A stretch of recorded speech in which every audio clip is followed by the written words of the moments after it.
Well, good evening, everybody. How are we tonight? Hopefully, everybody has had a great day. Happy Thursday. We are back. Aylin, it's good to see you. How you doing? We are going to be doing something a little bit different tonight because we've got, well, if I'm being completely honest, we got a bunch of things. We really do have a bunch of things that we can do. But there's also maybe a little bit of hope. But we do have two articles that we need to cover. I think both of these are like... One is fucking insane. One is absolutely insane. The other one is, well, kind of surprising. I don't really even have to read it. True, good to see you, buddy. How you doing?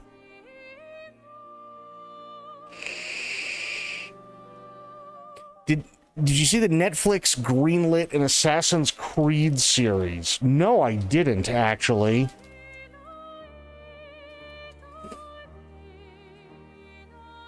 And this is through Ubisoft. Well, go figure. Considering, didn't they do an Assassin's Creed movie and it didn't really do all that well? Or am I misremembering?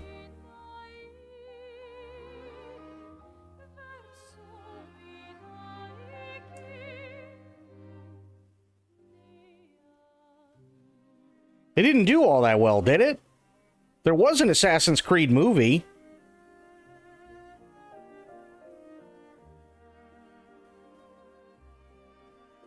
But I kind of remember the Assassin's Creed movie being one of those things where it was like, oh, hey, look, it's Assassin's Creed. And then it fucking came out, and then literally no one said shit about it.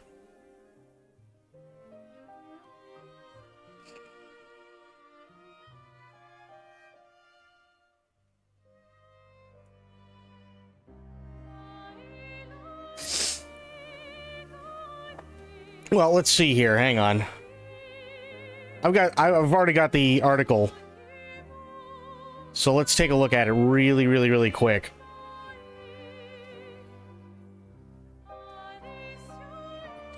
Ubisoft and Netflix greenlight Assassin's Creed live-action series. News comes 5 years after the French company announced a partnership with Netflix. What happened with the movie, though? Wasn't the movie a bomb? Hang on. Assassin's Creed movie. Let me see. Yeah, it had Michael Fassbender in it. I remember that. Response. Assassin's Creed has an approval rating of 19. Ouch. And an average rating of 4 out of 10. The website's critical consensus reads, Assassin's Creed is arguably better made and certainly better cast than most video game adaptations. Unfortunately, the CGI-fueled end result is still a joyously overplotted slog. Metacritic, the film scored 36 out of 100 based on 38 critics, including generally unfavorable reviews. Audiences polled by CinemaScore gave the film an average grade of a B+ on an A+ to F scale. Peter Bradshaw of The Guardian wrote, I bet playing the game is much more exciting, but then getting Fassbender to slap a coat of deluxe on the wall of his high-tech prison cell and monitoring the progressive moisture loss would be more exciting. Ouch. Robbie Collin of the Daily Telegraph was equally scathing, saying, for everyone who thought Dan Brown's conspiracy novels were just lacking a spot of parkour, Assassin's Creed might be your favorite film of the year, but for the clinically sane 99.9% of the rest of us, it's rather less exciting.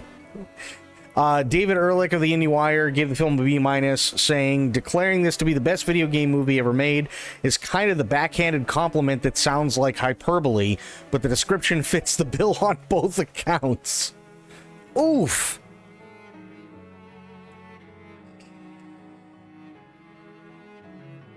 Oof. Big oof. Okay, 5 years after Ubisoft announced its partnership with the streaming service Netflix, the two companies have greenlit Assassin's Creed live-action series. This is set to be the first live-action streaming-based series live action streaming series based on Ubisoft's properties. It's also one of the franchises It's also one of the franchises no longer directly owned by Ubisoft, but instead by a spin-off company jointly owned with Tencent. Robert Patino and David Warner, the latter of whom also worked as an executive producer on the Halo adaptation, oh Jesus, were appointed as creators, showrunners, and executive producers. They're having a guy who worked on fucking Halo, like John Halo bullshit, oh, this show is so fucking cooked. That show sucked off just the biggest, most veiny, turgid, throbbing cock I have ever seen in my entire life. In a joint statement, the duo said that the show is about power and violence and sex and greed and vengeance. Peter Friedlander, Netflix's vice president, scripted series, said the show is the result of years of dedicated collaboration between the streaming conglomerate and Ubisoft's film and television department. The initial partnership announcement, which took place back in October 2020, positioned the Assassin's Creed show as the first series in development. An animated TV series based on Tom Clancy's Splinter Cell Death Watch, is also in development and slated for release this year. Oh, God. News comes mere months after Ubisoft and Tencent spun off the new subsidiary, which owns Rainbow Six and Far Cry brands, along with Assassin's Creed. Yesterday, as the company announced the co-CEOs appointed to the subsidiary, it said that the focus is to accelerate the growth of the aforementioned franchises. Back in 2022, Ubisoft and Netflix struck a deal to develop 3 games, including an original Assassin's Creed title optimized for mobile. Oh, God. While there hasn't been any news about the project, the series has been part of multiple transmedia projects, including novels, manga, and a collaboration with the Wizards of the Coast for Magic the Gathering. It's also worth remembering that this is Ubisoft's second swing at a live-action adaptation after the Assassin's Creed film in 2016. Last week, the French company confirmed layoffs at Ubisoft Red Storm, affecting 19 workers. Meanwhile, 3 former executives at the company were sentenced to suspended prison terms with charges including sexual assault and enabling a culture of sexual and psychological harassment. Wait, what? Hang on. I think they kind of glossed over that one. Give me a second. A French court has sentenced 3 former Ubisoft execs to suspended prison terms, with charges including sexual assault and enabling a culture of sexual and psychological harassment. France 24 shared the news earlier today after a court near Paris made the decision. The convictions entail former editorial VP Thomas Francois, who was convicted on a charge of attempted sexual assault, handed a suspended 3-year term. Former Chief Creative Officer Serge Hascoët was given an 18-month suspended sentence, while former games director... What the fuck? Guillaume Patru received a 12-month suspended sentence. The hearings took place over 4 days at the beginning of June. As reported by The Guardian, the court was told how the aforementioned Ubisoft execs frequently abused their power to harass and bully employees. The women who previously worked at Ubisoft described how they were subjected to constant comments about sex in their bodies, made to endure sexist and homophobic jokes, and touched physically without consent. Some women discussed specific instances of abuse and told the court how they were tied to a chair, forced to do handstands, and made to listen to pornography being played in an open-plan office. He was my superior and I was afraid of him. He made me do handstands. I did it to get it over with and get rid of him, one woman told the court, speaking about her experiences with Francois. During the hearings, Francois, Hascoët, and Patru denied all charges. State prosecutor Antoine Hauschalter, however, said the case revealed overwhelming evidence of harassment within Ubisoft and claimed the video game industry has systemic issues with sexism and abuse. The hearings happened in the midst of 2 other significant events for the company. On May 14th, the company revealed that Tencent will be investing 1.16 billion whatevers, about 1.8, I think that might be euros, about 1.8 billion USD to acquire 25% economic interest in the company. Meanwhile, employees at Ubisoft Halifax filed to unionize on June 18th with media union CWA Canada seeking to ensure better working conditions at the studio. I don't remember this. No, I remember the accusations being dropped, not the executives being taken to court and sentenced.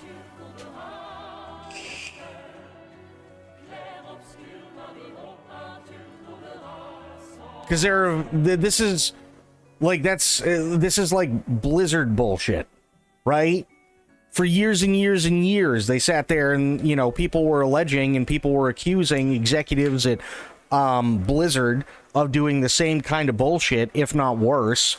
And then they brought out the Cosby Room stuff, and then they brought out like all this other shit and so on. And then it went away for a while. And then a few months later, all of a sudden, it's like, oh, well, I mean, those people have to be fired because this is a problem after they sat on it for so fucking long. This is the same thing.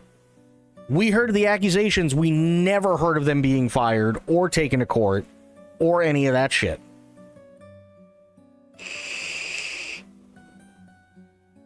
That's insane. Also, and we'll get to the Mortal Kombat shit, but laid off workers should use AI to manage their emotions, says Xbox producer. This came out July 4th, by the way. This is after they got rid of almost like 9,000 people at Microsoft. Okay, 9,000 people. They got like, I think it's something like between 9,000 and 9,100 fucking people at Microsoft amid their bids for AI tech. Right? The sweeping layoffs announced by Microsoft this week have been especially hard on its gaming studios, but one executive producer at Xbox has a solution to, quote, help reduce the emotional and cognitive load that comes with job loss. Seek advice from AI chatbots. In a now deleted LinkedIn post captured by Aftermath, Xbox Game Studios' Matt Turnbull said that he would be, quote, remiss in not trying to offer the best advice I can under the circumstances. The circumstances here being a slew of game cancellations, services being shuttered, studio closures, and job cuts across key Xbox divisions as Microsoft lays off as many as 9,100 employees across the company. Turnbull acknowledged that people have some strong feelings about AI tools like ChatGPT and Copilot, but suggested that anybody who's feeling overwhelmed could use them to get advice about creating resumes, career planning, and applying for new roles. That doesn't help anybody. These are really challenging times, and if you're navigating a layoff or even quietly preparing for one, you're not alone and you don't have to go it alone, Turnbull said. No AI tool is a replacement for your voice or your lived experience, but at a time where mental energy is scarce, holy shit, these tools can help you get unstuck faster, calmer, and with more clarity. Microsoft has loudly embraced AI, having announced plans in January to invest $80 billion into AI infrastructure prior to the latest wave of job cuts. That environment might have made Turnbull think his recommendations were reasonable. More broadly, however, generative AI is viewed by some creatives as a threat to creative industries like gaming, which has already struggled with growing layoffs and studio closures over the last few years. It's unclear why Turnbull deleted his LinkedIn post. I think I know why. But if the comments on this repost made to bluesky are any indication, creatives probably didn't take too kindly to his suggestions. You can read the full text of the deleted post below. Oh my god. That is fucking insane. So what does it say? Okay. These are really challenging times, and if you're navigating a layoff, yeah, okay, we got that. I know these types of tools engender strong feelings in people, but I'd be remiss not trying to offer the best advice I can under the circumstances. I've been experimenting with ways to use LLM AI tools like ChatGPT or Copilot to help reduce the emotional and cognitive load that comes with job loss. Here are some prompt ideas and use cases that might help if you're feeling overwhelmed. Career planning prompts. Act as a career coach. I've been laid off from a role in the game industry. Help me build a 30-day plan to regroup, research new roles, and start applying without burning out. what game industry jobs could I pivot to with experience in production, narrative, live ops, etc.? Here's my current resume. Give me 3 tailored versions, one for AAA, one for platform publishing roles, and one for startup and small studio leadership. Rewrite this resume letter bullet to highlight impact and metrics. Draft a new LinkedIn About Me section that focuses on my leadership style, ship titles, and vision for game development. Draft a friendly message I can send to old coworkers, letting them know I'm exploring new opportunity. Imagine being a person who's working at who gives a fuck, development company, right?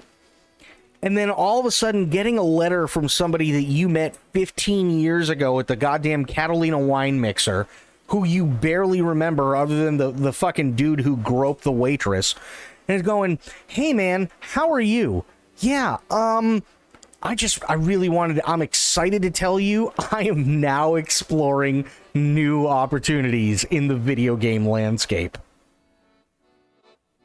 Write a warm intro message for reaching out to someone at studio name about job posting.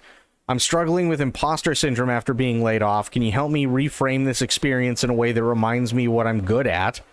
No AI tool is a replacement for your voice or lived experience, but at a time when mental energy is scarce, these tools can help you get unstuck faster, calmer, and with more clarity. If this helps, feel free to share with others in your network. Stay kind, stay smart, stay connect. These people are so fucking out of touch, it's not even funny.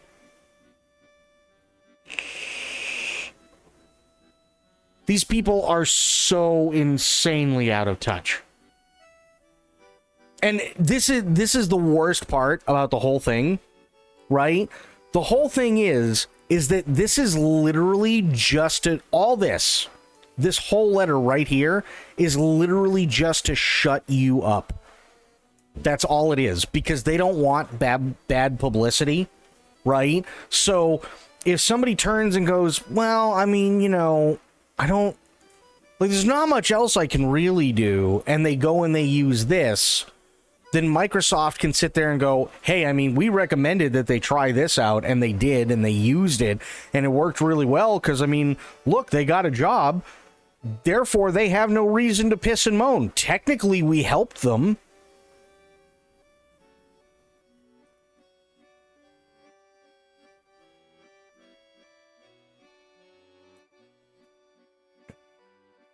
Hey, I just fucked you, but here's some AI prompts to help you deal with it better. Sorry about it. It's not even sorry about that. It's, hey, buddy, you just got fucked. But that's okay, because AI is here to help. That's it. There's no sorry. Never any sorry. Here, you should totally use ChatGPT or Copilot to use your resume shit, and these are the prompts that really, really help, that took me like maybe 15 seconds to write up, because this is a hell of a lot easier than you going through HR and trying to get your job back when you were unfairly let go because we decided to buy 1,000 different video game companies, couldn't handle it, shit canned 90% of them, and you just so happened to be one of the people who was unfairly fired for doing nothing wrong.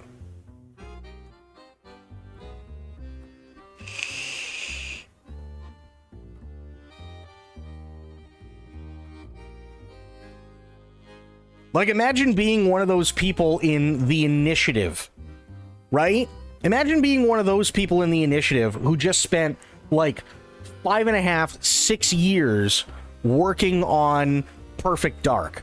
And this was going to be like not only like your first, if not one of your very first games, because maybe in a previous job you were technically in the credits, but I mean, you were literally the guy who ran around and got everybody fucking coffee, right?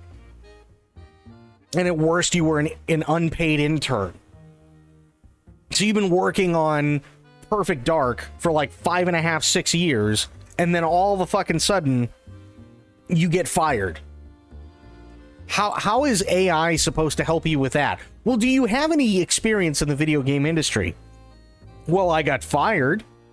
Oh, well, why'd you get fired? Oh, well, because Microsoft decided they were going to take my company, which was specifically made to make one game, and then we got so far through the game, and then we shit-canned it. Well, they shit-canned it, and then because it got shit-canned, there was no need for us anymore, so they just got rid of us. Oh, okay, got it. Right, so what games have you made?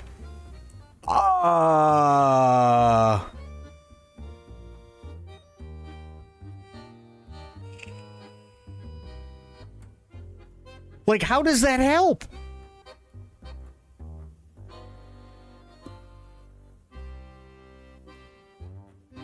Like, is it just me, or is this like a really shit way of them trying to cover their tracks after they got rid of almost 10,000 people?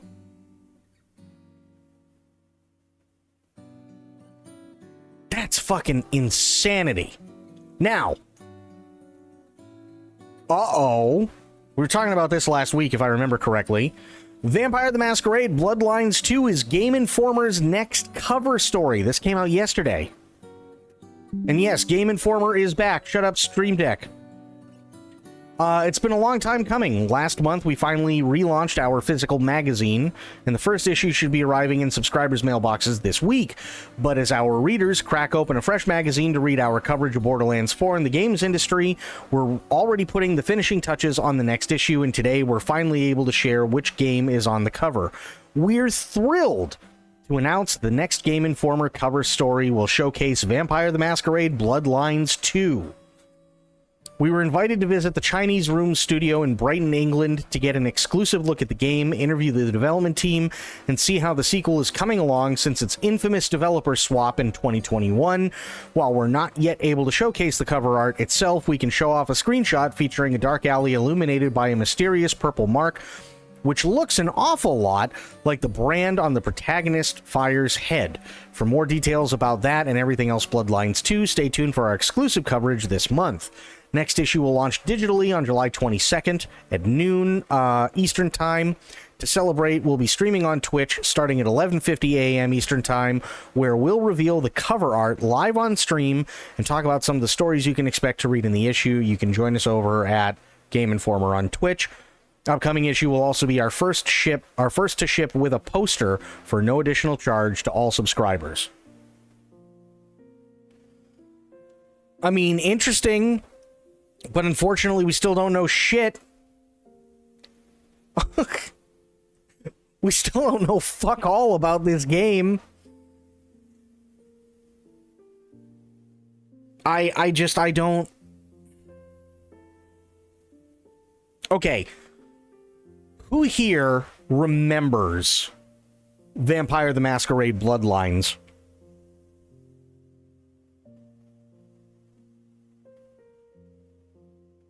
Who here remembers the first one? Not the TTRPG, because we all know the TTRPG, right? Even if we've never played it, we've definitely heard of it. But who remembers the actual, first game?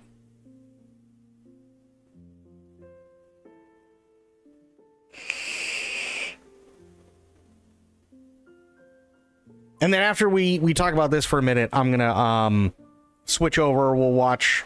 There's been a couple of trailers that have come out for Mortal Kombat 2 over the last 3 days, by the way. I'm not entirely sure how to feel about it, but we'll talk about that, and then I'll show you what we're kind of up against tonight. You do, okay. So the problem was, if I remember correctly, it was done by, I want to say it was Gearbox. Hang on.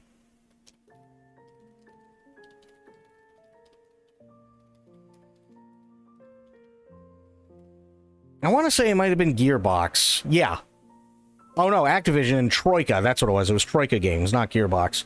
So, okay. So development was shit.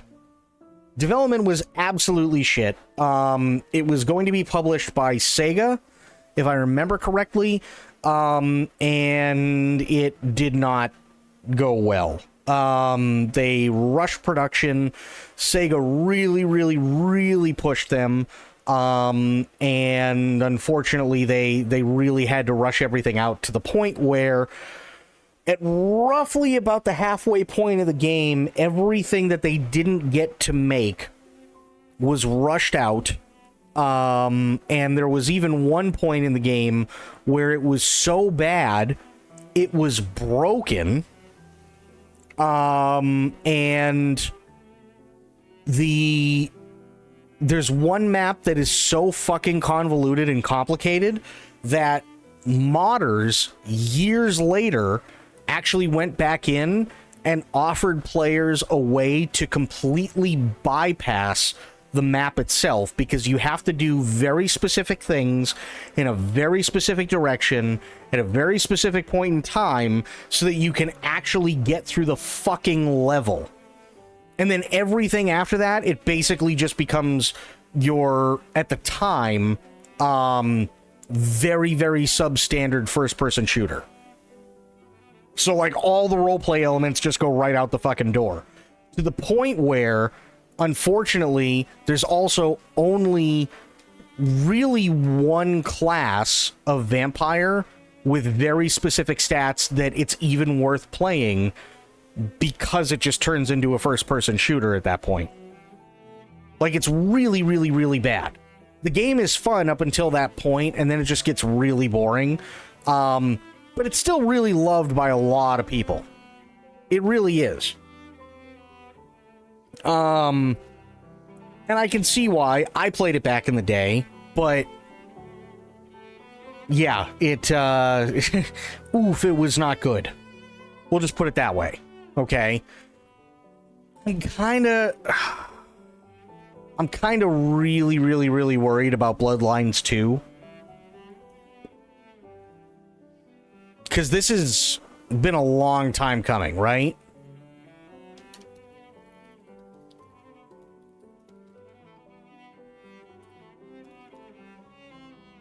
Bloodlines 2. When was it officially announced? No, I don't want the fucking website. No. I want Wikipedia. There we go.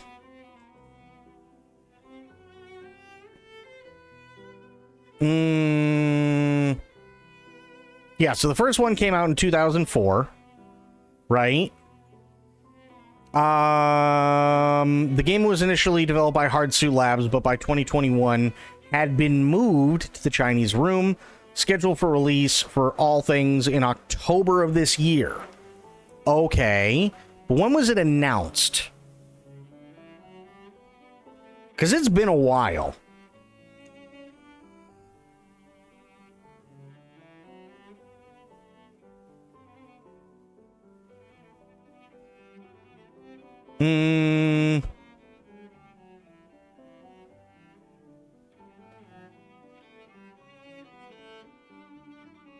Yeah, it doesn't even say. Huh. Interesting.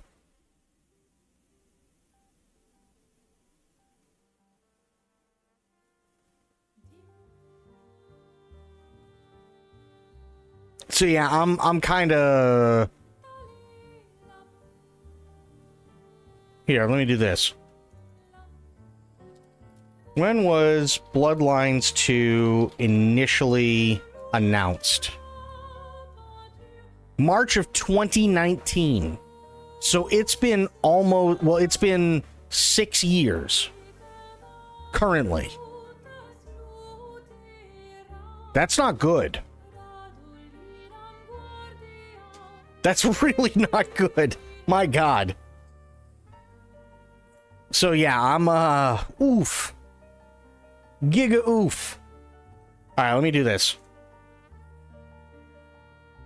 Close all this shit out. That's fine. Mortal Kombat 2. Also, when did they...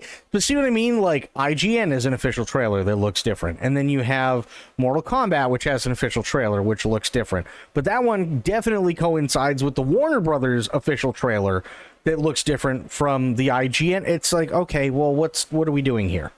I haven't actually seen this Red Band trailer yet, so let's check it out really quick. I saw the Johnny Cage one, which I was like, what? Uno mas, thanks. You're Johnny Cage. I was Citizen Cage when I was a kid. Thanks, man. I appreciate it. They should do a reboot. Nobody wants that. Shit went out in the 90s. Johnny Cage, you have been chosen to fight. Tell me you're not some crazy fans. How are you doing that? Are you coming or what? So that's Raiden and Sonya. And they're... Okay.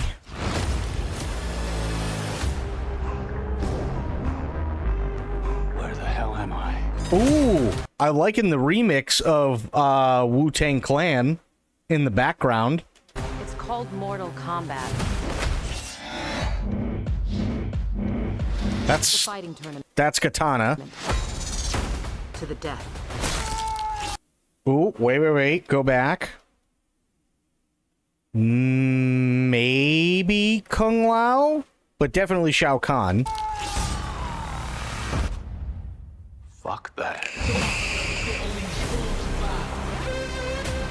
This is Oh, there's Kung Lao. a war for the fate of your world.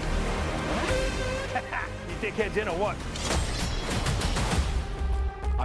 They're bringing in Jade? Really? Not some champion. I don't have Jax. transformer arms. Or shoot lightning bolts. This shit's got nothing to do with me. I'm an actor. I find you annoying. Baraka, okay.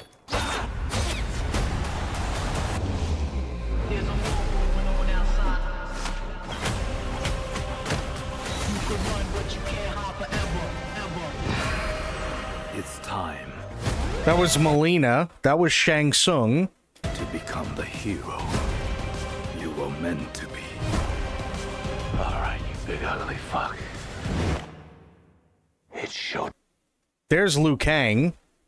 time. That's, I'm assuming, Scorpion.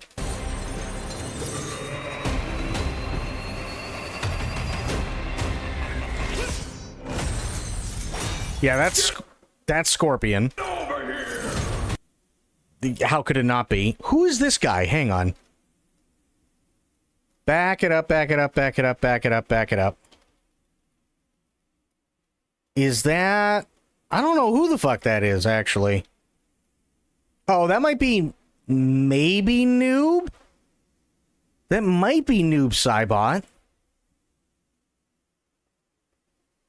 I don't know about Sub-Zero because there's no blue. And that's all chrome.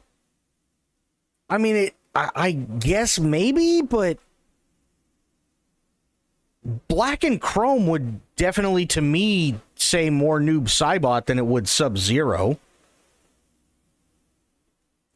Yeah, but Sub-Zero also has like a weird story too, because you have the original Sub-Zero who then turns into Noob Saibot, and then his brother comes along and takes up the mantle of Sub-Zero, but he's the unmasked Sub-Zero until he becomes the masked Sub-Zero, who's supposedly even more powerful than the original masked Sub-Zero, who is now Noob Saibot, who's still more powerful than Sub-Zero.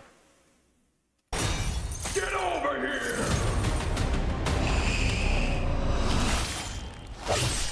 Yeah, I think that's I think that's Noob Saibot. I'm pretty sure that's Noob Saibot. Because that's a move that Noob used to do. He'd do the shadow step thing. Only the strong survive.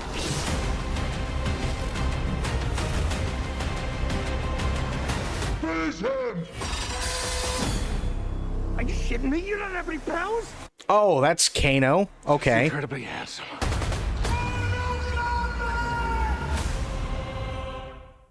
I don't know. Fuck, I don't know. I mean, here, okay, I'll watch it. I'm gonna watch it this time without saying anything and see what we got.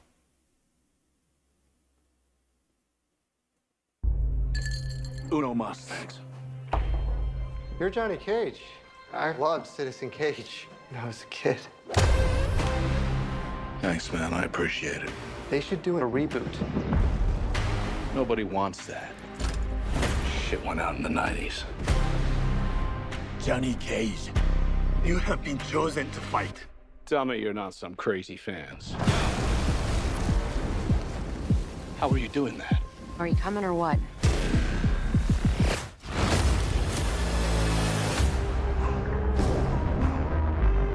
Where the hell am I? It's called Mortal Kombat. It's a fighting tournament. To the death. Fuck that. This is a war for the fate of your world. You dickheads in or what? I'm not some champion. I don't have transformer arms. Or shoot lightning bolts. This shit's got nothing to do with me. I'm an actor. I find you annoying. Not the face. There's a war going on outside. You could run, but you can't hide forever, ever. It's time to become the hero you were meant to be. All right, you big ugly fuck. It's showtime.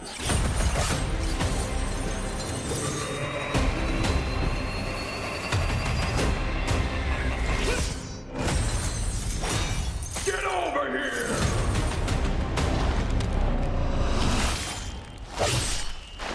Only the strong survive.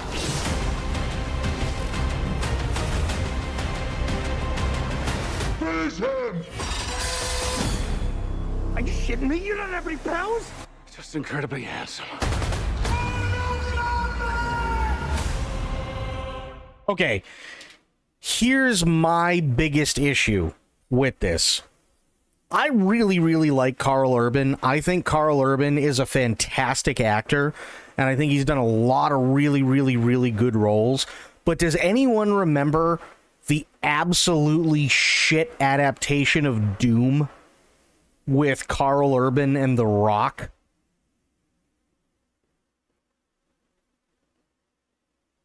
I kind of feel like that's, I mean, aside from all the extra gore, I kind of feel like that's the tempo that they're going for with Mortal Kombat 2.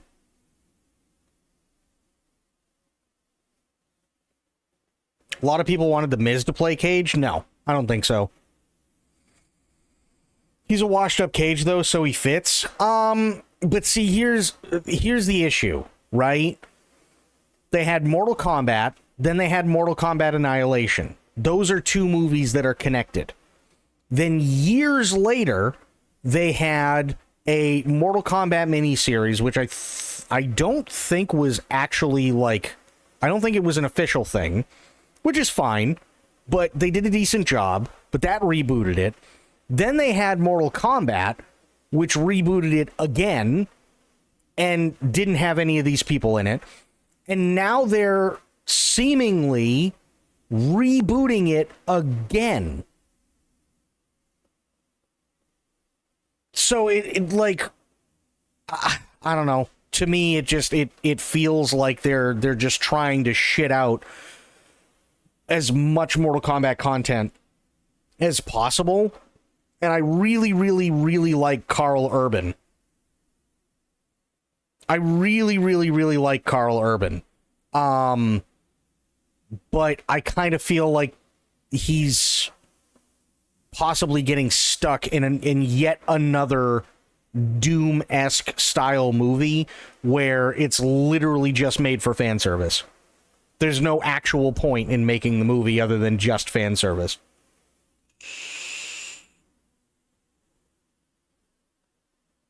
The last Mortal Kombat had several of these characters. It's a sequel.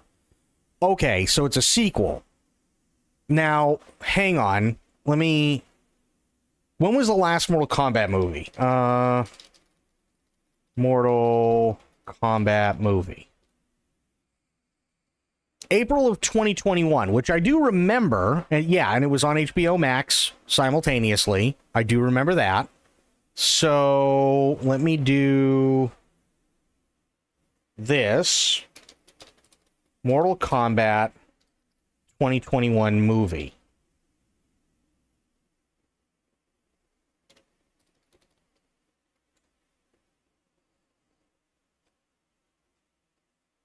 So you had Sonya, okay.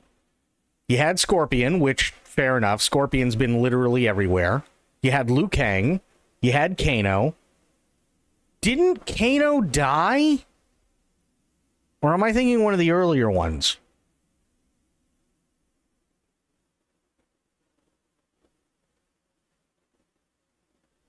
He's not a good fit. Cage is supposed to be slightly annoying. He's just too cool.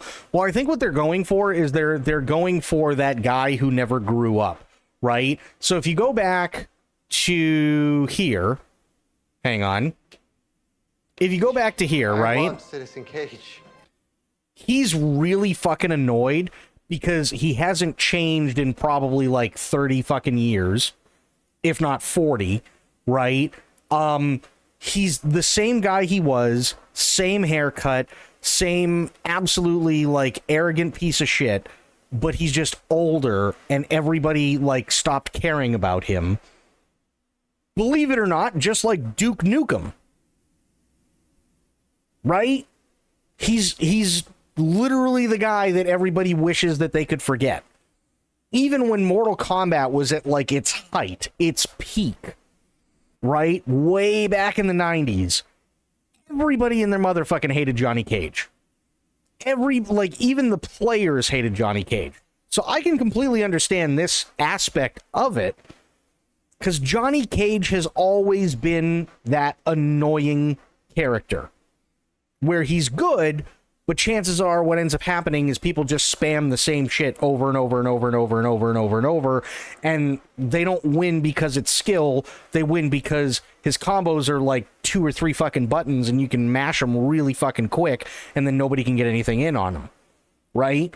That's kind of always been Johnny Cage as a character. So I don't necessarily mind that. My problem is that we've had this rebooted, 3-4 times now? And this just kind of feels like it's all been shoehorned together. He's like Guile on crack. Yeah, that's a good way to put it. Yeah.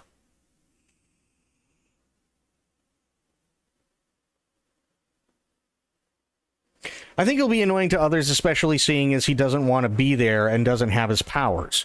Well, okay, but this is why, like, I referred back to the original films, the original 2, because if you go to Mortal Kombat Annihilation, Johnny Cage is in there for a very, very, very limited period of time at the very beginning, and he ends up dying.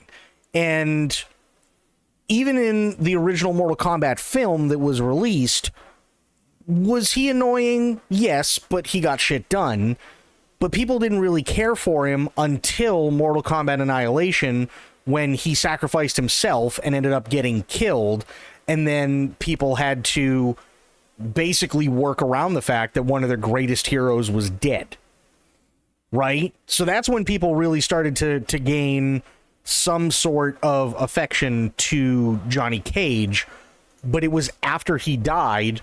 And if I remember correctly, it was also because he was in love with Sonya, and I think it was like he literally just jumped in the way for something that was meant for Sonya, and he ended up catching it and died, right?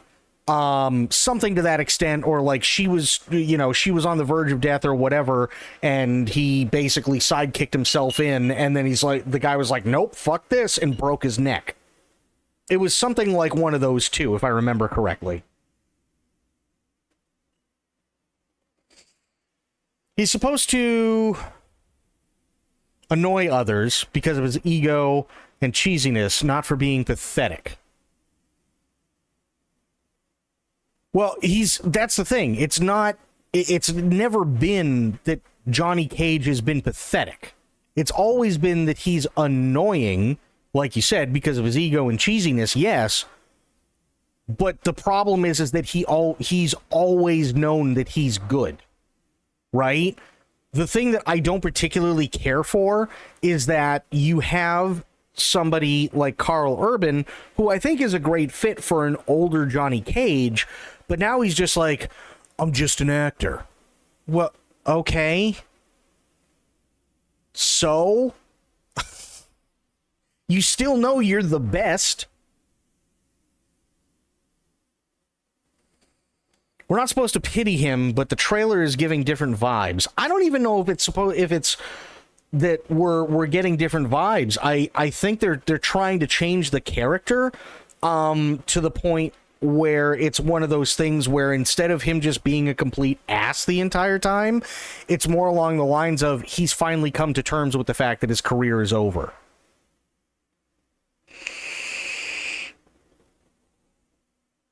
I think that's what it is.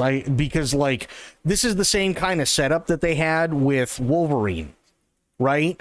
In the Wolverine origin story or origin movie, where he was sitting at the bar and the dudes were kind of fucking with him and everything like that. And he's like, come on, guys, I don't want to do this, and he's down on his luck. He doesn't have really much of anywhere to go.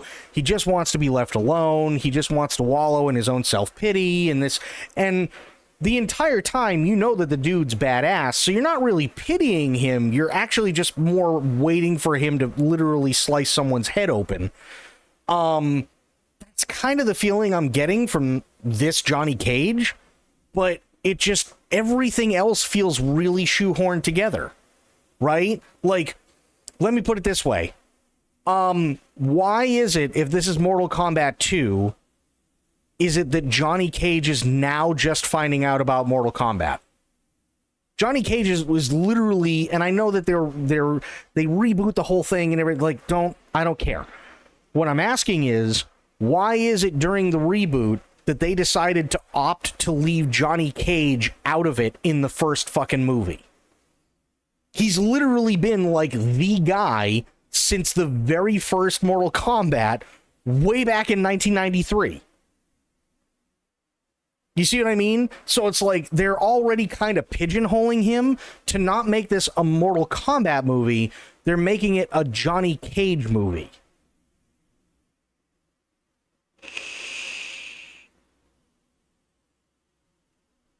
And it just feels really shoehorned in because here he is. He's like, oh, hey, yeah, I got posters and shit like that. And then Raiden and Sonya come out of nowhere. And Raiden is sitting there going, well, you must help us in Mortal Kombat. And he's like, listen, pal, fuck off. My day's done. Right? And then all of a sudden, Sonya's just there. Right? She's just there. We don't know why she's there with Raiden. She just is. And it's like, what direction are we going here? It feels like Raiden and Sonya are characters that don't matter. Right? It feels like they don't matter whatsoever. It feels like you have Katana, who, although she looks really, really badass in this, guaranteed doesn't amount to much as a character in the entire movie. You got this poor sap. We don't know who he is. Could be Kung Lao. No fucking idea. But obviously the emphasis is on Shao Kahn. Fair. That's okay, right? This is definitely Kung Lao. I'm assuming this is Liu Kang. Again, fine. But Liu Kang is even being like pushed back into a secondary role. And for the life of me, I could never understand why they were doing that with him, because Liu Kang was literally the main character in every Mortal Kombat game up until a certain point where they started like branching off into different worlds and coming up with their own like characters specific to that game and yada yada yada. The Johnny Cage I know would jump into the portal and would hand Raiden an autograph after they went through it. Yeah, it feels like they're, I don't know, this just really feels like a massive retcon. Or here's another one. Oh, let's go, jackasses. Oh, why the fuck would you team up with? You're supposed to be one of the bad guys. You're Kano. You've literally been a jackass since 1993. Like, what? This doesn't make any sense. And then, oh, hey, look, here comes Jade. Where's Melina? Where is Melina? And I've watched the first one, but I only watched it once, and I was like, eh.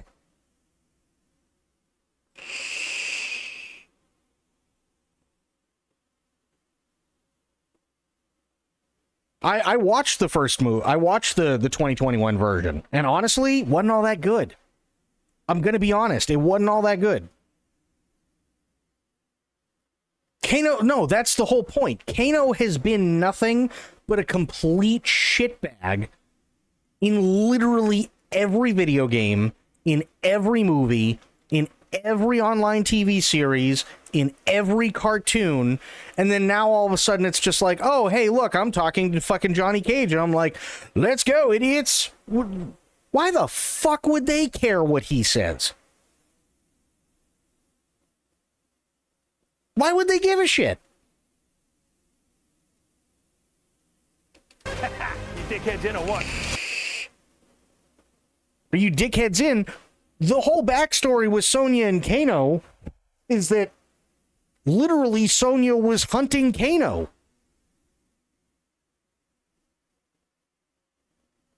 That was the entire reason Sonya went in the first place.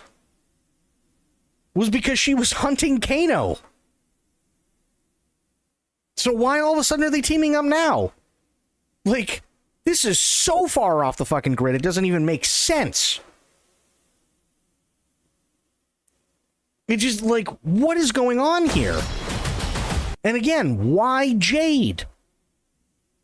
Jade was a throwaway character in Ultimate Mortal Kombat 3 that they added because they didn't have a female ninja who wore green.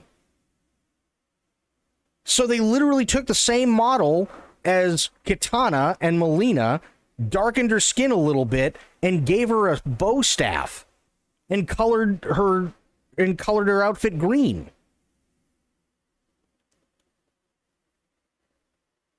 Why Jade? Jade is a nothing character. She never has been. You seen the first? You wouldn't be asking where is Melina? No, I'm asking where is Melina specifically because people want to see Kitana versus Melina. Nobody gives a fuck about Jade. Jade is literally one of those characters and has always been one of those characters where if you know how to use her, she's really, really powerful, but then they go, what's her story? And everybody goes,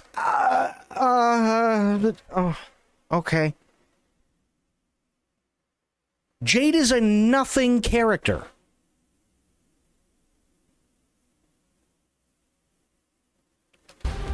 I'm not some champion. I don't have transformer arms or shoot lightning bolts.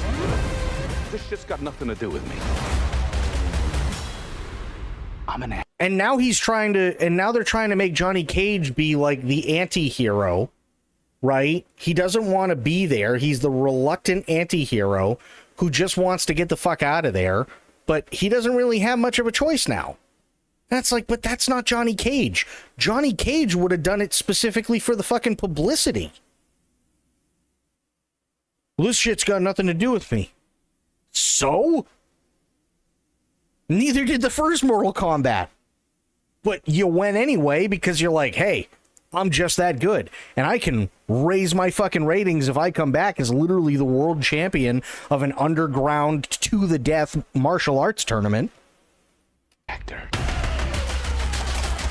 I find you annoying. Not the face. Yeah, he would win the tournament just to show he's the best. Absolutely, because especially in the first movie, in the very first movie, he was always being played off as somebody who was faking everything that was on screen. That was the whole point.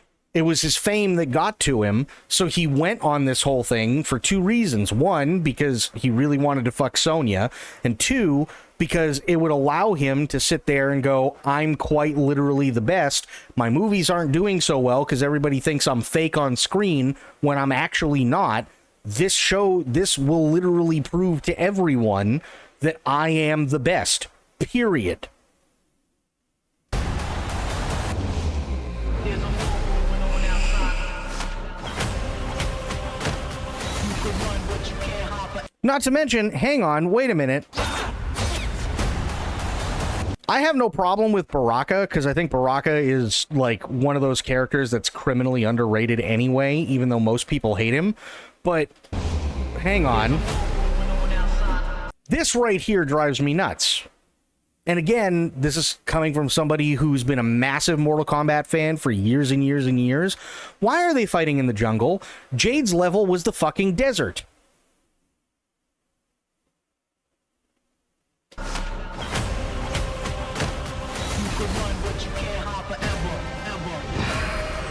It's time to become the hero you were meant to be. All right, you big ugly fuck. It's showtime.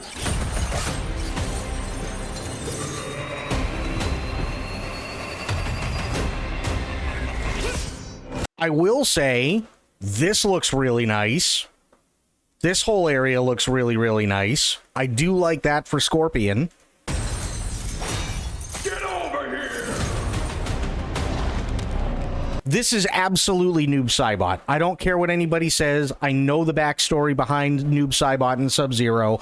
I don't give a shit. It is quite literally Noob Saibot. Sub-Zero does not use the Shadow Step. You cannot pull him out of his own body. He did turn into Noob Saibot, and if I remember correctly, he did undergo the cyborg shit for a little bit, and then it didn't take, and then he became a hybrid, and that was Noob Saibot, and so on, and then you had his brother come in who was unmasked Sub-Zero, and he became masked Sub-Zero, and he was more powerful than the original Sub-Zero. Like, I get it. This is Noob Saibot. But I guarantee they're probably not going to explain any of that. Only the strong survive.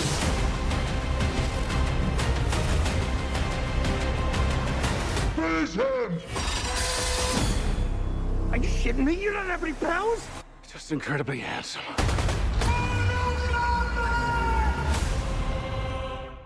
So I don't know. I'm kind of torn. And here's one of the biggest reasons. Let me see if I can find it. I'll do this. Hang on. Where is it? This was streamed 9 hours ago? Oh, countdown to the live event? Oh, that's not what I was looking for.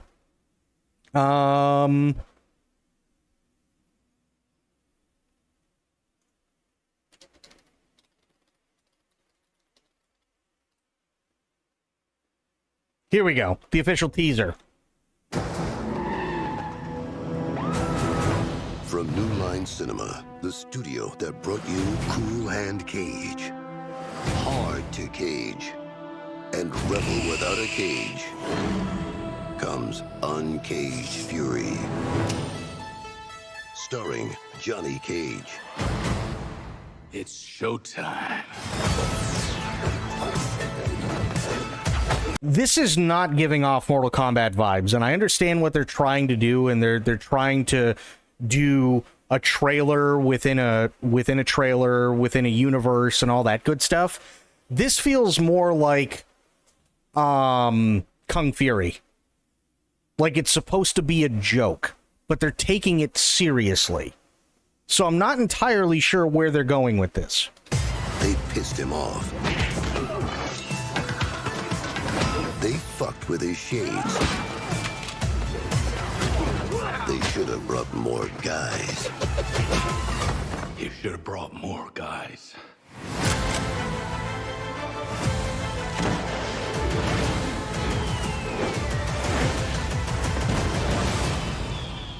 This is Kung Fury shit.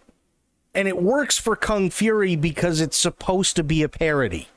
I have no idea what the fuck they're doing here. Uncaged Fury. Coming to a theater near you this October. Do you see what I mean? Like, it doesn't make any sense. It works perfect for Cage? It doesn't, because they're taking something that was supposed to be along the lines of Kung Fury, and Kung Fury is supposed to be, like, entrenched hard in the fucking 80s. Not in the 90s, like was said in the actual official trailer, in the 80s. And it's supposed to be a parody on all the tough guy and all the martial arts movies and everything like that. That's Kung Fury. That's fine. But if you're doing it in the 90s, this is not the style that you would want to parody. It just isn't. Kung Fury works because it's so quintessentially 80s. It's not like you can sit there and go, oh my God, this is so fucking ridiculous. Right? This is absolutely ridiculous. The early 90s suffered from some of this, but by the time you hit the mid 90s, all this shit was gone. Fury. Starring Johnny Cage. It's showtime. They pissed him off. They fucked with his shades. Like, name me one 90s movie that takes place where the trailer literally says they fucked with his shades or uses the word fuck. Right? You can see that in the 80s, sure. You can absolutely see something like that being in the 80s because, especially with the way they overblow the 80s now. Right? So now the meme is every time something happens in the 80s, it's got to be over the top. They have to use the word fuck every other word. They have to do all these other things, and they're doing it to make the 80s badass, right? You didn't need to do this in the 90s. They should have brought more guys. You should have brought more guys. Even that, they should have brought more guys. Then he goes, you should have brought more guys. That's a fucking Kung Fury thing. That's an absolutely Kung Fury thing. That's the joke. Is that he sits there and he says the cheesy one-liner that the announcer says.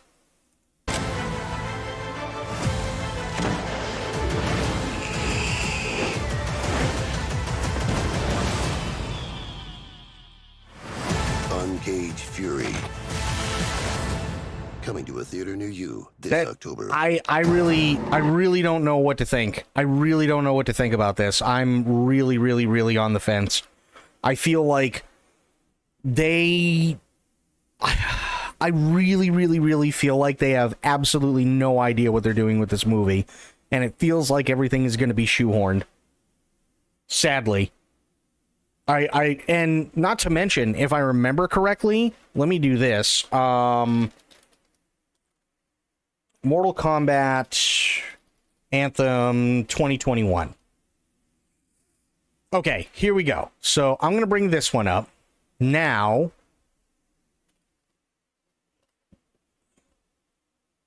Yeah, Techno Syndrome, right?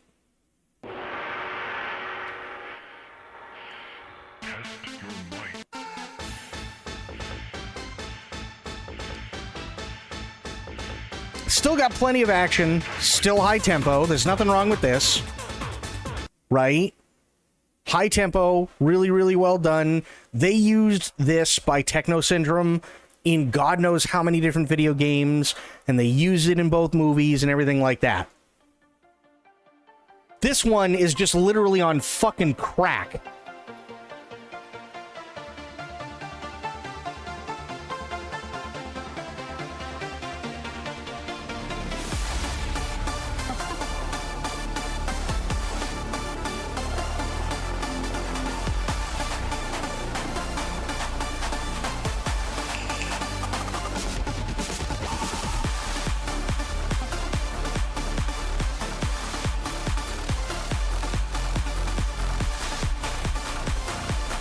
This one literally seems like whoever did the music for it is, well, not only is it missing the bass line, which is really, really sad, but on top of missing the bass line, it literally sounds like somebody is trying to emulate something they saw in a fucking Eurobeat music video in 1998. And they're doing it as high as one can possibly be.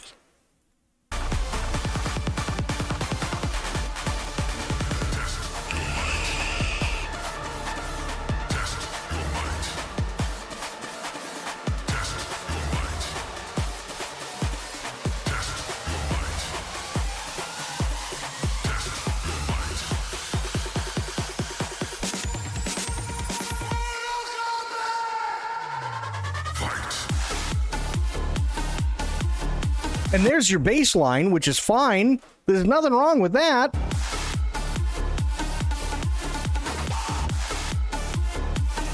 But this is way too fucking busy. This is way too frenetic.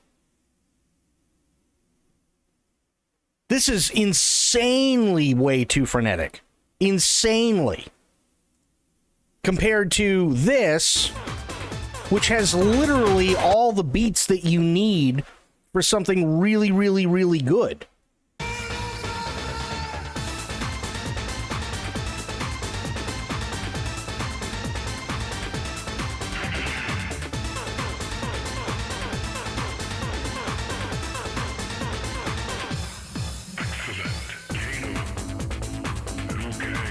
Yeah, absolutely. You know what? Absolutely, Alpa.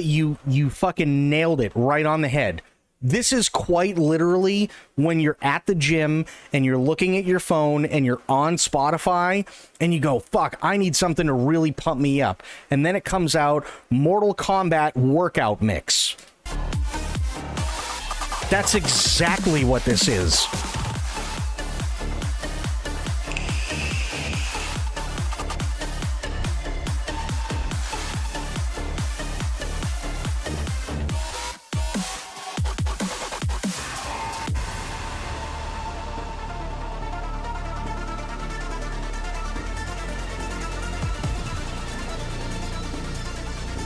Like, if you were at the gym, you'd be fucking, I mean, literally, you'd have adrenaline going through you listening to this song you never knew you had, right? And that's the whole point of a workout mix. But that's what this is. It is a workout mix. It is not something that was meant to be for a movie like this was, which hit all the notes, by the way, and one of the biggest reasons why they decided to make it into a full thing in both the original movies. This is just a workout mix. That's all this is.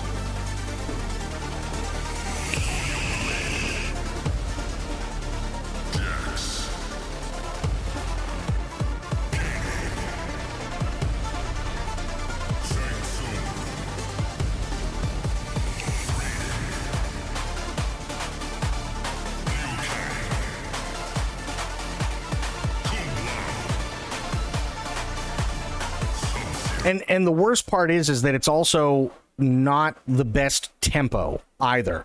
And here's what I mean by that. Because this was in Mortal Kombat Annihilation. If I can bring it up. Mortal Kombat More Combat, which was the Annihilation album. Where are you? Yeah, Alien Factory.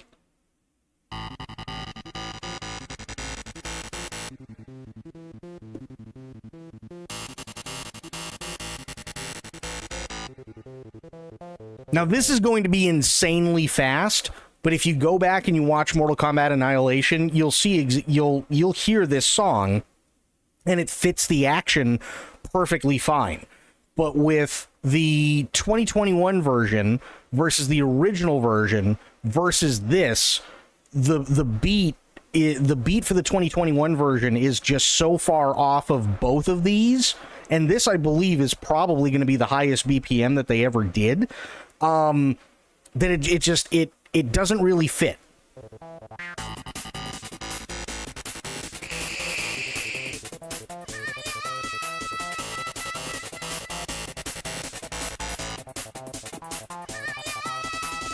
skip a little bit.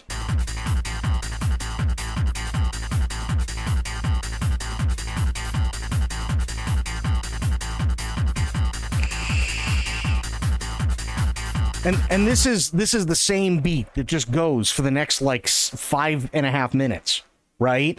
And that's fine. Sounds more like an Osu song than anything else. Yes, but this is as fast as they go versus the original Techno Syndrome one, which is definitely slower. Right? And then you have the 2021 version, which is in between, which is, and I think you nailed it, Alpa, it's nothing more than a workout mix. And it doesn't really fit much, sadly. It's like it's in this weird BPM range, and I'm not entirely sure where they were trying to go with it. It just, yeah, me personally, I just don't think it fits. And I kind of feel like that's what we're going to get with Mortal Kombat 2. You're going to have a lot of shit that's shoehorned in. They're going to focus on Carl Urban being the main guy. Sonya, Raiden, Sub-Zero, they're not going to have much of a big thing in it. Katana might, but not really. Because chances are the fight that she has with Jade is probably going to be like one of those highlight fights, but not all that good because everybody really, really wants the Noob Saibot and the Scorpion fight. Because let's face it, Scorpion is definitely one of the big main characters. So then it's going to come down to Johnny Cage and Scorpion, because just from the trailer, we already know Noob Saibot's dead. Right? That's just how it is. So they already ruined one of the deaths. We know Noob Saibot's toast. Which means that he doesn't matter all that much, which means the chances are, even though you're going to get a lot of good stuff from the fight, it's all going to be focused solely around Scorpion. Probably same thing with Katana, because Jade is a nothing character and always has been. Didn't see any Reptile there. Melina's gone. You saw Sindel for about half a minute, which means she's probably at the best going to be a tertiary character, and she may end up in a fight with, say, possibly Sonya, it looked like, but Sonya is a secondary character, so you have a secondary and tertiary character fighting it out, which probably means they're going to most likely intercut it with something, with another fight, which could be, say, Johnny Cage versus Shao Kahn, or it could be something that they intercut between Scorpion and Noob Saibot, or it could even be like a real nothing burger when it comes to Katana versus Jade.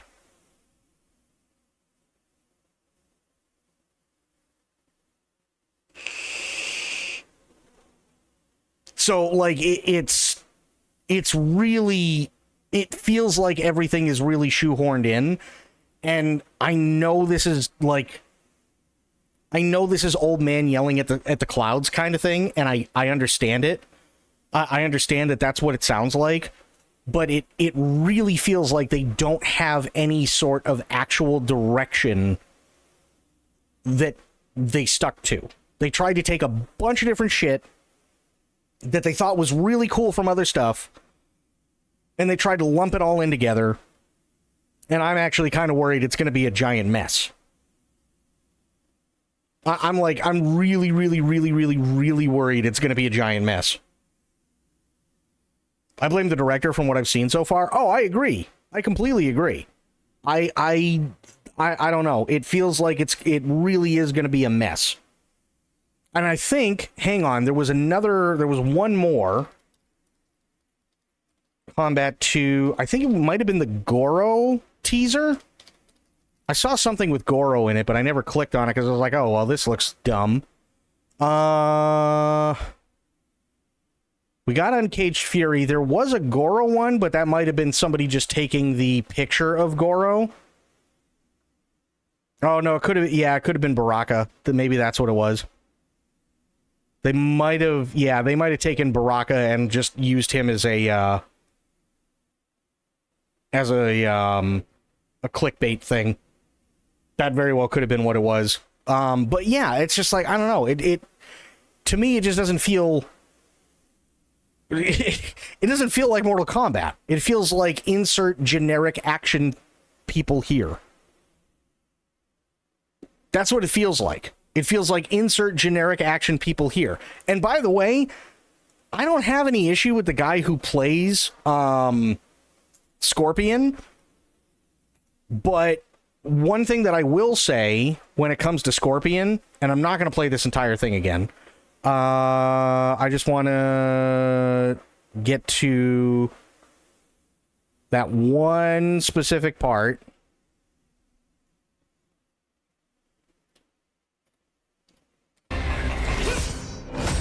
Okay. This guy the guy who's playing Scorpion has been in so many different fucking movies. I swear to God, he's like 800 years old now, right? Now, he's really, really good at what he does, but this is not the Scorpion that everybody knows. This is, I want to say, very, very, very end of life PS2 Scorpion because of the way he's dressed.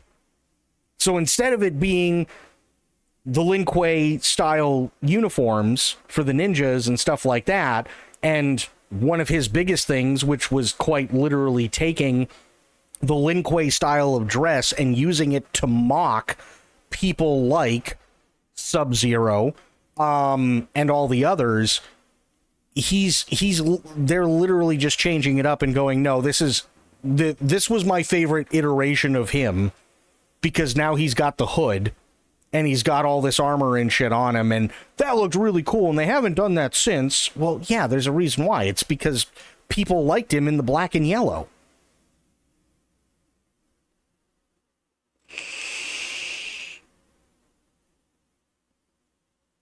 Yeah, but I'm not talking about the realm they're in. I'm not even remotely talking about the realm they're in. I'm talking about literally the outfit. This outfit was literally only in, I think, maybe 1 or 2 games, and both of them were at the end of life for the PS2. It was like the last 2 Mortal Kombat games that came out for the PS2. And that was it. Those are the only times you ever saw anything even remotely close to this. So it's like, why are we like just shoehorning everything in that we possibly can? Shouldn't we just stick with one and call it good? To me, everything feels so shoehorned. And I guarantee you the martial arts will be great that we see on camera. I guarantee the martial arts will absolutely be fantastic. I'm not worried about the martial arts. I'm worried about everything else that just feels so out of fucking place. They're ninjas. They should not have a plate vest. I agree. They also shouldn't be dressed up like samurai or pseudo-samurai.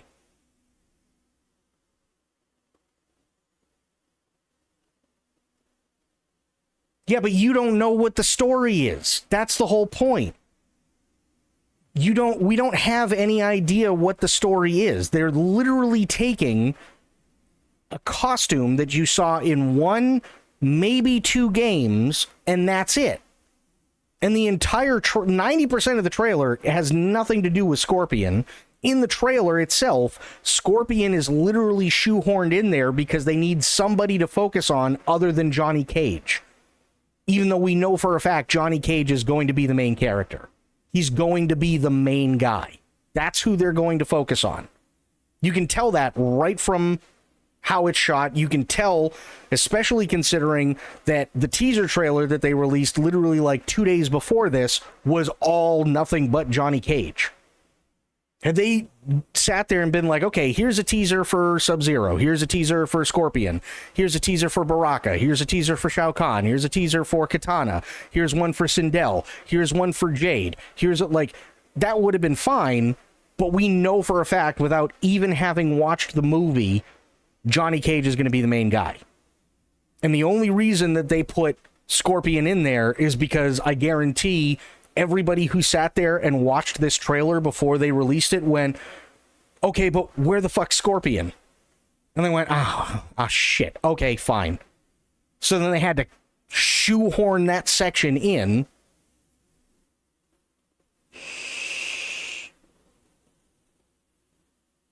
It's stupid. It really, to me, it feels really, really, really stupid. Think the first gave us a pretty decent hint at how the story will play out in this? Yeah, it's the same way that literally every other story plays out. They win.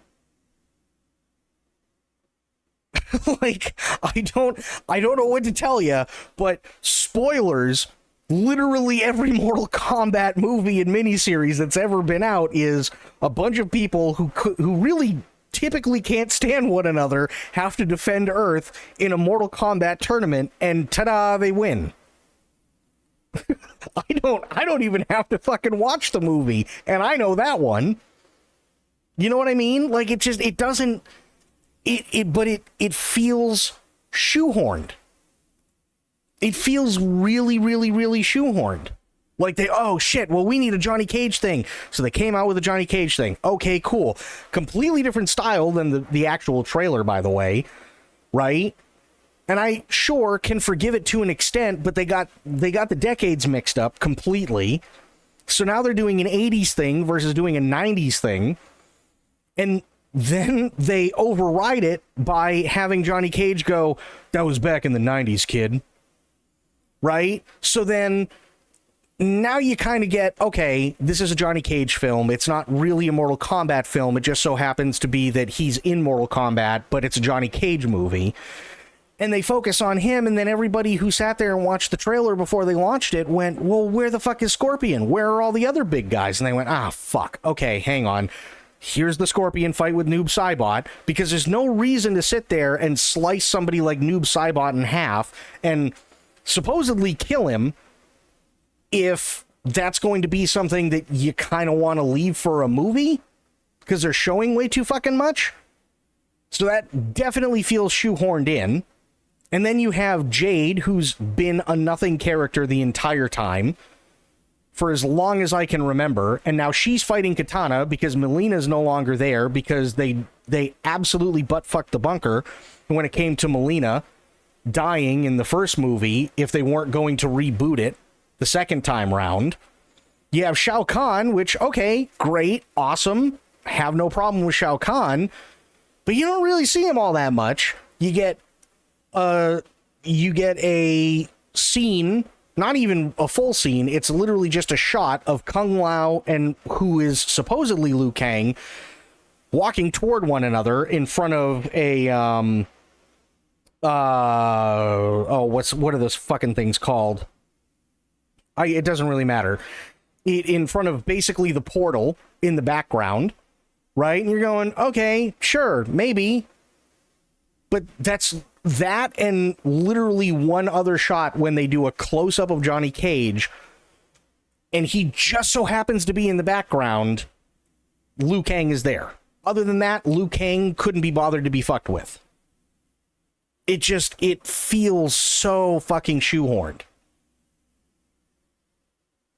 I'm guessing Kang will die halfway on a self-sacrifice thing, and Cage will be the last hope after that. Probably.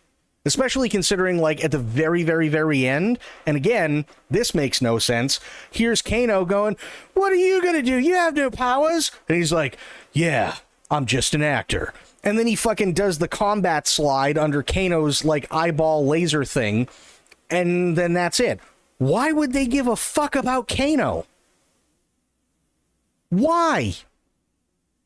Kano's literally always the first guy to sit there and be like, yeah, fuck you guys, I'm going with the bad ones over there.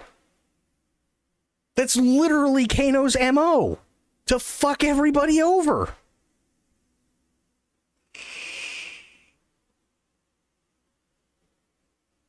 So why would Johnny Cage care if Kano gets decapitated? Kano's supposed to be a fucking wanted criminal that Sonya's chasing.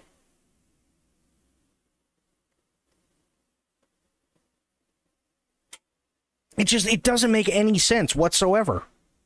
None of it. And it's really, really sad, because I love Mortal Kombat up until, well, I should say I loved Mortal Kombat up until Mortal Kombat 10, which was awful. Because they started shoehorning in all of this other shit that doesn't... And then Mortal Kombat 1. Oh my god. You see it, by the way. Mortal Kombat 1 video game, right? Mortal Kombat 1 came out in 2023. Let's see what they have. They have, consisting of 3 returning characters from Mortal Kombat 10 in 2015, you've got Ermac, Quan Chi, Takeda, and 3 additional guest characters, Omni-Man from the Invincible series by Image Comics, Peacemaker from DC Comics, and Homelander from The Boys. Why?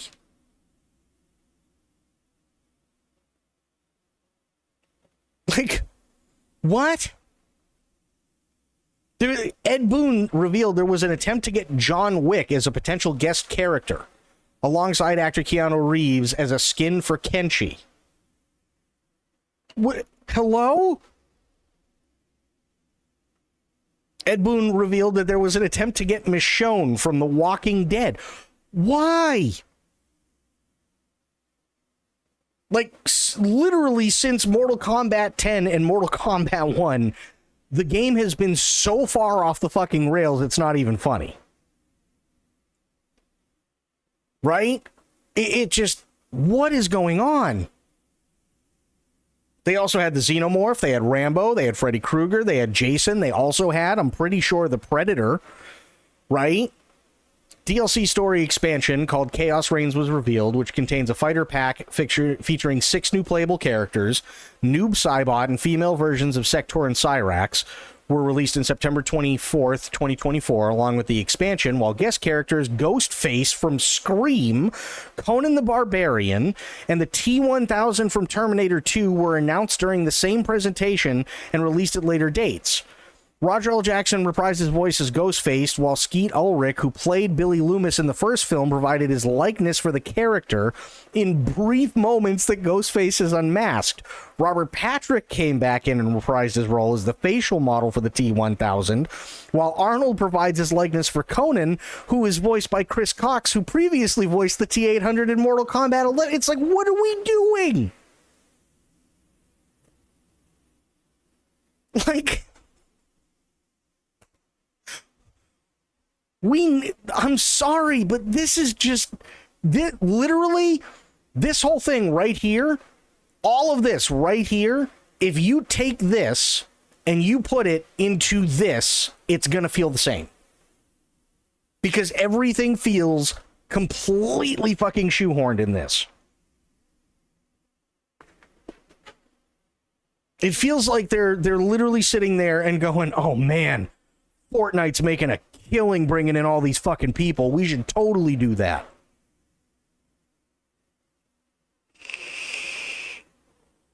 No vision whatsoever. None. And that's really, really, really sad, because I have always had a real soft spot for Mortal Kombat. I've always had a soft spot for Mortal Kombat. What is this? In August 2023, Dave Bautista appeared in a trailer homaging the 1993 Mortal Monday commercial for the original Mortal Kombat in 1992. The following month, Megan Fox was revealed to be voicing Nitara, which was met with very poor reception by players upon release. Of course! Duh! Like... Why? I don't know. The whole thing just feels so shoehorned to me. It really, really does. And the worst part is I'll watch it. I will absolutely watch this, but I'm not... unfortunately, I have to go in very, very, very biased. I really, really do. Because they honestly, they feel like they're just shoehorning at this point. They really do feel like that. If you had, and actually, where was that thing? Development. Here, I'll just do this.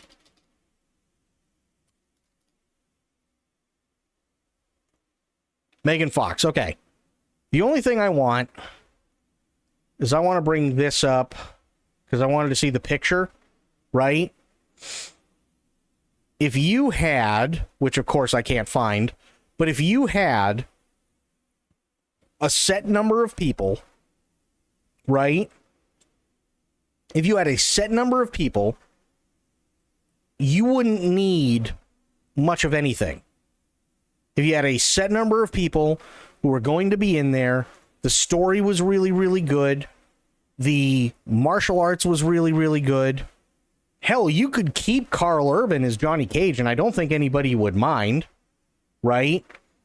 But if you had, like, really, really good actors, really, really good martial arts, and a really, really good story, you could literally reboot the franchise, focus on Liu Kang, Johnny Cage, Sonya, Sub-Zero, Raiden, and, you know, maybe one other, fighting against Outworld like they were in the original, and I guarantee you it'd go over really, really, really well, versus what they're doing now, which is just bringing in a bunch of characters that there's going to be zero time to explain who any of them are.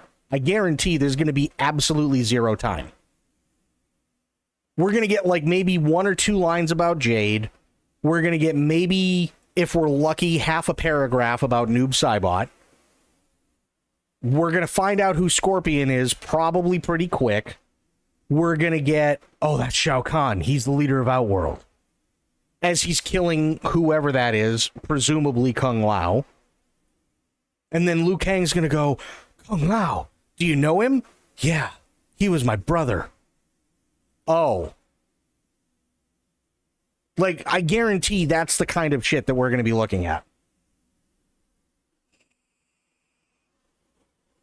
You can introduce at max 5 to 6 characters properly. You can sometimes up it to like maybe 7 or 8. But that's really pushing it for something that's going to be anywhere between 90 minutes and 2 hours. That's really, really, really pushing it. When you have like 7 to 8 main characters, you're probably talking mini-series at the very least. So, yeah, 5 to 6 for like a 90-minute to a 2-hour movie, absolutely, that totally makes sense, 100%. But they're just focusing on Johnny Cage. That's all they're doing. So it's like, all right, so that means that literally everybody else is just nothing? 7 or 8 can be done if some of them share a background and you are double dipping on yeah. It's really, really tough, but comfortably you can absolutely do 5 to 6 properly. Right? Yeah. Other than that, they're just shoehorning in people, and one of them doesn't even have any sort of like real backstory that anybody gives a shit about. Another one is a fan favorite, which is fantastic, but we already know he's getting sliced in half. So, what happened?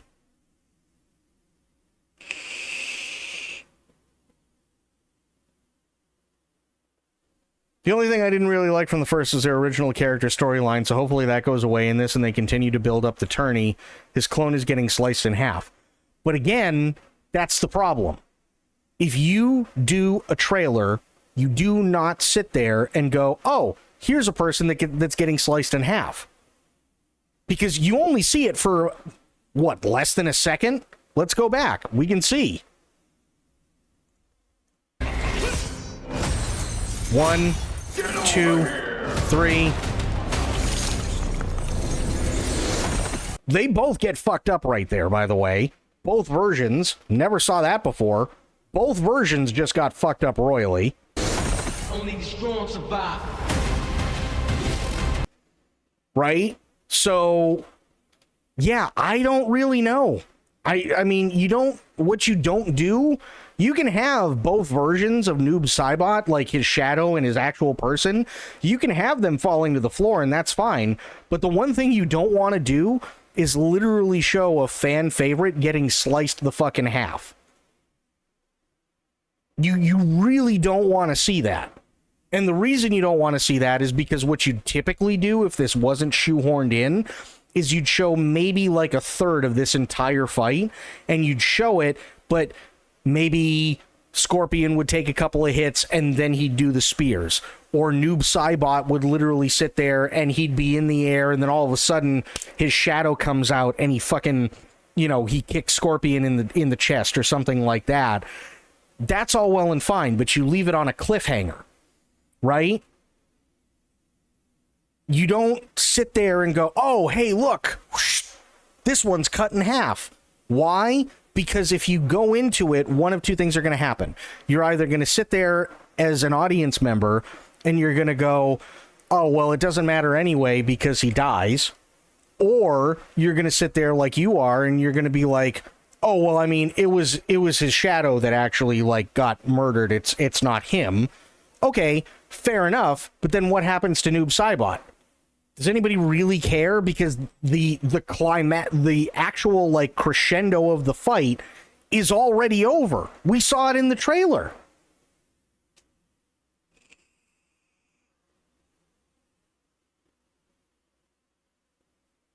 You know what I mean? Or make this even more epic, right? Make it a showdown thing where it's like the very, very, very beginning of the fight, where all of a sudden, say like Scorpion, or you see this like burst of flame come up from the ground, and all of a sudden Scorpion's there and he's ready to go, and you see him and he's squaring off and you don't know from whom or to whom he's squaring off against, and then you show a footstep and you show another footstep and the camera pans up and you realize this ain't no Lin Kuei, right? This is something else entirely. And you maybe show a little bit of the chrome and stuff like that, and you have people guessing.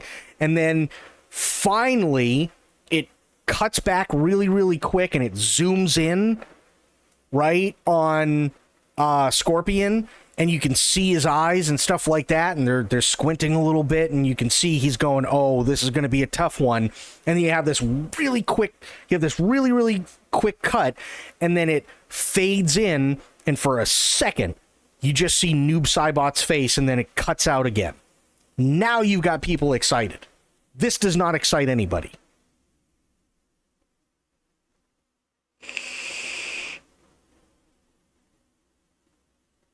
This is a nothing burger.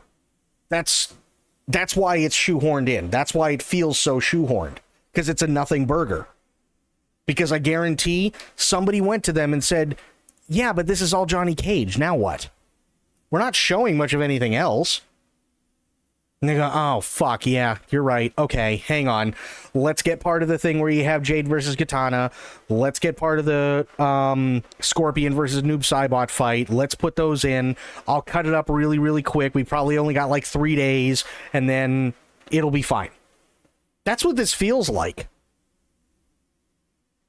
And it's really, really sad. It's really sad. I really, really, really wish that they had people who knew what they were doing. I really do. And it sucks. And you want to know, here's the worst part about this, right? Producer and the director is the same guy. Oh boy. This really, really, really sucks, because when I saw the teaser the other night, or like last night, I think, I was kind of like, okay, well, if they're going to do like a cheesy, like really late 80s, early 90s thing, it could actually be a lot of fun, right? And then I had the misfortune of watching episode 2 for the 3rd season of Star Trek Strange New Worlds, and I got real fucking angry. Because I guarantee you that the people who made episode 2 for Star Trek Strange New Worlds went to college with this guy. Because it's not fun. It's not smart. It's very on the nose. And at the very end, something that's supposed to be this big reveal isn't. And they don't have the courage to come out and say what they should. And then you're just sitting there and you're going, fuck you.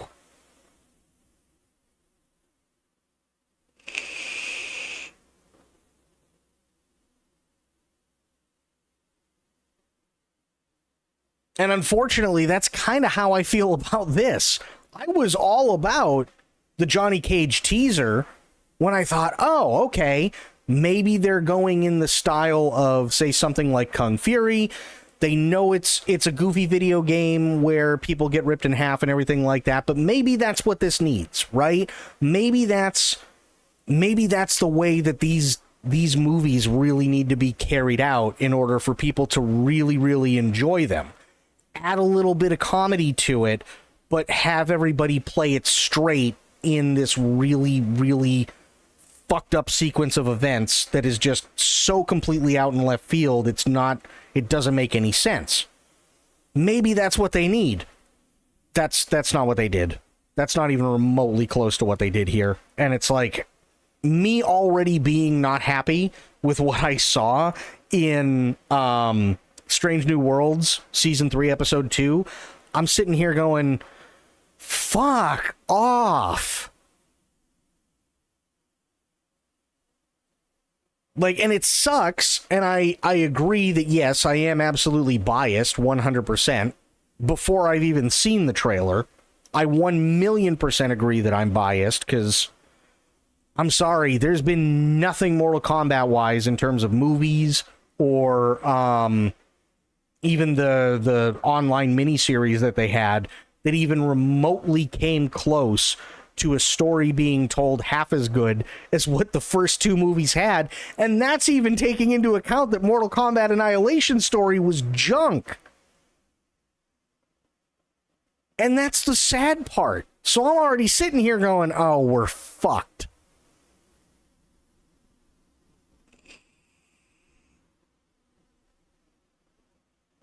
So I don't know. Like, I'll watch it. It's not like I won't. I will watch it.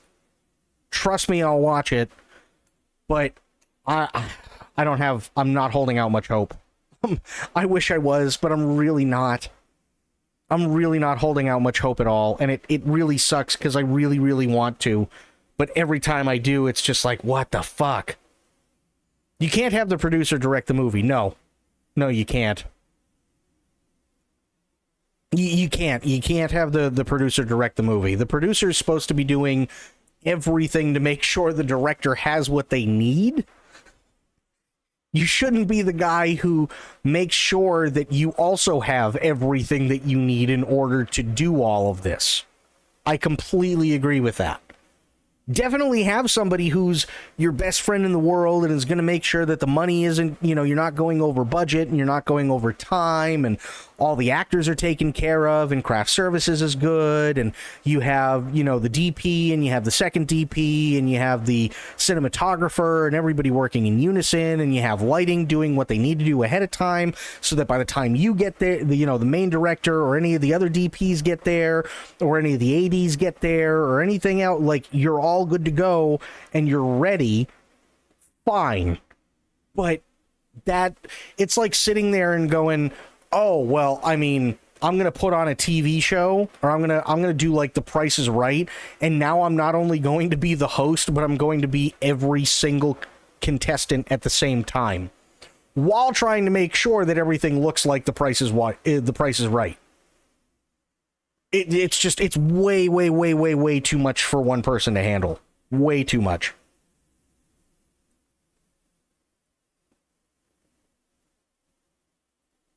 That's why, like, you have a lot of movies that bomb really, really, really hard. Because, and to be fair, some of them do make it really big, but it's for the wrong reasons. So, for instance, if you watch, like, a Neil Breen movie, it's written, directed, and executively produced by Neil Breen, right?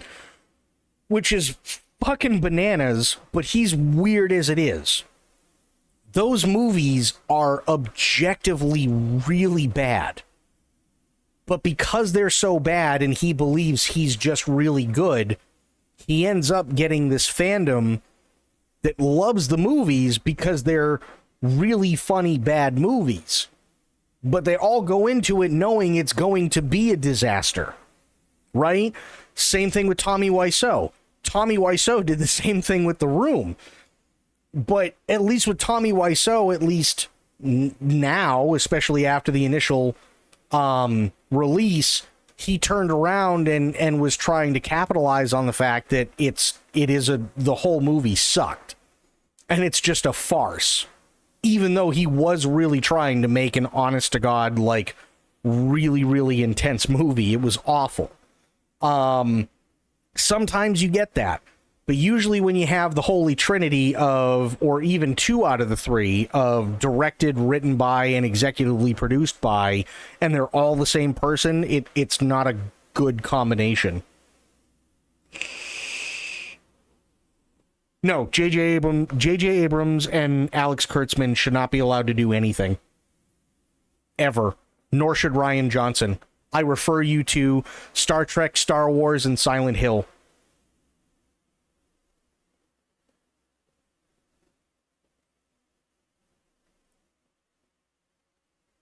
I'm not even kidding. Not even kidding. I refer you to all 3 of those franchises, and you'll see exactly what I mean.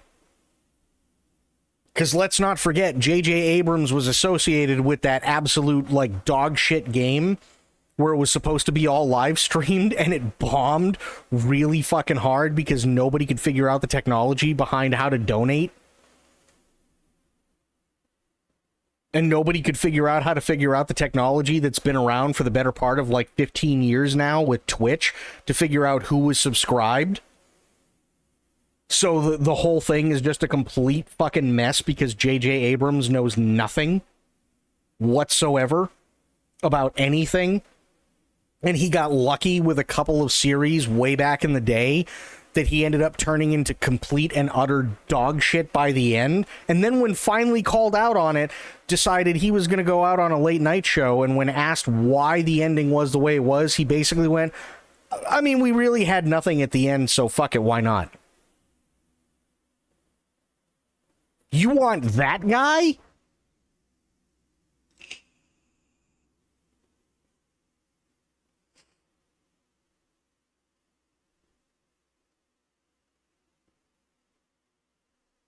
J.J. Abrams starts good but fucks up midway. He really does. He really, really, really does. He's one of those guys where I swear to God, he's got his ADHD is so fucking bad that you literally, for the entire production run of a movie or a TV show, you have to lock that motherfucker in a padded cell to keep him focused. You know what I mean? Like, you really have to, like, keep him focused. And you have to basically, like, you know, like, at some point, it's going to get to the point where people are going to want to waterboard him because he just can't stay on track ever. He can never, ever, ever stay on track. And it's really, really weird. It's so fucking weird. I will never, ever, ever, ever understand Rian Johnson, J.J. Abrams, or Alex Kurtzman. They're just so far out there. They really, really are. But we spent enough time on this. We really, really have. We've only got like 4 hours left. So let's do something fun. We've got a couple of choices here. We really do. We can do some more Dune, because I haven't really done a whole lot of Dune. I paid my taxes, but that's about all I did this week for Dune, because I needed a little bit of a break, because I went hard with Dune, right? And I love Dune, but I needed a little bit of a break. So we could do more Dune if you want. We could also do more Date Everything, which I have had a lot of fun with Date Everything. I really have. It's an absolutely, like, just batshit insane game, but the best part is like they have literally, I'm pretty sure almost every single voice actor that everybody loves in it, and they all do a fantastic job. So Date Everything is definitely on there. We also have, I wouldn't do RimWorld. We also do have, this just came out today, by the way, RoboCop Rogue City Unfinished Business, which is a standalone to the original game. And then I don't have it, but I could also get Peak.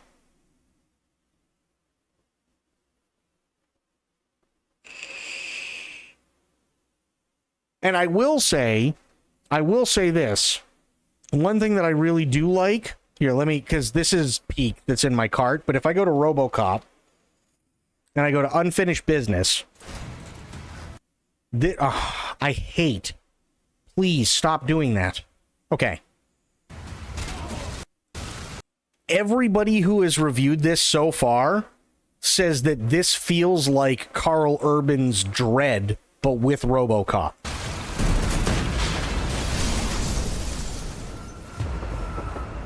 That building is technically outside of police jurisdiction. I am heading there. Just remember, we're cops. Don't make it a matter of revenge. It will be a matter of justice. Those mercenaries are my unfinished business. Surrender, or there will be trouble. All squads, code red. RoboCop is here. Trouble, then. You're going down.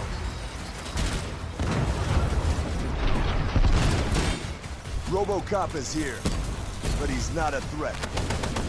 We're not defending. We're hunting. RoboCop? Who are you? You have to save those people. Mercenaries. What do you know about them? Is it true that they returned to you, Alex Murphy's memory? Weapon drawn. I'll handle it. Murphy! You only need to reach one place in this building to stop her. I'm beginning the search for evidence. The Mercs were certainly hunting for the woman you're looking for. You know why mercenaries are developing the OCP hijacker. Good to see you, Murphy. You think we're different. You failed as a blade of justice. I do not reason with criminals. You want peace.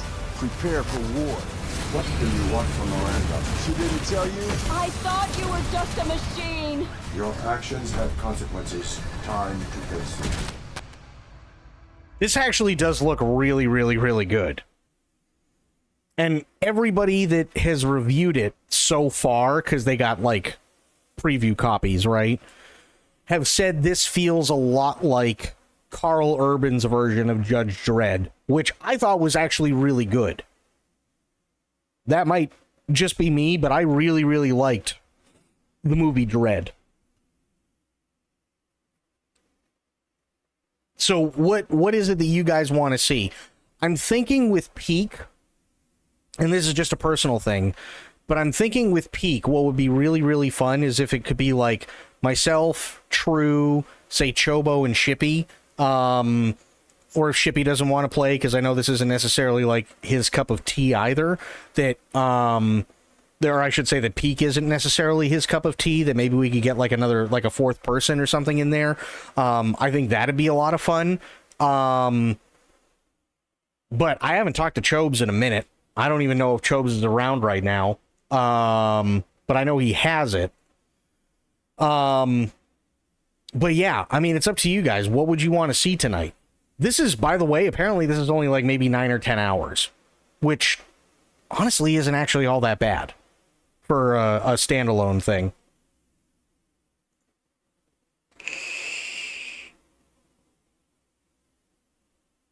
So what would you guys like to see? And by the way, I'm not opposed to RimWorld as a game. Just an FYI, I'm not opposed to RimWorld as a game. I've never been... I don't know. I guess my problem with RimWorld has always been, like, I've seen it so much, and I've seen a lot of people really, really, really enjoy it. I just don't know if there's anything entertaining that I could bring to it. Peak might be hard to coordinate. I mean, it's really just a matter of, like, seeing who's around at the time. Honestly. That's really all it is. It's just a matter of seeing who's around, but I'd have to also do a lot of that on my Steam friends list. And actually, let me see. Is there anybody currently playing it on my friends list? Let me check, because I know that there are a couple of people on my friends list who do have it. But I don't think Yeah, no, nobody's playing it right now. Nobody's playing it at the moment, which is okay. There's nothing wrong with that. But that would definitely be something like I want to get a couple of friends. Again, True, maybe Chobo, Soul, and so on. And then we'd play it then. But yeah, it's up to you guys. I mean, what is it that you'd like to see?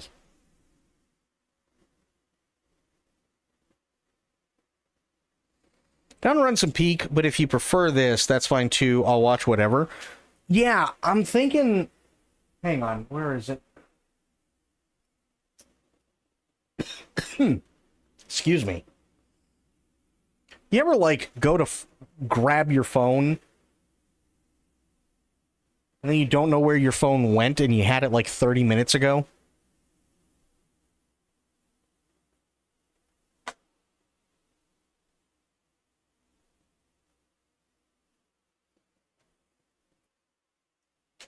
I have no idea where my fucking phone went. I have absolutely no idea.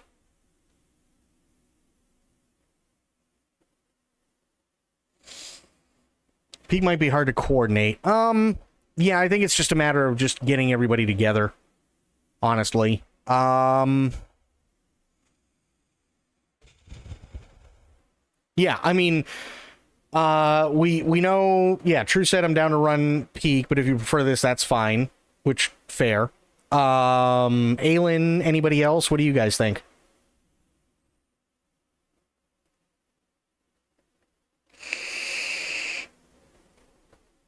Also, actually, I do want to check one thing before I do this. I want to look at the reviews, because I do remember us having, well, me specifically, having problems initially with Rogue City, and I want to see if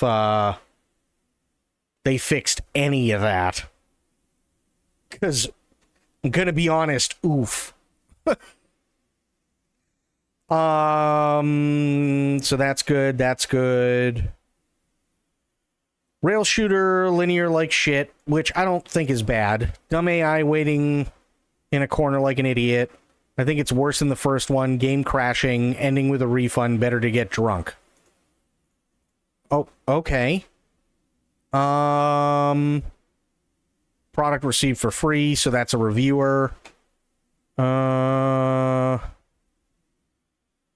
really had high hopes for Unfinished Business because they said they were adding in more story about Alex Murphy, and what the first RoboCop Rogue City failed to deliver was just that.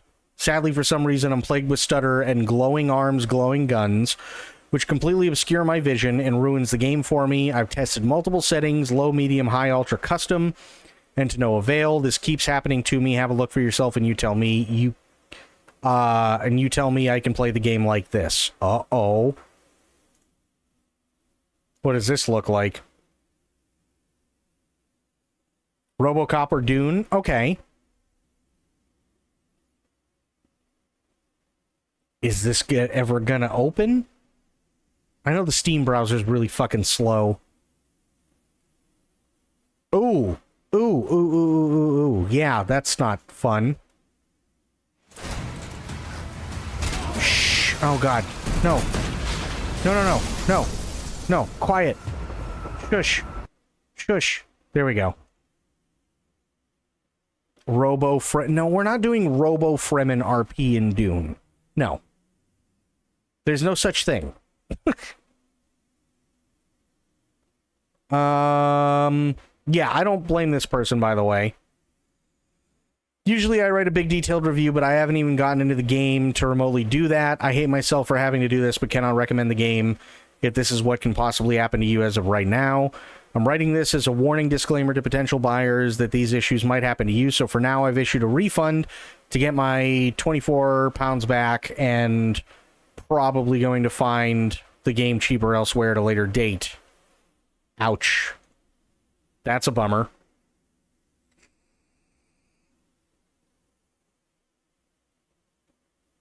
That's kind of a bummer. Ooh, okay.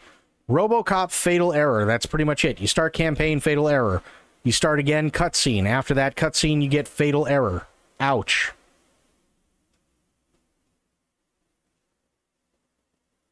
Yet to complete the original game for this very reason, disappointing. And to be fair, we had a lot of these problems when I played the base game. Had a lot of those problems. Oh, also, question true, because I know we talked about this last week. What was that game we were talking about that's also on Game Pass? There was a game that I said I was talking about, or I said I was possibly looking at.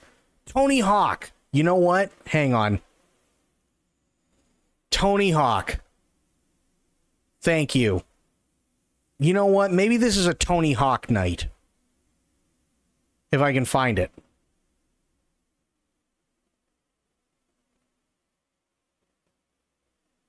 Torment. I'm not... Oh, there we go.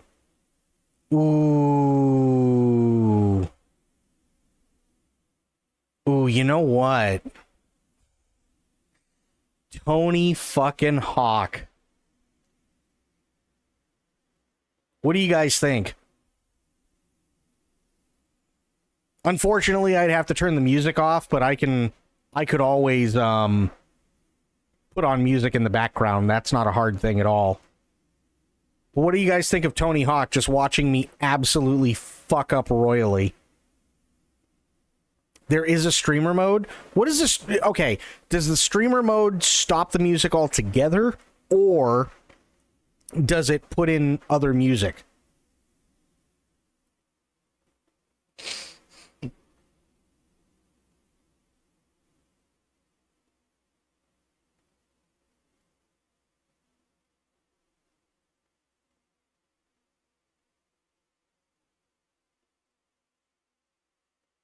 Honestly, not sure. When I did it, I just put the game on a separate track, so it wasn't in the VOD. Yeah.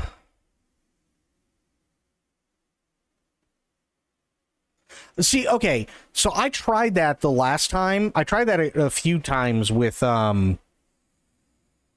stuff like Final Fantasy XIV and whatnot, and maybe it was because I was doing the Shadowtech stuff at the time, but I remember it being like really, really, really like... It sounded like there was a shit ton of interference. Let's go skate. Oh boy. Alright. I think I could do that. Install. Oh, it comes with those too? Oh shit, okay. And it's only 40 gigs? That's not bad at all. Holy shit. Yeah. Create the shortcuts. There shouldn't be any of that? Okay.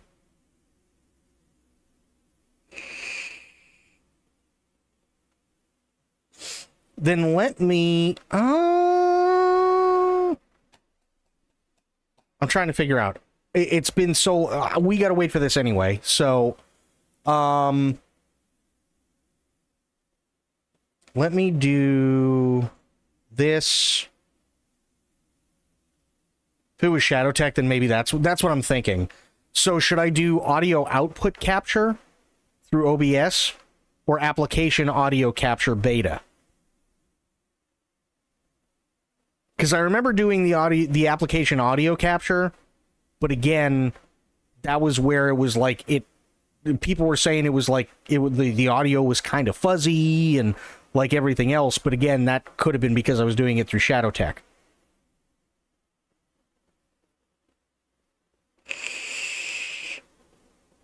Do the audio app capture beta. Okay, fair enough. So I'll just put game. That's fine. Okay, apparently not. Hang on, I'll put gaming. That's good. Doesn't really matter at this point. Okay, so gaming is up there. I'll bring it down a little bit here, because I don't want to blow people's fucking eardrums out. There, and then I gotta go into advanced audio. Have the separate VOD track setting turned on. Yeah, that's what I gotta figure out now, is how do I do that?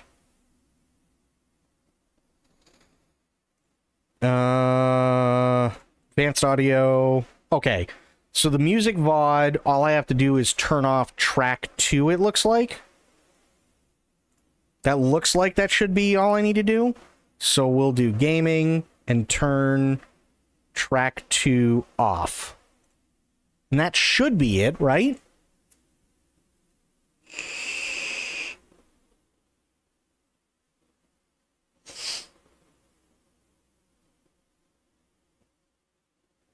Check the Twitch VOD box. Go to output. That's under settings. Output. Twitch VOD box and select the track that will be in the VOD. Okay, well, I can't because I'm all... Oh, wait. Audio. Yeah, no, I can't. Balls. Actually, no. You know what? I think it might already be selected. Let me see. Yeah, it's already selected. So track 2 is the one that I need to turn off. Yeah. So we should be good there. Hopefully. Well, we're gonna find out. You know what I mean? That's all I can say is we're gonna absolutely fucking find out. And the good news is because again, this is not my steaming pile of potato that it was before. I might have a lot better luck now with this PS5 controller. Make sure to uncheck every track other than the VOD one. Wait, what? Hang on. That audio app capture. Here, let me go back to advanced. Bring this over, right? So I've got it set up so like music VOD, right? My VOD music does not show up. That's like the intro stuff. That does not show up in the VODs whatsoever. It'll be like 10 to 11 minutes of just silence. So if I do the same thing here, it should be good, right? I do have to change this to monitor and output, though. You're good how you have it? Okay, cool. Ooh. Cool. For whatever reason, that shit always, like... I don't know what it is, but that shit always drives me insane with trying to figure that shit out. Hang on, let me go here. There's crashes, unfinished business deals. Oh, Djibouti's doing it right now? Oh, God. Those guys must be having a blast. But it's Djibouti, so, I mean, what do you expect? Is there anything? Because we gotta wait for it to install anyway.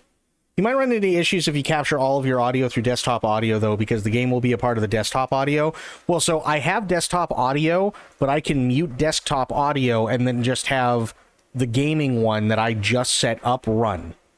And then all I have to do is just go to the gaming one, and they have that thing underneath the preview that says window, and then I can select whatever it is that I want.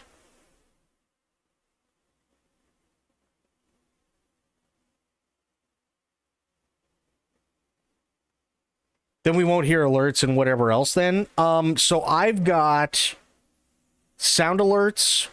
I've got the sub stuff. I've got TTS Monster. And I think Tangia is in there as well. Or that might be through desktop audio. I don't know. That might be. I'm not sure. But those are all on separate things.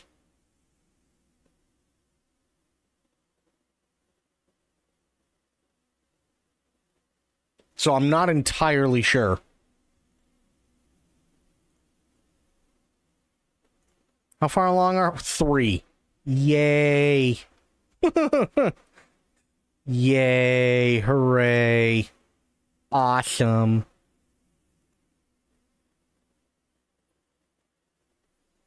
But we gotta wait anyway for that to finish download. Oh. There is somebody that I actually do want to show you guys. You guys might actually laugh your asses off at this. Here we go. I don't know if you guys have ever seen this guy, but he's fucking hilarious. Personally, don't capture desktop audio myself because it's annoying and it's simpler to compartmentalize all the audio Stream hears, so I can mute and unmute and whatever to each sound separately. Yeah, typically I just leave it on desktop audio because it's easier, but I do have it where sound alerts, sub goal, TTS monster, and all that stuff are like separate things, if that makes any sense. I just don't know about absolutely everything.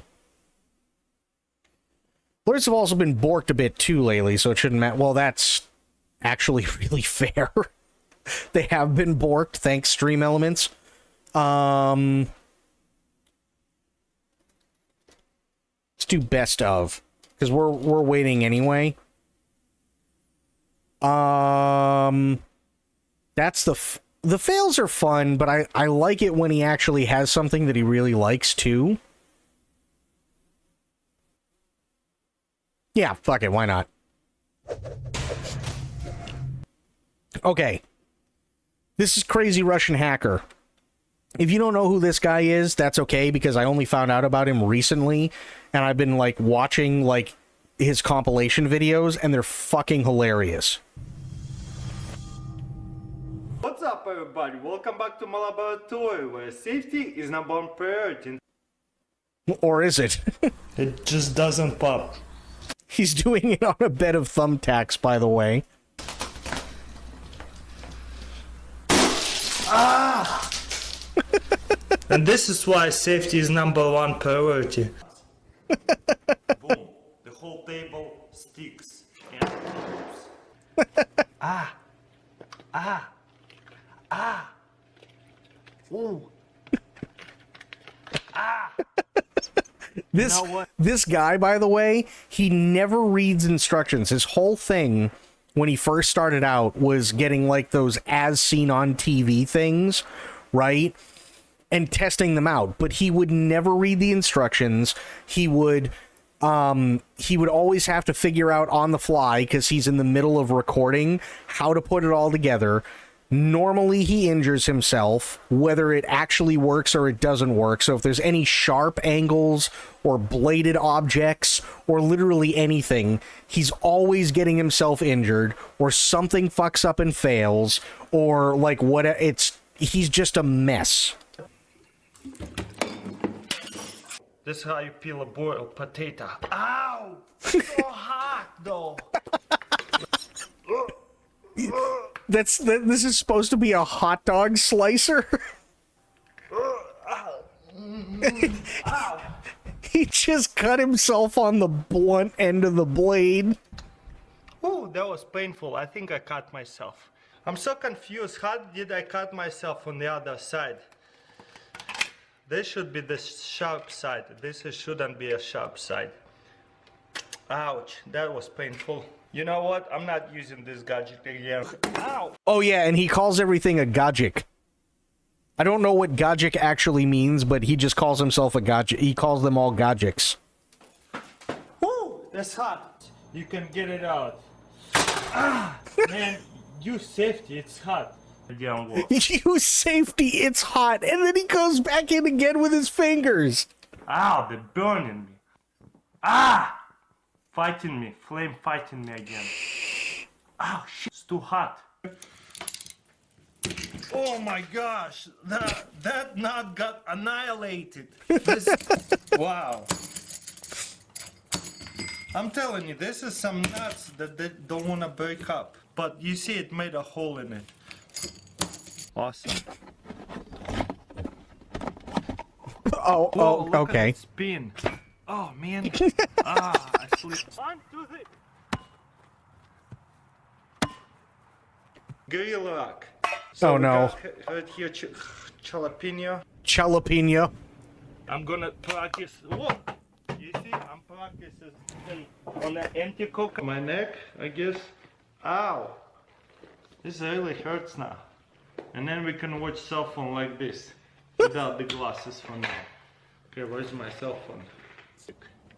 I'll put Oh, did Steve upload here. a new video? Okay. Okay, let's go. Oh my gosh.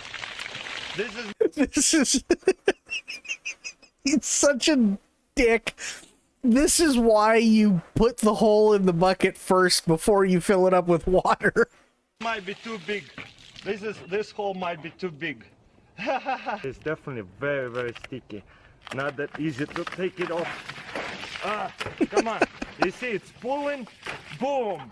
This one we got an avocado peeler, just like that. That's Oh, no. actually pretty cool. Let's check this out. Boom. Boom. Avocados haven't been easier to peel anymore. He calls it an avocado and it's a mango. I mean, to cut. I mean mangoes. Cool, because this is a cherry seed remover. So what are you supposed to do? Stick it in here. Oh shit, that's like shoots it out. Holy crap. I got here a really new avocado slicer knife. Oh, I've never God. seen anything like that. This is sharp, sharp, and sharp. He keeps calling mangoes avocados. So let's see how you do it.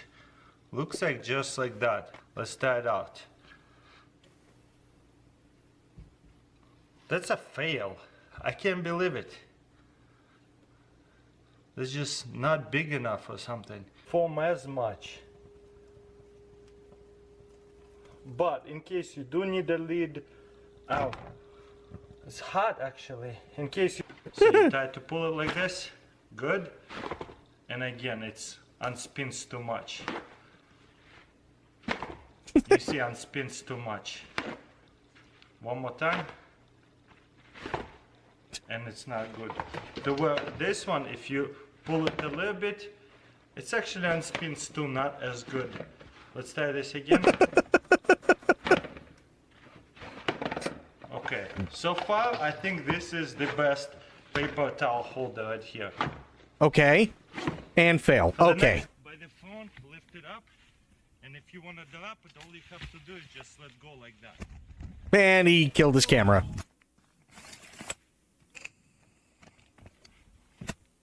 Sorry guys, you okay, right? A little accident over there. You're okay? I to lift this toilet lid. Ouch, that was painful. Well, there you go guys. There's a little gadget that is a pedal that's supposed to lift your toilet lid. Ow, every time it hurts me. Let me try to set it this way.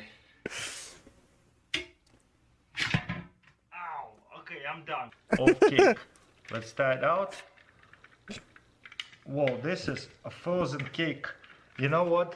First problem with this cake slicer, I don't know how well it's going to do with the really frozen cake. You know what? I might have to put them on a sun. So the first... He's trying to cut a frozen cake with plastic blades.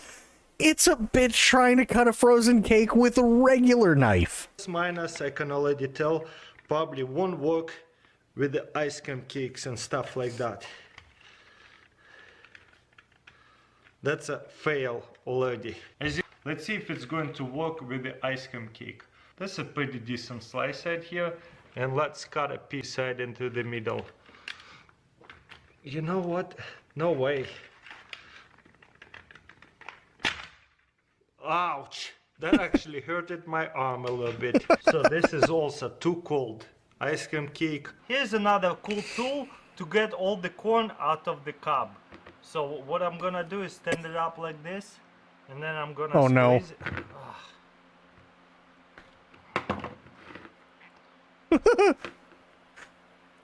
What I'm gonna do is stand it up like this and take it out. The bacon got stuck a little bit. Ow! What a mess! Ouch! Wait, What a mess! I burned my habd on a glass lid. Ouch! This one is pretty much well done. Ah! It exploded. Ow! I don't know why when you cook an egg inside of a microwave, it just explodes every time, but yeah. You see right here, ow, this is so sharp. I see why they keep it locked. Look, I cut myself. Be careful, don't cut yourself with these things. You see, if you lock it, these ones are really sharp. Don't mess yourself like I just did. Look at this. So let's try this out. We're gonna... Oh, he's trying to do dry ice in the pool with that one. Can, I guess, feel it. Ouch. Hit myself. Yeah, 100K, what's up? You guys awesome. That's a massive gummy bear. I'll let it sit for about 15 minutes. Hopefully, it's going to be soft enough to be able to cut it now. Ah, so frustrating. Why is this coming out so easily? Otherwise, it won't work. Oh my god. Same problem. He just... What a fail gadget, that's for sure. You never know what you're going to get until you try it. You know what? Let's try to do a smaller piece right it here. just... It's frozen. It's not...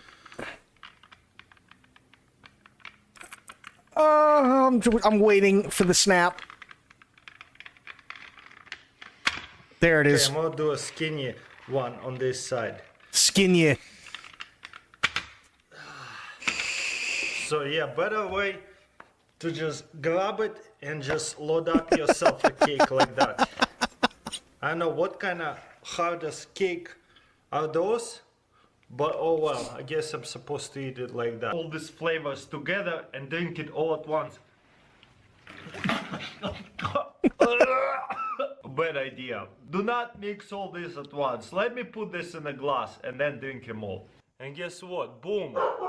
Look, stop. And guess what? Look, stop. And guess what? The glass. Stop it, Luke. No. All the way through.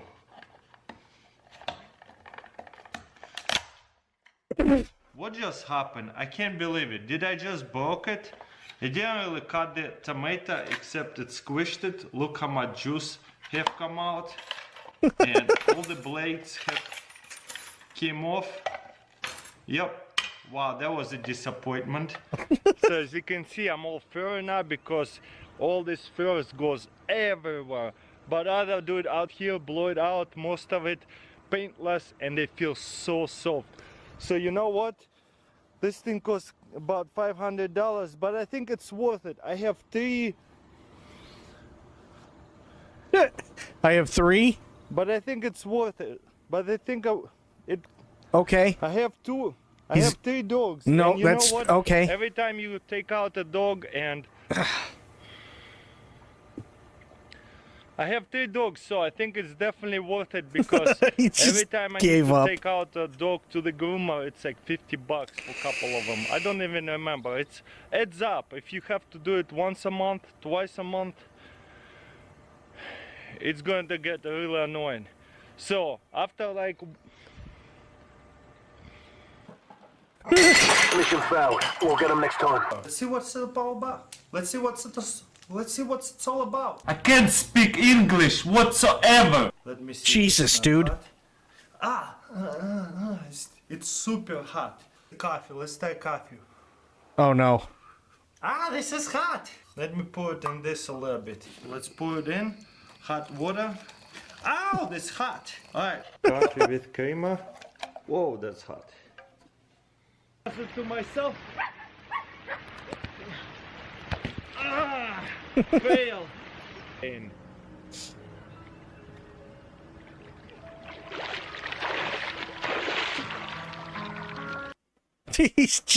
He's such a doofus, but he's amazing. Okay, 63%. Let's do, what was the name? Steve Wallace. Yeah. It's only 21 minutes. Fake bear trap camping. Oh no. Fuck hey it. everybody, welcome to Camping with Steve. I built a fake bear trap that I can crawl into and sleep inside of.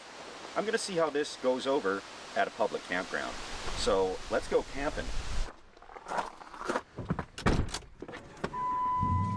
So anybody that knows what a real bear trap looks like knows this is not the real deal. But thankfully, that's a very small percentage of the population. Most people are just gonna look at it and not want to camp beside me, and that's the plan. What? We've pulled into the campground and we're getting some looks already. The person behind me seems a little concerned, but the whole point is not to pull up to a busy area and scare people off. The point of this is to pull up to a completely empty area and prevent anybody from camping beside me. Because normally the way it goes is you choose a secluded spot, and no matter what, in an empty campground, somebody will still park right beside you to camp. That will not happen today, my friends. I would never actually tell another camper that there is a huge, ravenous, bloodthirsty bear in the area, but it is heavily implied. Why, Steve? Why?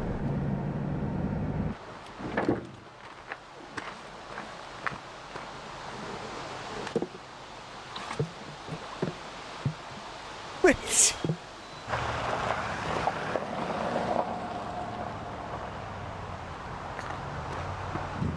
They just drove right past.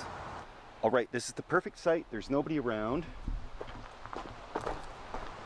I managed to park at an angle that actually blocks the campsite out completely for anybody driving past.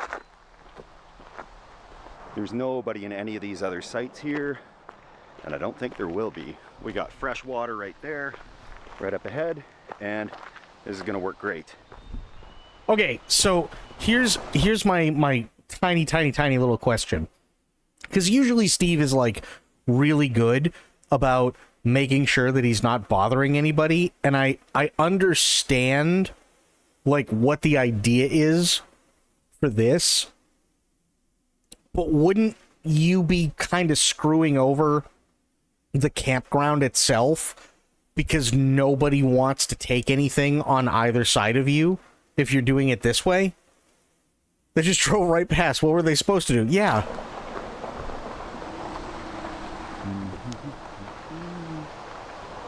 Nothing inside of here is fancy. It's really just a 4-foot wide culvert. And I'm gonna slap a sleeping pad on the bottom, sleeping bag, and oh, really echoes.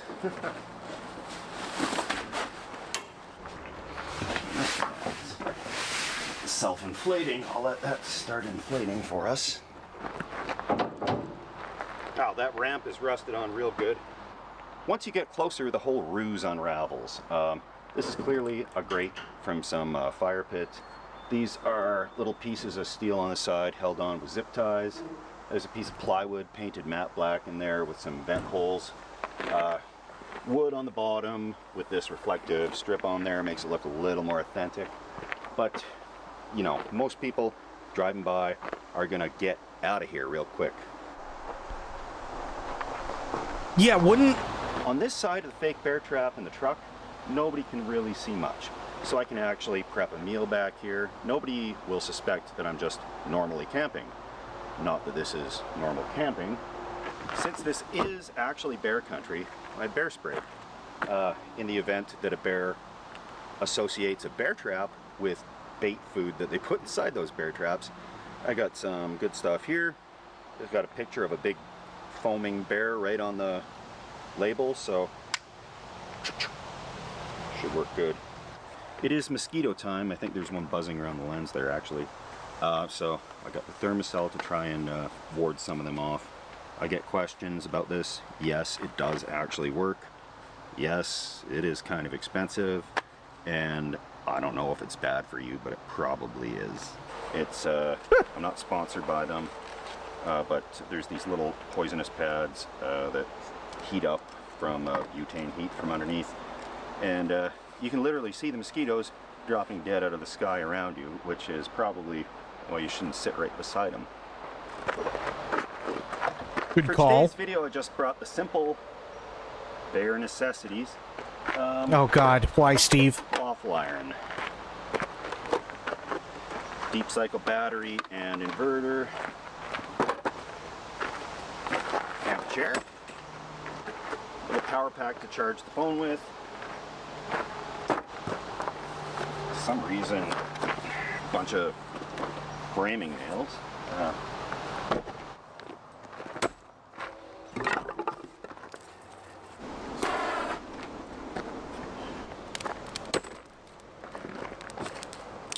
Why, Steve? Why? I love being out here. You just feel the stress melt away in an instant. As soon as You got the campfire set up. You got your. I know, right, Mongo? In your bear trap, it's just beautiful out here. Just slamming it down. I know. Like, we're watching this, by the way, because we're just waiting for Tony Hawk to finish downloading. Got a couple of chicken breasts, and first thing I'm gonna do is pound my chicken. No. Steve, phrasing. Pound town. There's no way. Then I'll dump in the flavorings. There's zero way he didn't know what he was just saying. There's no way he didn't know. Avocado oil. That bird. He's gonna pound his chicken and take it to Pound Town? Come on. It's camping, right? So, I think I'm gonna do Dijon in here. Yeah, he has to. There's no way in hell he didn't know. There's a little thing of, it's got mixed in garlic, onion, black pepper, and salt, which means I only have to carry one canister. Every meal seems to say to put that in there. And, it's an $80 bag of shit. Oh, yeah. Oh, there goes the oil. Good job. Some, honey. Dash of vinegar. Okay. A splash of that. Mmm. There we go. Dump this in the cooler real quick, because raw chicken out here in this temperature, you never know. Yeah, okay. There's one thing that would really, really, really help Steve a lot down the road, and that would be to, hey, if you're going to grab some shit to cook, you should probably prep it in the bag first, and then give it time to do its thing while it sits in the cooler, while you just kind of sit there and do whatever, instead of pounding his chicken and taking it to Pound Town in the middle of the campground. Yeah, keeping a clean picnic table, like everybody spills on these things all the time. These are existing stains from before I was here. That will attract bears, obviously, and we don't want bears. But you'd rather him choke it. If you leave it sitting out and turn your back for a second, the birds will come down and eat it, because campgrounds... You know what? That is a good point, Alpa. He would have less content. You're absolutely right. Air conditioned like garbage birds. They're swarming around waiting. They know when you're not looking. I've lost some food before when I turn my back for a split second, so don't want to do that. About 4 or 5 vehicles have drove past, and none of them have slowed down or stopped. Okay, I spoke too soon. Somebody literally just pulled up at the campsite right beside me in a motorcycle. And motorcycle campers don't carry a lot of gear with them. They're not in a hard-shelled camper. So if he sees this bear trap, he may just change his mind. But this is exactly what I'm talking about. There is so many empty spots in this campground right now that are not beside me. But let's see if this works. Good, how are you? Is there actually a bear in the area, or? You know what? There isn't. There isn't? No, this is just my camper. It just looks like a fake bear trap. Steve! Stop people from camping right beside me. Yeah, that would, eh? Yeah, it's a fun little project.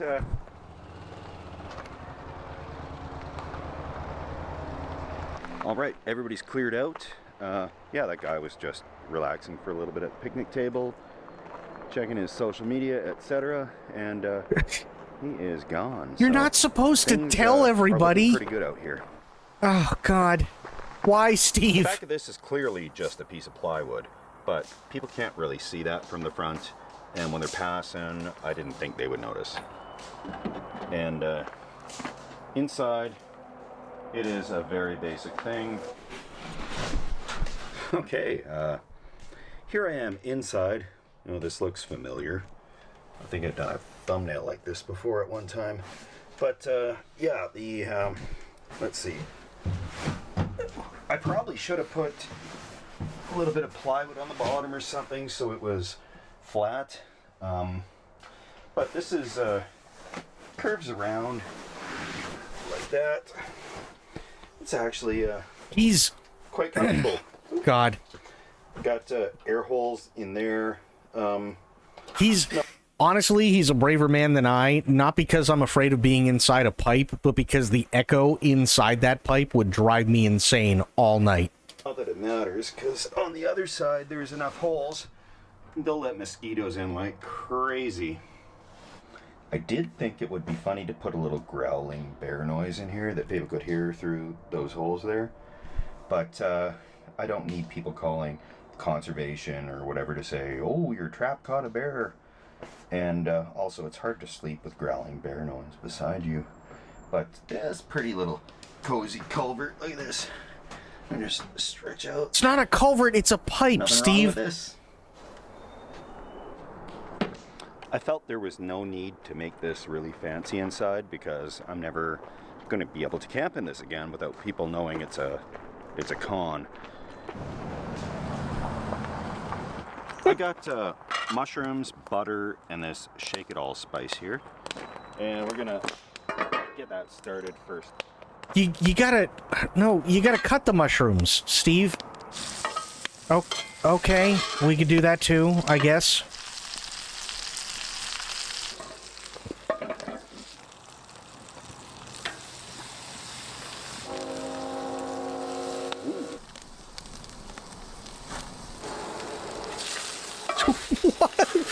What?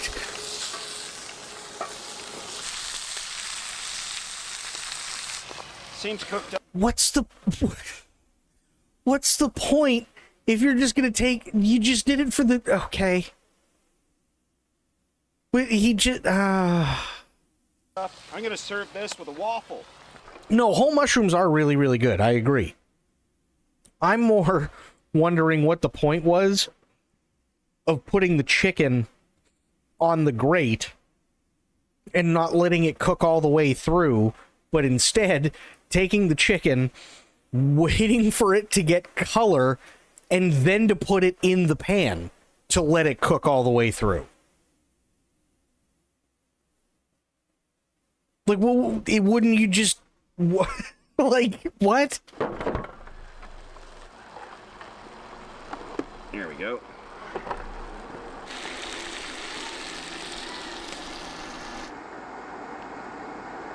Wait, what is he doing?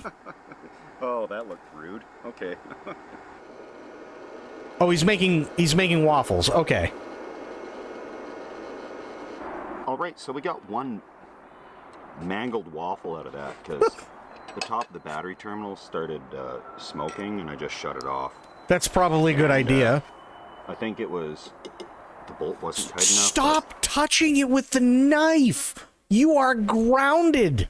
This whole cable, this is a big cable, and it is still a little hot to the touch, but that's all right.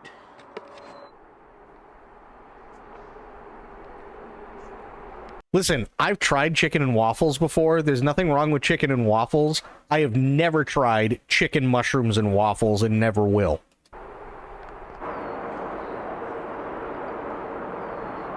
This is great. I'm gonna make this at home. Wow.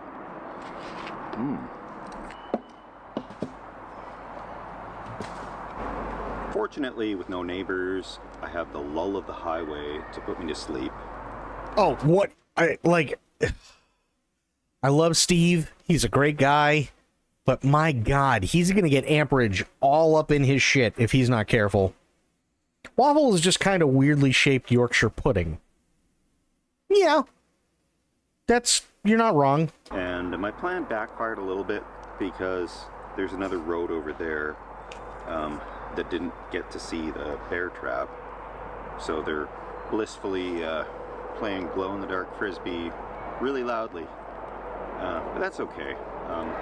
I shouldn't be able to hear any of that inside of my bear trap tonight.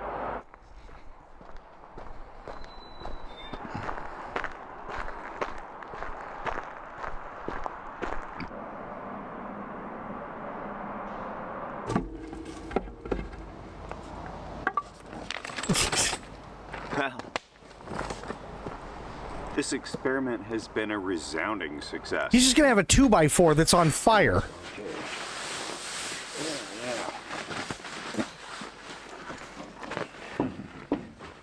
Ah, There we go.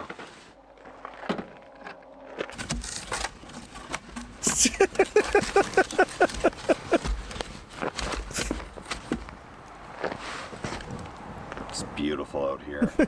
No, Stress melts away. Don't change the subject, Steve. I love it, guys. I will let you know that I'm working through grief still. Okay, right? which is fair. Grief is a funny little thing. First thing you lose is your confidence, creativity, ambition, and you're not just grieving the people you lost, you're also grieving the life you used to have, and that sounds very selfish. Like, it's about the people you lost, but your life was built around them, and that's what you lose. So, I don't just want to put up a video for the sake of a video. That's fair. Good video. That's totally fair. And something that my friends would be proud of. So, enough about that.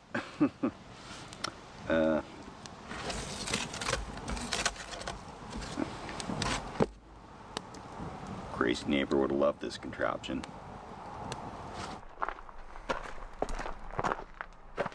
Yeah, but okay, but Crazy Neighbor slept in a cave and it sounded like monsters with his snore. Like, we love Crazy Neighbor. There's nothing wrong with Crazy Neighbor.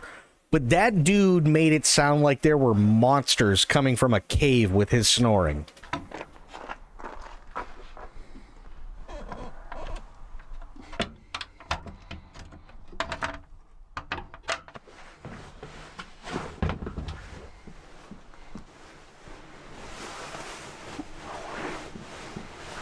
It's actually much better than the last time I've slept in anything remotely resembling this, because there's no mosquitoes flying around. Hopefully, haven't seen any. That looks uncomfortable as shit. Puddles underneath me. This is actually quite a good thing to. I just saw a mosquito. There's a mosquito behind him. And we'll see you guys in the morning. Okay. There we go. Oh, good. He's got the ring. Good morning, everyone. That is by far the best sleep I've ever had in any pipe. That's not saying much, but still, I slept in a little bit. It's like 10 or so, but it's not even hot in here. It's staying nice and cool. Like, we painted it white on the outside, obviously, for that reason, to keep it nice and cool, but it's nothing like sleeping in a tent where you're just so if I remember correctly, you know the water runoff pipes that you may see, like if you have like a raised piece of road and the pipe goes perpendicular. He slept in those. He slept in a massive pipe that was supposed to be part of, I think it was like a natural gas thing, in the middle of the woods, but it had long been abandoned. I think he slept in a couple of the water runoff things that go like under the road. And I think that's about it. I think that's about all I can remember. So, like, I'd say probably like 3 or 4, including this one. In the morning, so this is a good situation. I'm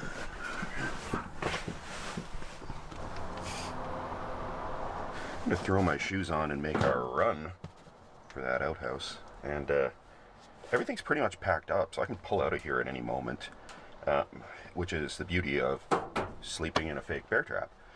No tent to take down.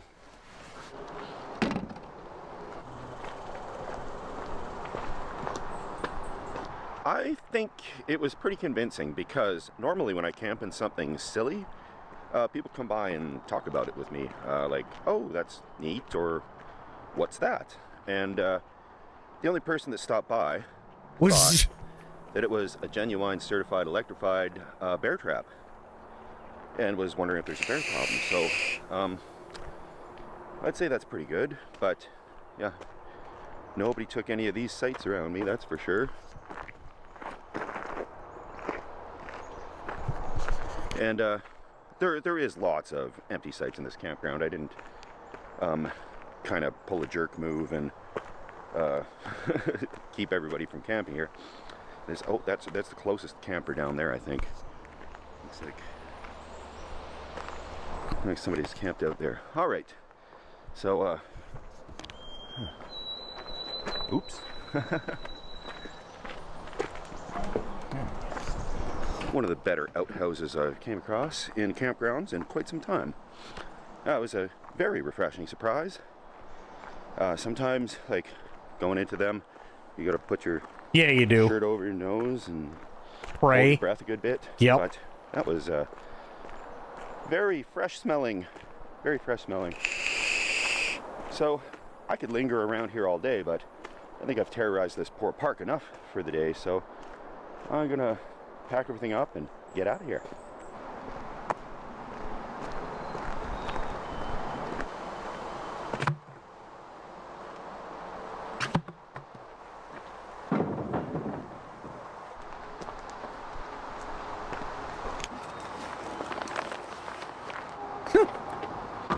Done my quick look around here.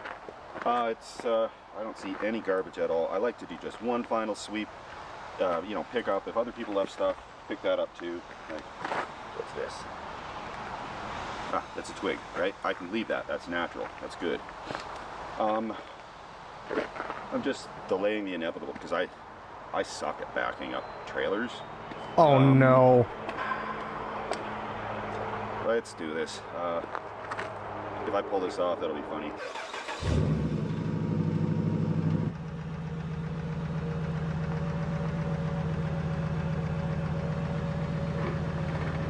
It's... no. Okay. I would have gone a little bit more to the left, but sure.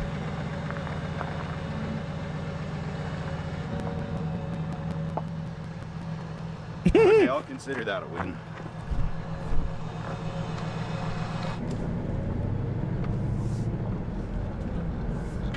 Yes, and just like that, we are out there like nothing ever happened. I did get a message from somebody, a friend of mine that knew what I was doing, and he said that there was a post about this on an Alberta camping group. Somebody was wondering about a bear situation at this particular campground, so didn't arouse too much suspicion, and I think it was overall a thoroughly enjoyable evening. And thanks guys for coming along with the trip. I'm just gonna focus on driving here, I guess. I should. Well, thank you for choosing to spend time with me here. I know there's a lot of things to watch, and you found yourself here for maybe you've got watcher's regret. I don't know, but hopefully not. Maybe. I usually try to keep busy with some random odd things like this, and I got a few other projects that I'm working on right now. And you know, I appreciate all of you coming by. Please consider subscribing if you don't want to miss out on more of the absurdity. So I will catch you guys on the next one. Thanks okay. So much. Hunker down and stay stealthy. Thank you, Steve. Thank you so much, Steve. Okay. Now, I gotta change the thing here. Really, really, really quick.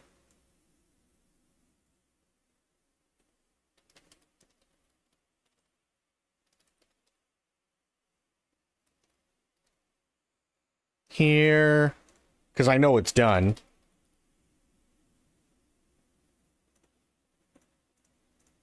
But yeah, I just want to play Tony Hawk. That's all I want to do. So, hit play. That's launching. That's good.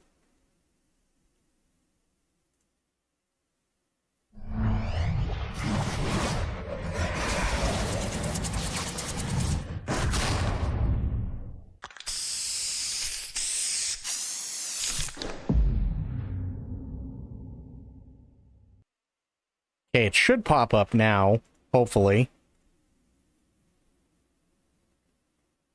Why is it not popping up? That's coming in fine.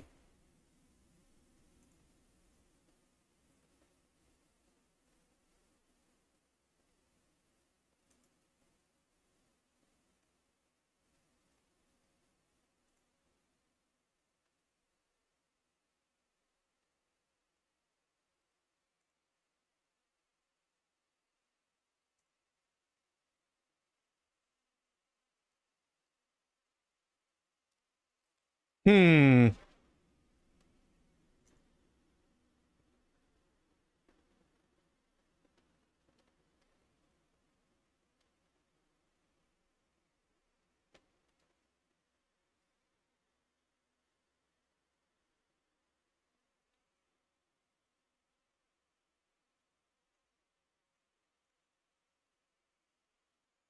I'm just... I know you can't hear anything, but just give me a second.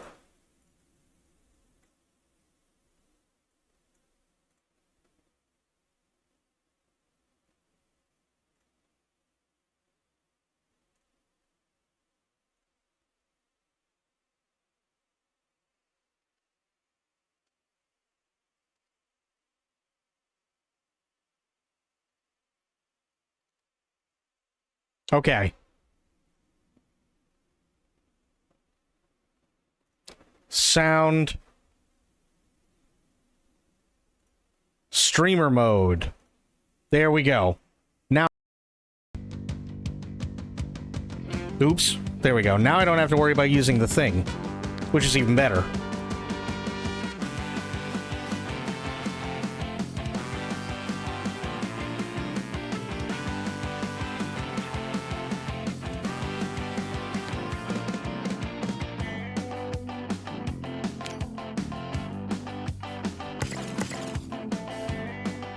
Okay.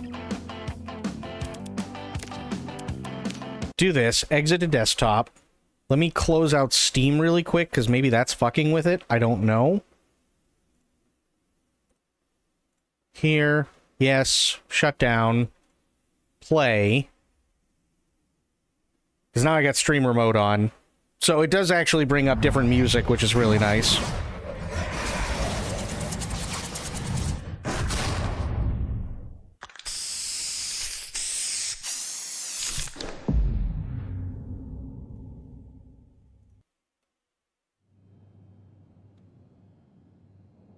Gamepad is recommended. I know.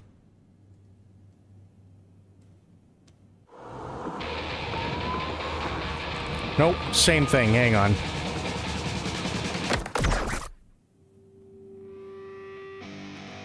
Why is it not working all of a sudden? Hang on.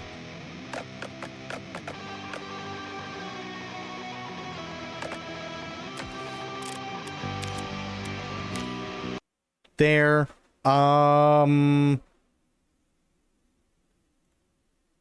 No, I don't want to share. How the fuck do I go to settings in this? Settings. Install options, library, and extensions. No, that's fine. Good.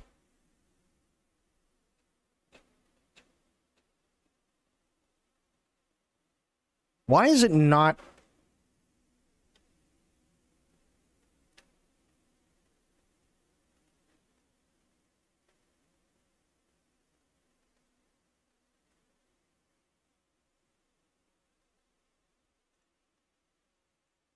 Here, let me do it this way. Maybe this will work? I don't know.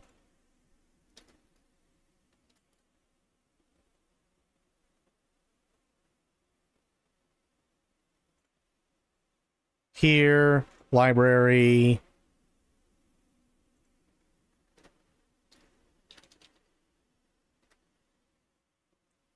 um...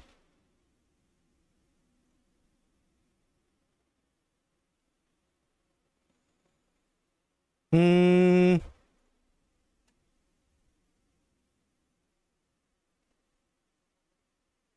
Oh, maybe it was on the other computer.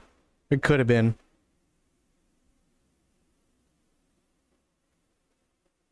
Okay. Scroll down. Maybe. What is this called? I think it's just Xbox, yeah.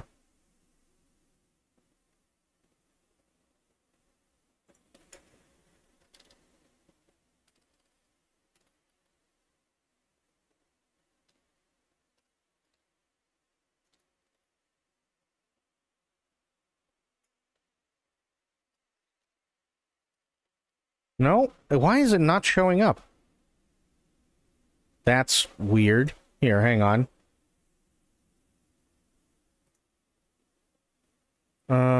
Settings.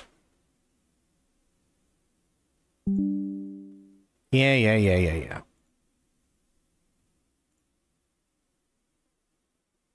Notifications. I don't care.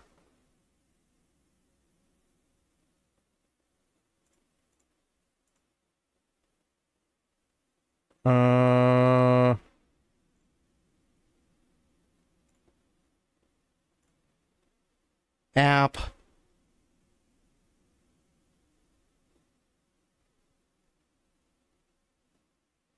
Windows settings, that's fine. Permissions enabled.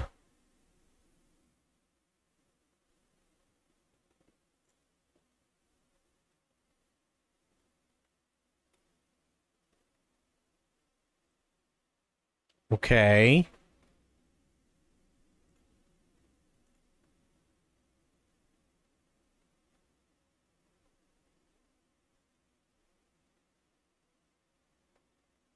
So they go to that. So let's try this. Here. Yes.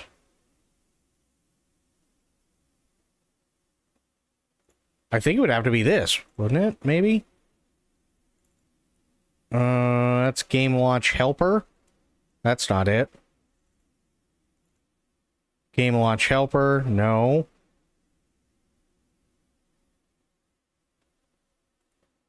Where in the fuck? Oh my god. Okay, hang on. Now I have to do a thing.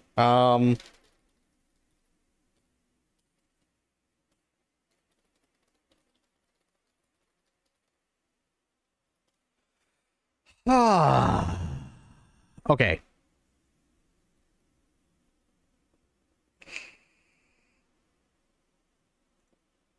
Are they really gonna... They are. You son of a bitch.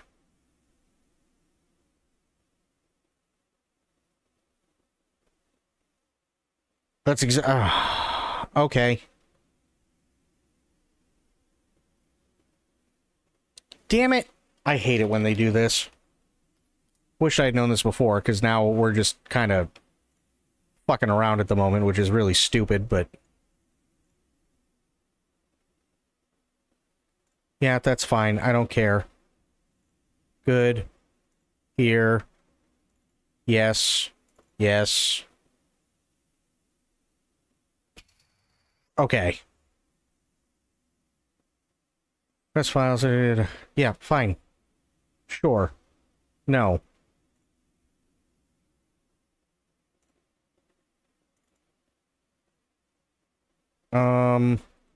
Do this. New. Yes.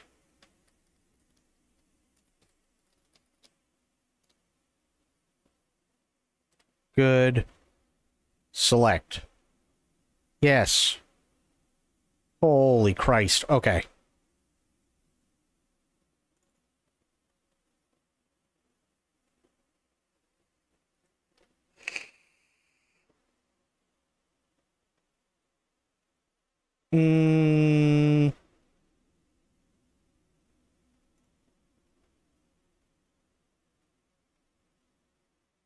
Yeah, that's... I don't care. That's fine. Close.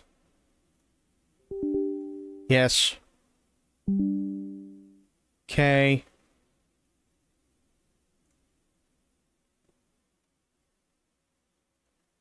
What's the issue? It's because it's a PS5 controller. That's what it is. It's a PS5 controller, so I have to get DS4 Windows, which I just did. And I'm just doing it and getting everything set up now, which is really stupid, but it is what it is. Okay. I swear to God, if I have to reboot my PC, I'm going to be pissed. Which I might have to, which would suck. Because that would kind of kill that, wouldn't it? Here, let me close out of it again.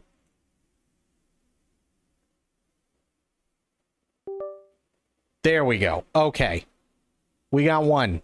Nice. Now, let me go over to here because it should pick up. Hopefully.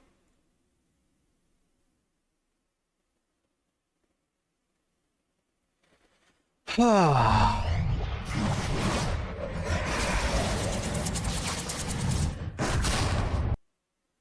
okay.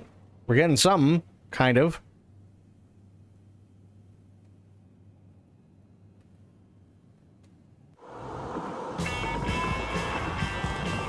There we go.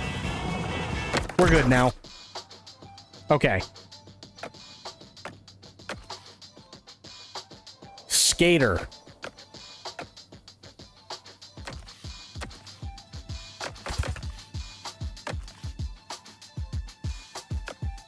Appearance. Yes, here we go. Sure, I'll go with that one. Why not?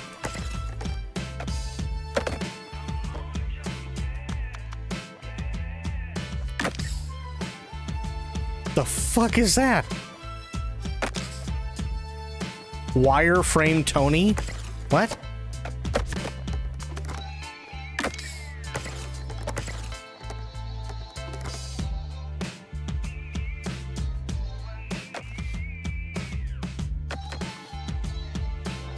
Ooh, career. Okay, perfect. This is what I want.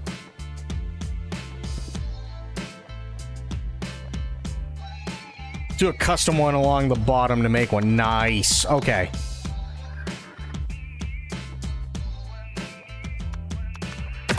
Custom skaters. Name.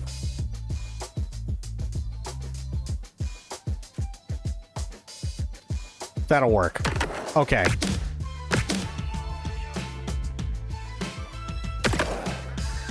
That's not what I wanted to do. Damn it.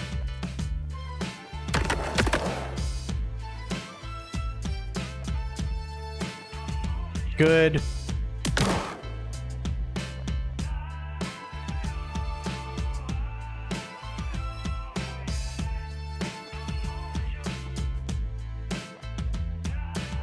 Helps if I spell Massachusetts right.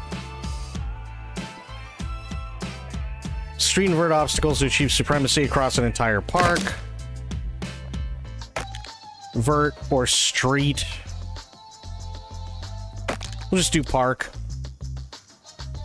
Regular's fine. Push with the back foot. Fair.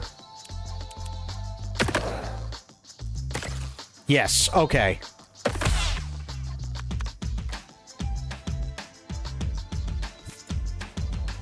I'm going to turn this down just a wee bit. There we go.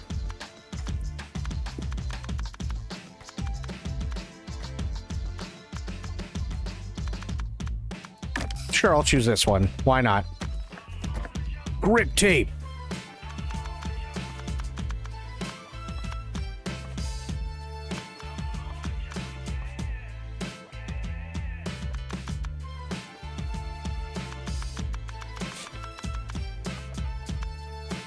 No grip tape. Oh, God.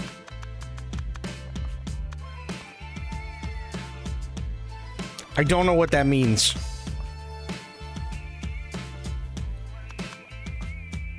Sure, we'll have Jesus with us. Why not? Fuck it.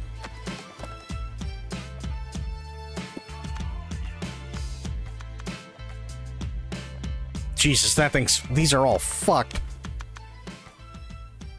Sure, why not? Looks like I'm a dumbass. I'll take it.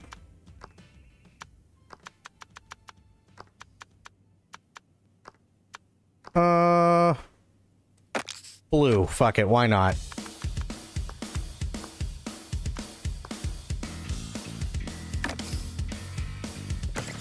Okay, that's good. Apparel, here we go.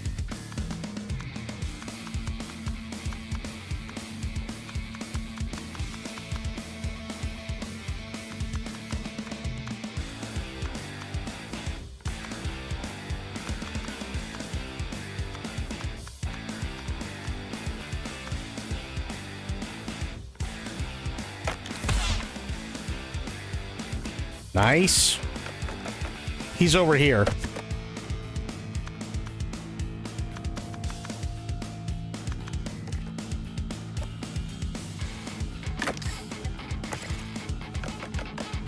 Why did it not change? What? Why is it not changing? Oh, there we go. Okay, skin tone. Jesus.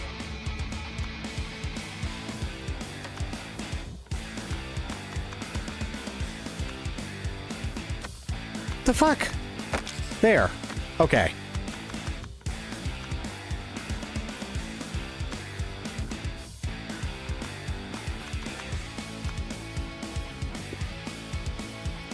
Sure, but I'm not going with gray hair unless I don't have a choice.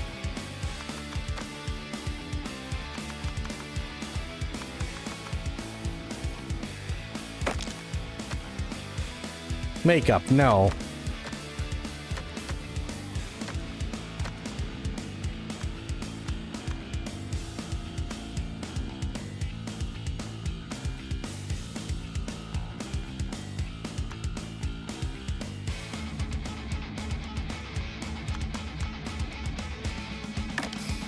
Sure. Is there no way to customize? There we go.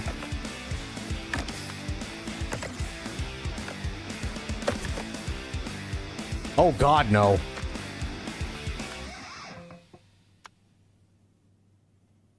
Ride or die.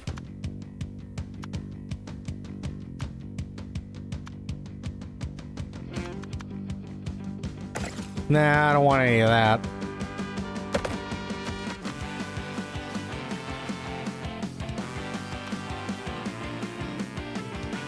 Sure. Why not? Just go in my underwear? Hang on.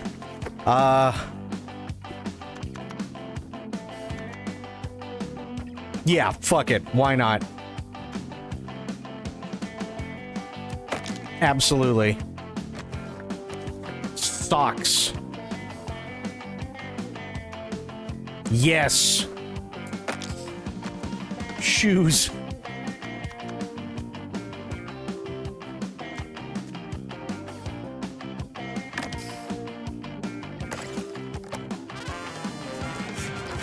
I look like I just woke up. I like it.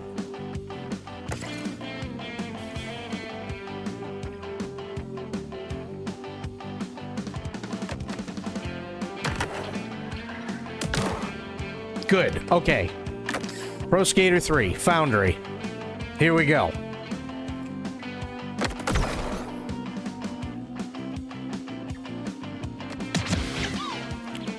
High score is 10K. Pro is 30.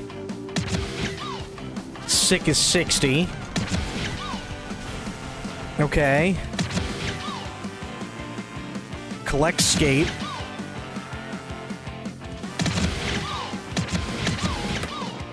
Oh God. Okay, hang on. Options. Sound. Put it down to 8.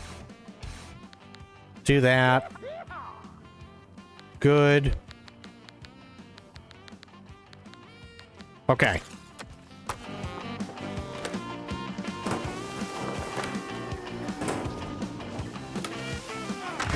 Oh. Show me your stuff. Oh God. Ow.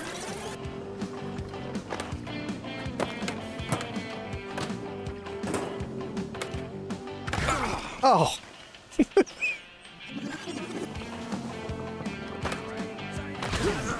Ow. God, it's been so long since I've done any of this. Oh god. I thought I went into the flames.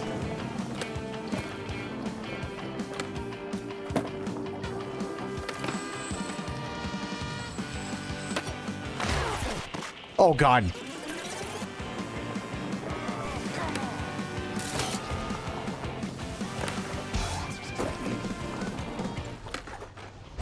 Oh, deep fried goodness, nice.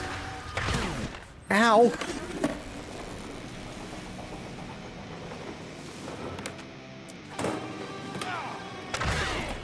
Ow.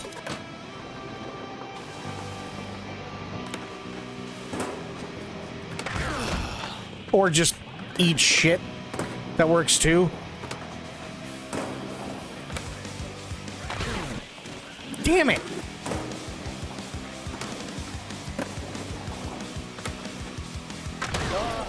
I think I might need the tutorial. It's been so long since I played this.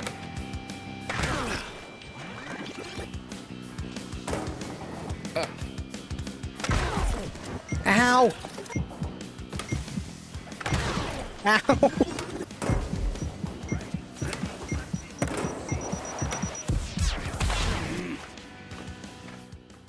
Owie! That was awful.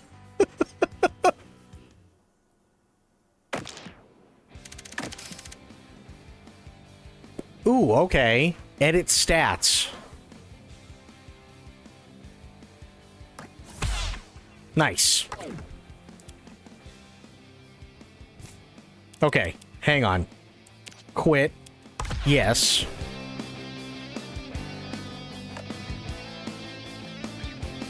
So where's the tutorial? There it is.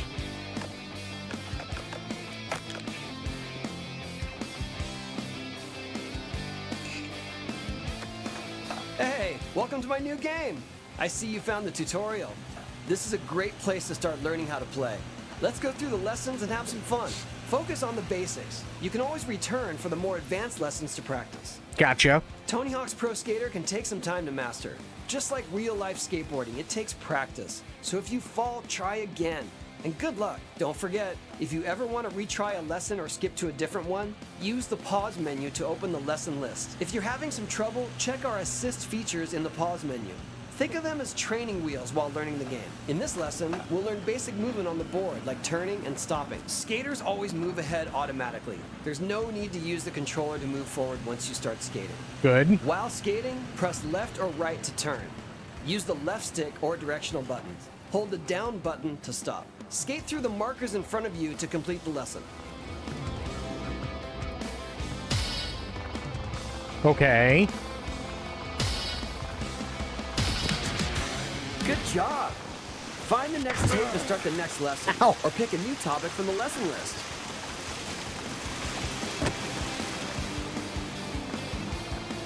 So I have to oh, there we go. In this lesson, we'll learn the basis of most tricks, the ollie. This is the skating equivalent of a jump. While skating, hold down the ollie button to crouch and release to jump, or ollie. Okay. Crouch longer to gain speed and ollie higher. Make sure you land a trick with your board facing forward, or you'll bail. Try some ollies in the park to complete the lesson.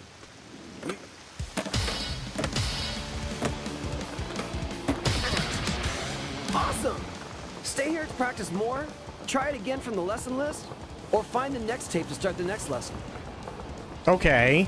So I'm assuming they're kind of all around the city.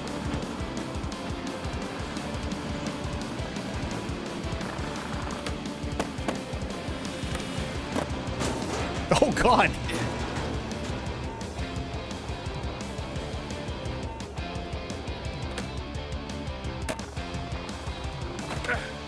Wait, no. There we go. In this lesson, we'll learn flip tricks. Catch air and then simultaneously tap the flip trick button plus any of the directional buttons to do a flip trick. Plus any of the directional buttons? Oh no. Before you land or you'll bail. Tapping. Let's practice by doing a couple different flip tricks here. Oh. Ow. Oh, I'm doing it way too fast. That's what's going on. Okay, there we go. That was sick! Run it again from the lesson list, or find the next tape when you're ready.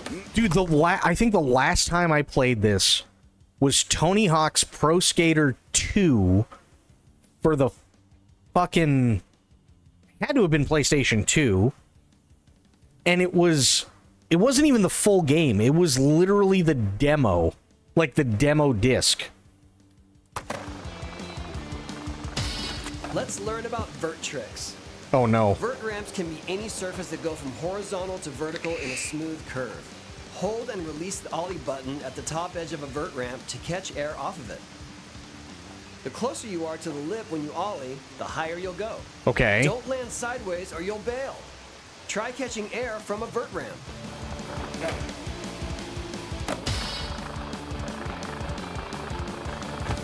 Ow.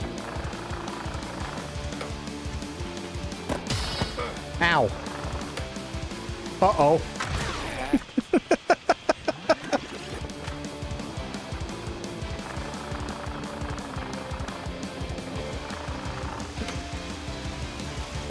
There we go. Good job. Find the next tape to start the next lesson. Or pick a Okay. new topic from the lesson list. That's backwards. Ow.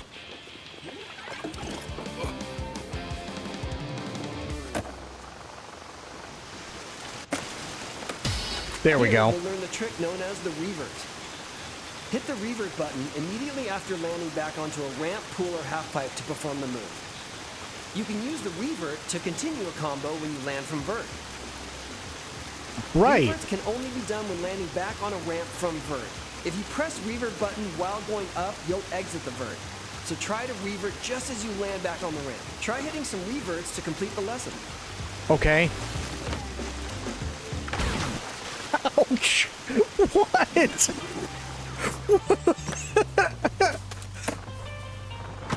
No, that... Okay. Camera, please. Thank you.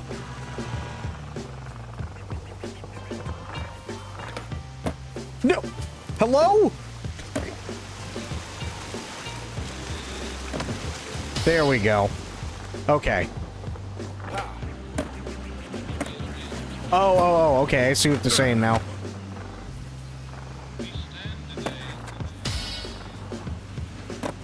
And that bails you out. Gotcha. Nice. Great tricks! Stay here to get it wired, move on to the next tape, or select a lesson from the list. Definitely move on to the next tape. Absolutely. Here, we'll learn how to get out of pools. Exit a pool by holding the up button while skating over the pool's lip. Ollieing over the lip of the pool while holding the up button will also exit the pool. Ollieing over the lip of a ramp will cause you to jump over it. This will also allow you to go over vert ramps. Try to skate or ollie out of the pool. Awesome! Stay here to practice more, try it again from the lesson list, or find the next tape to start the next lesson. Okay, next tape. What do we got?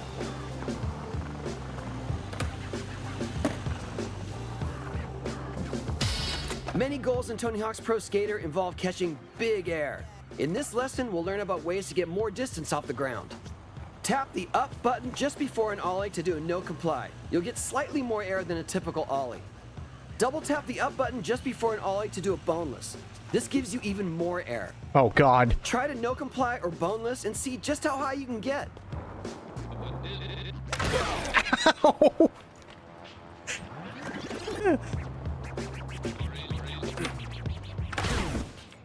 That went well.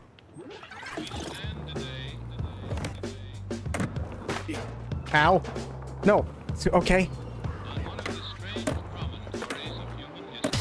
Nice. Okay, now I got it. Oh, God.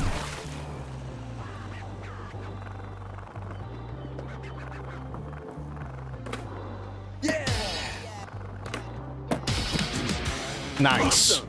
Ow. If you need more air, Ow. collect stat points Ow. throughout the game to get even more of a boost. Check out the next lesson or keep practicing.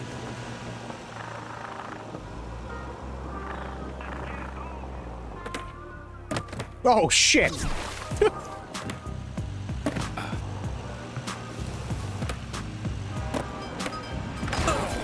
Oh.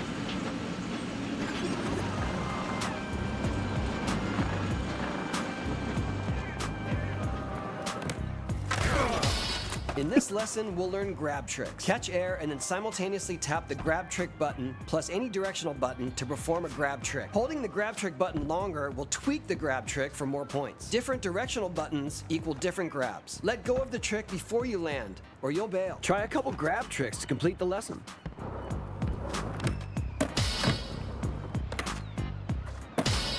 Nice. Ow. Oh. Oh, God. Oh.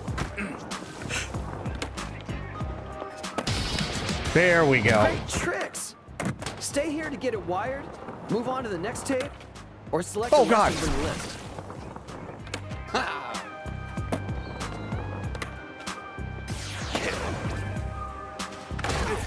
Oh.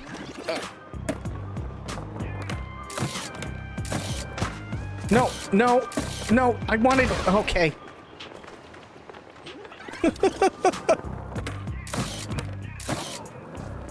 I just want the... Oh, right.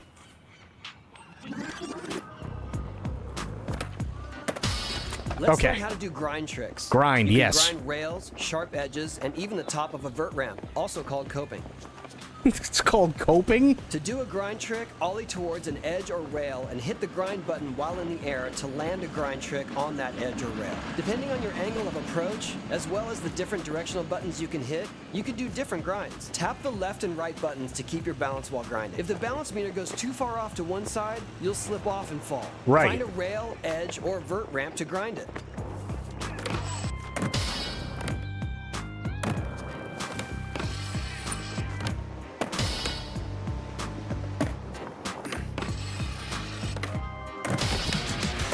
That was sick! Run it again from the lesson list or find the next tape when you're ready. I want to find the next tape. Ow.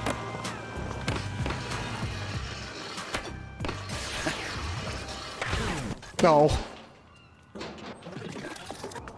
Okay. Where? Aha, there it is. What happens if I just do this? Oh. Okay, don't do that. You just get stuck in it.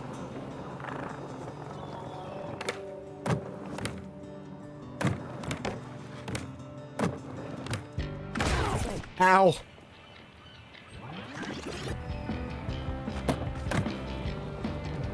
Ow.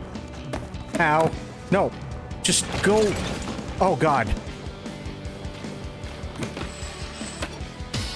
Here, we'll learn how to manual. Manuals are great for increasing the length of your combos, which we'll get to later. Tap up and down buttons to manual, or down up buttons to nose manual when skating or landing. Tap up and down buttons to keep your balance while manualing. Just like grind tricks, if the balance meter goes too far to one end, you'll fall. You can hit the ollie button to ollie out of a manual. Let's see you try a few manuals to get a feel for it.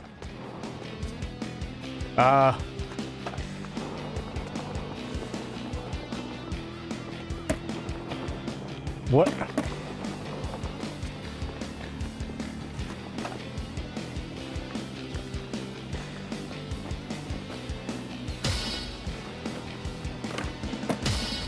Gotcha.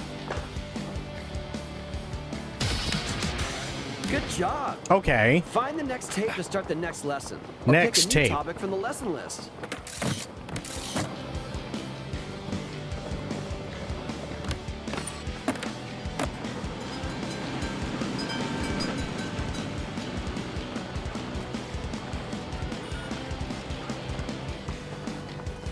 Looking for the next tape.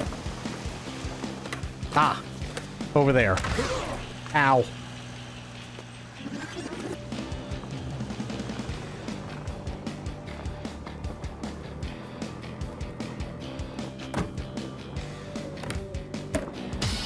Let's learn how to do a lip trick. Right. Perform lip tricks by skating straight to the lip of a ramp while holding the grind trick button. You need to be perpendicular to the lip to perform a lip trick. Use the left and right buttons to balance while in a lip trick, just like the grind and manual tricks. Either ollie or lean back into the ramp to land a lip trick. Different directional buttons plus the grind trick button give you different lip tricks. Skate up a ramp while holding the grind trick button to try a lip trick. That's the wrong... Okay. Nope, that... Okay. Everything went wrong.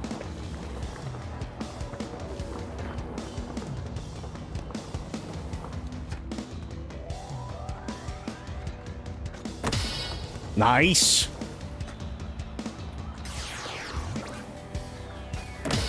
Nice. Ow.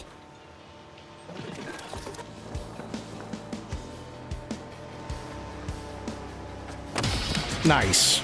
Awesome! Stay here to practice more, try it again from the lesson list, or find the next tape to start the next lesson. That was the next tape. No. No. I had it. No. No. Stop. Turn. Go. Thank you. Let's learn about the 3 different types of vert transfers: spine transfers, hip transfers, and acid drops. When 2 vert ramps are connected back to back, transferring from one to another is called a spine transfer. When transferring between 2 vert walls connected at a corner, it's called a hip transfer. Okay. Transferring from the air into a vert wall is called an acid drop. All 3 of these tricks can be performed by pressing the revert button while in the air. Try a few transfers off the vert ramps ahead. Nice. Nice. Ow. That's not a vert ramp. Nice transfers. Grab the next tape or pick a lesson from the list when you're ready. Okay. Tape. In this lesson, we'll learn how to quick turn. Quick turning is a way to immediately turn around while on the ground. This allows you to quickly get back to something you might have missed. Double tap the down button, then press the rotate right button, all in quick succession. Try a few quick turns.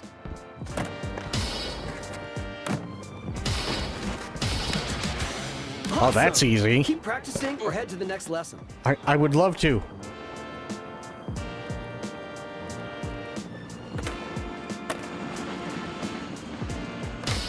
Here, we'll learn how to wall ride and wally. What's rut row? Skate at an angle up to a wall, ollie, and then hit the grind button to wall ride.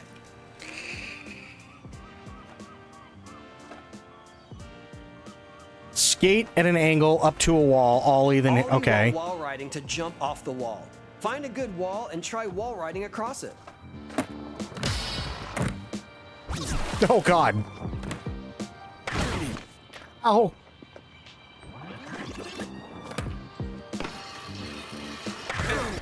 Oh. Oh, my beepus.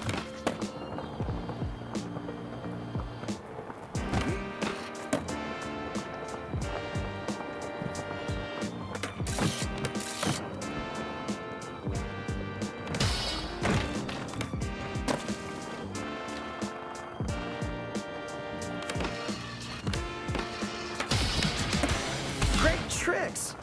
Stay here to get it wired. Move on to the next tip. In this lesson, we'll learn about wall plants, a way to continue a combo by pushing off the wall. Okay. This trick uses walls like a wall ride, but instead of approaching at an angle, you skate straight at the wall. My other monitor came today. Now I can game like Monka Omega. Nice. How you doing, Spoiled? Ollie towards the wall, then tap the ollie button just before making contact to wall plant off. Try a few wall plants to get a feel for the timing.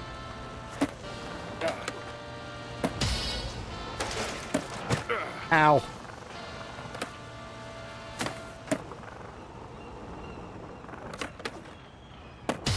Nice.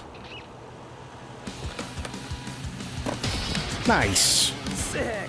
Your combo won't be hitting the wall much longer. Skate to the next tape, pick a lesson, or keep practicing. There it is. There's the tape.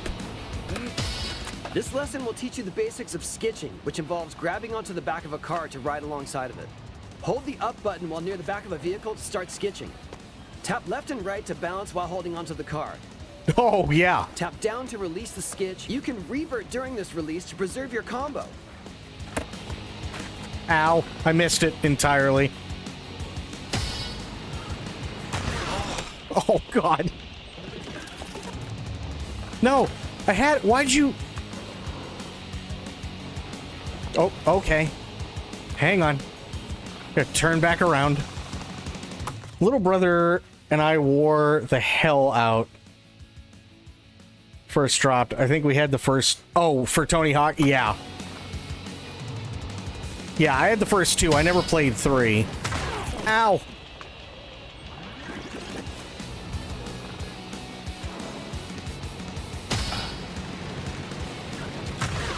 Ow.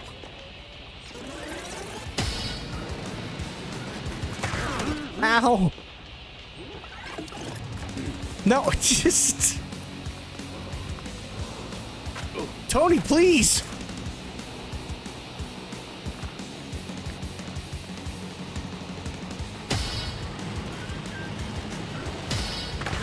Ow!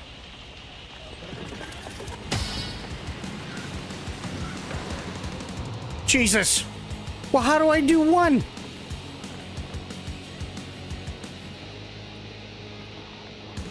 Attach, balance, then release. That's what I was trying to do. That's absolutely 1. Why is it not? Ow. Ow.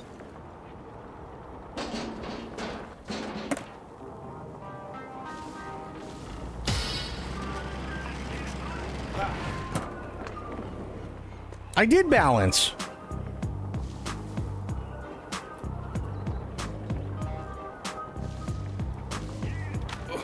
Oh, or miss. That works too.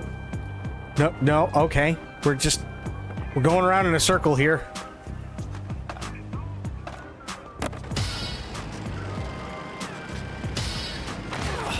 Fuck, I almost had it.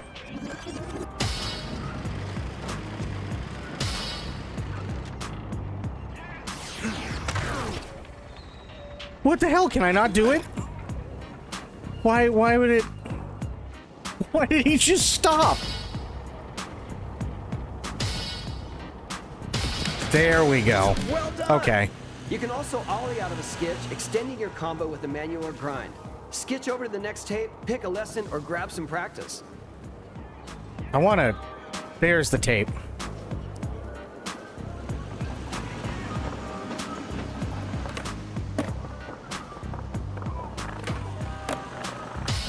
Gaps are hidden trick areas that give extra bonus points to your combo.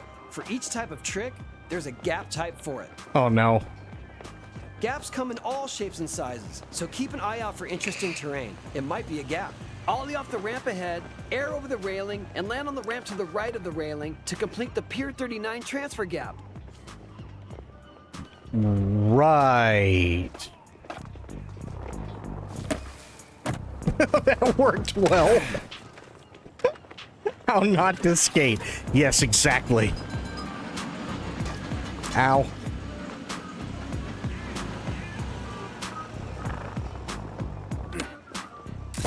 There we go. That was sick! Run it again from the lesson list or find the next tape when you're ready. Next tape. We got that. I'm going to be a pro in under 3 hours. Actually, under 2. The pinnacle moves of your skater are their special tricks, and they can only be done at special times.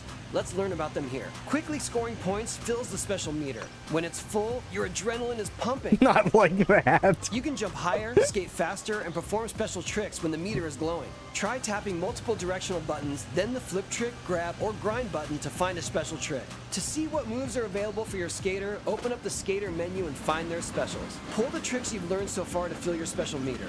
These can be grabs, flips, or grinds. Then tap 2 directional buttons and a trick button to pull off a special.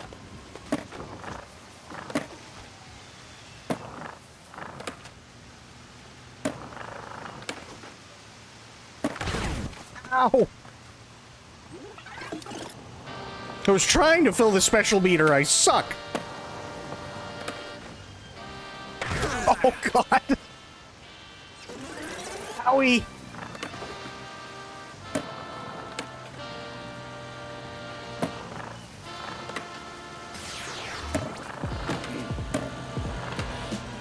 Oh, God. Wait, wait, wait. Wait, I gotta get back. No, please. Oh! God damn it.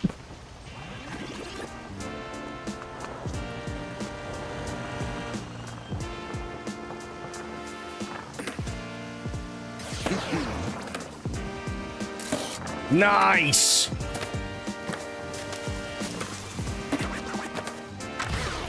Oh, oh God! How did I trip twice? Nose manual. No, just let me do a nose manual. That's not okay. No, just fucking. No, God, Jesus. Nose manual, inward heel.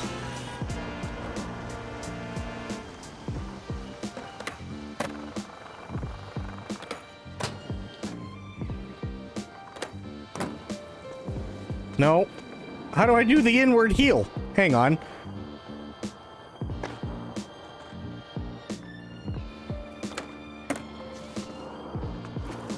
Hang on. No, stop. Hang on.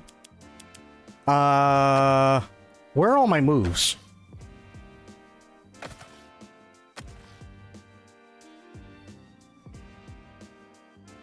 Oh, for a special mint. Fuck.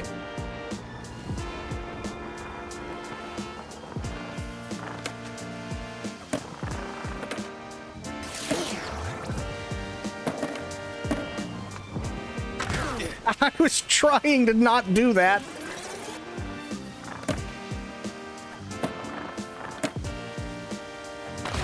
Oh.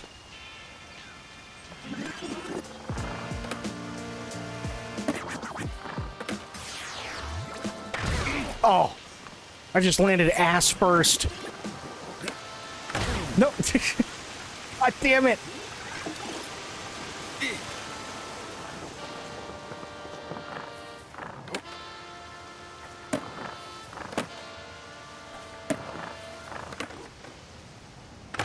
Shit.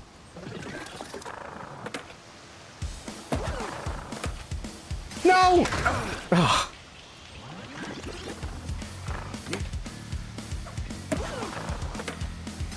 No. Every time. Every time I go near that, it's a death sentence.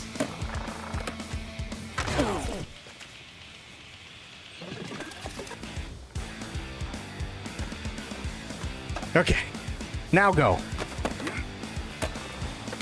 No!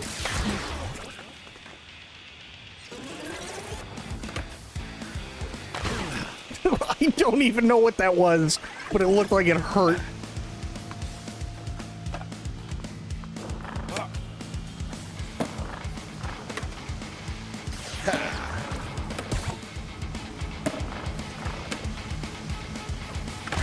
Oh, fuck.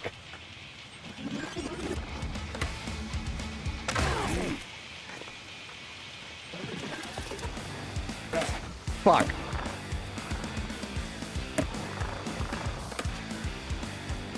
Jesus! Oh!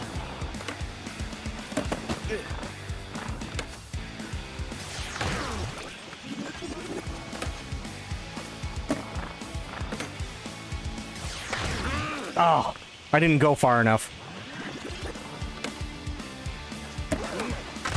Oh, God! No. Turn around. Go back into the bowl.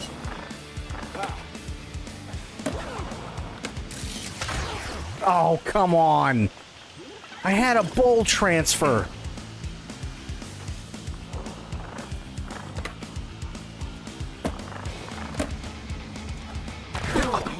Why?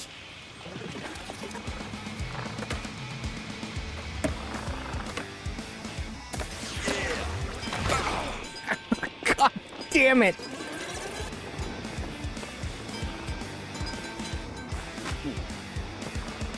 What the hell? No, just back in the bowl, god damn it. Oh, God.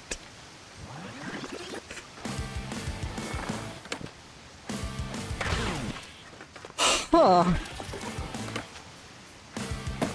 Okay. What the fuck?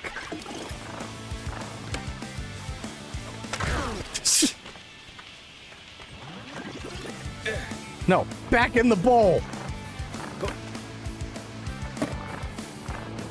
No, back. Back in the bowl.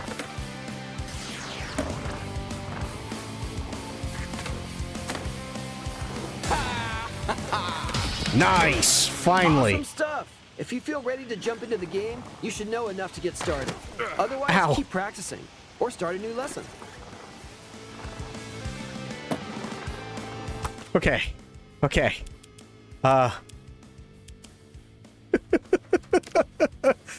Yes, I want to leave. Okay, I have a confession to make. I forgot like 90% of that.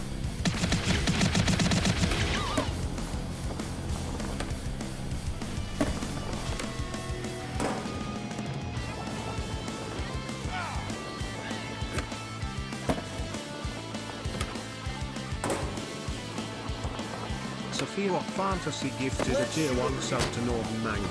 Sophia! Oh god. 168 gift subs in the channel. Sophia, thank you so much for gifting a sub to Mongo. Or, sorry, Mango.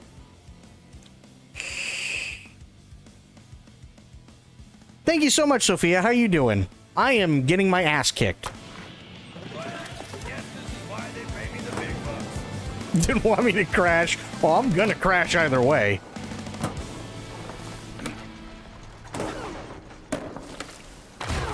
Ow!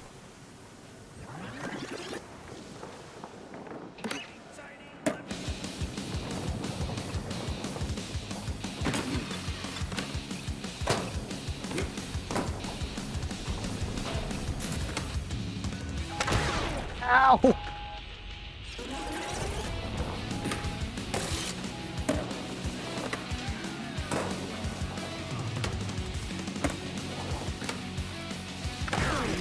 Ow! My everything! Oh, my knees are fucked.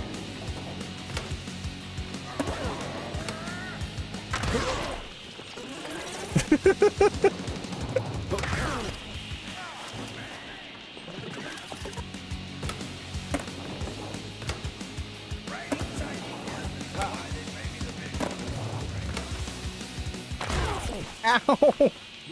It burns. Damn it.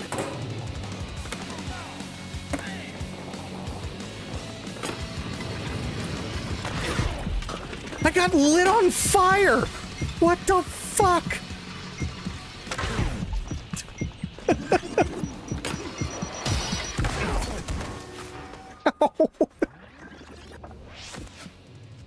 Okay, that was kind of awful. I'm gonna be honest. I got $10.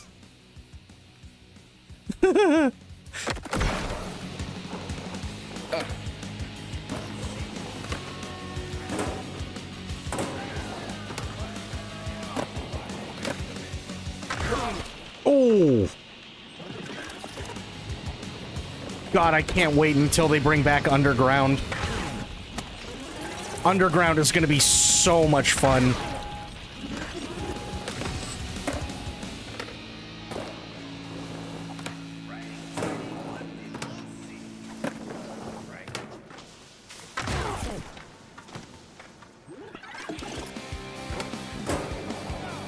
Because I don't remember, you... No, not Need for Speed. No. Tony Hawk's Underground. Because with that one, there's like this whole like story single player thing. And you can actually create your own tricks. Which is really, really, really funny. Ooh, thank you for the hydrate. Give me 1 second.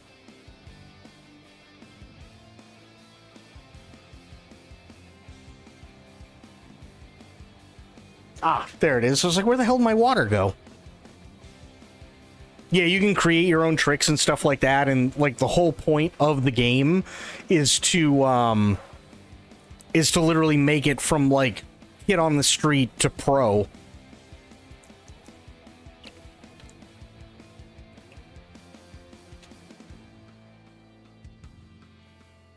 Climbs back up into the lurking rafters. Why are you lurking? You don't want to see me just eat shit constantly?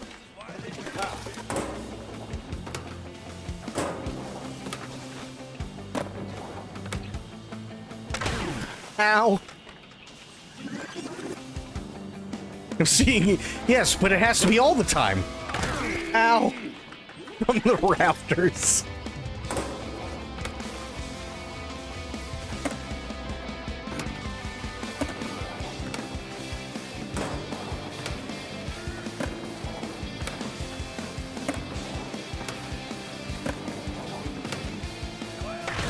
Oh, fuck.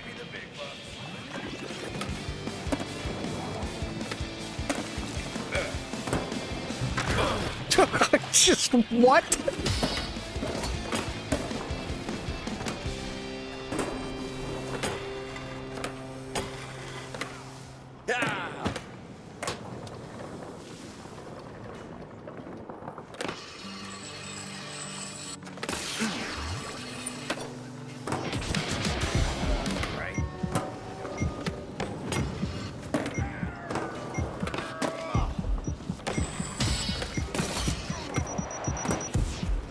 Okay.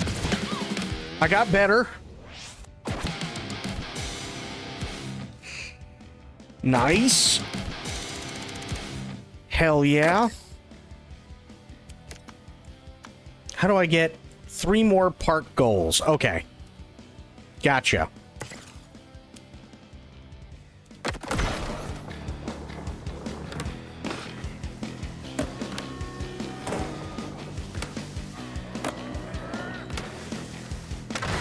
Fuck. Hang on, what are the goals anyway?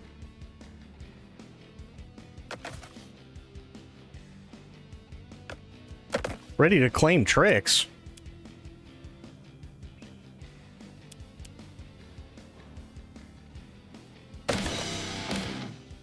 Checker pack. Oh, okay. Melon pack. Ogre pack. Nice. Okay, that's not what I wanted, but sure. Skater. Skater bucks. I got 5,000 skater bucks. Nice. Fresh dipped.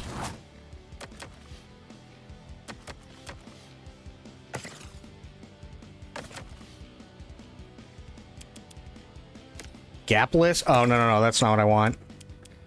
Wait, so how do I bring up the tricks? Or the... Never mind. Just... Shush.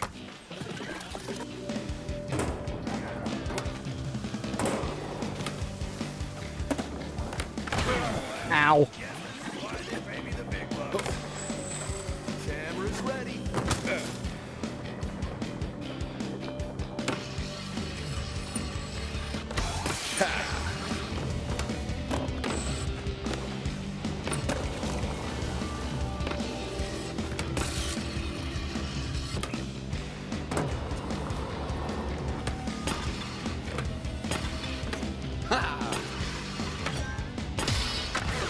Fuck, I almost had that. Ah.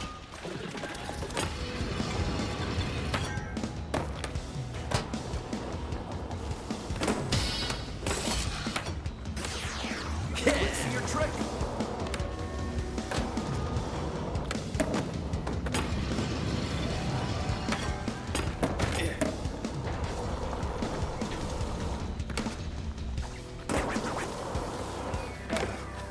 Whoa. I don't know what happened there, but sure, I'll go with it.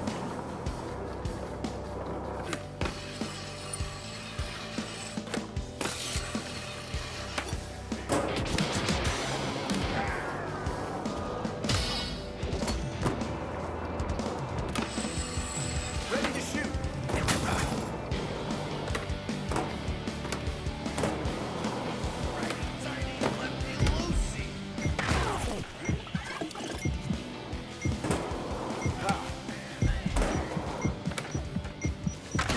Ow.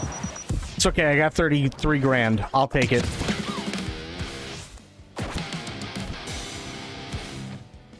Okay. Indy over the half pipe, soak the form in, grind the molten bucket, unjam 5 valves, get the secret tape. There's a secret tape? Oh god. I need to do 2 more. So I'll try and collect skate, I guess.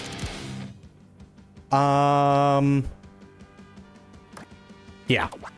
There we go.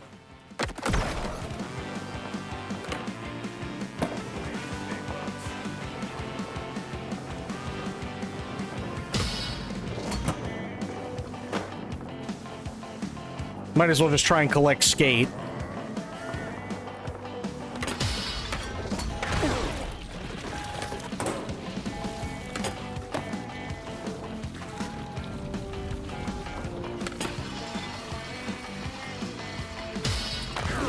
That's fine. I'll take it.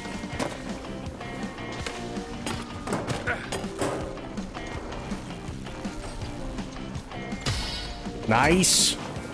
Where is the K? Ah, I see it.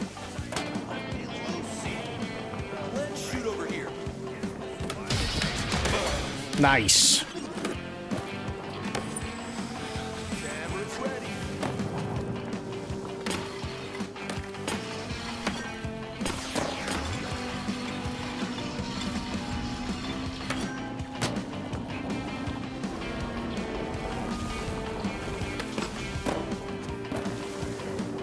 Molten bucket, huh? Where's the molten... Jesus! Where's the molten bucket?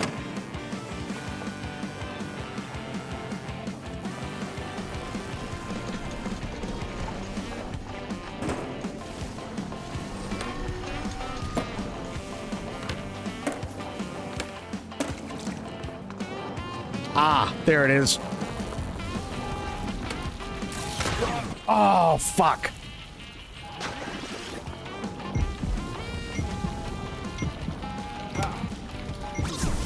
Damn it.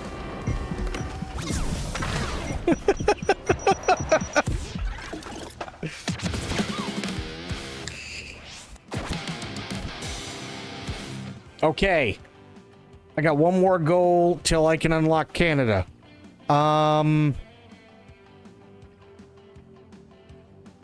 Grind the molten bucket. I'm gonna try that.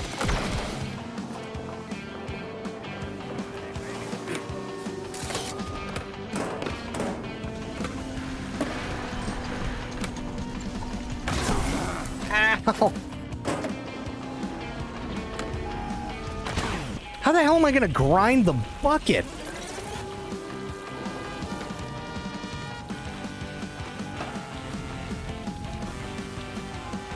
How am I gonna get up there?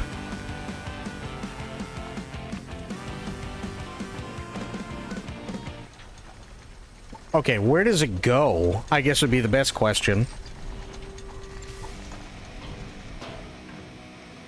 Also, hang on. Options, controls.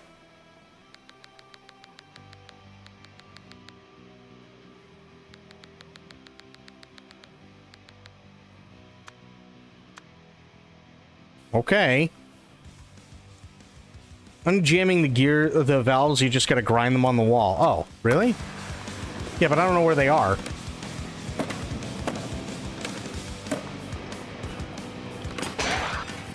Oh, got it.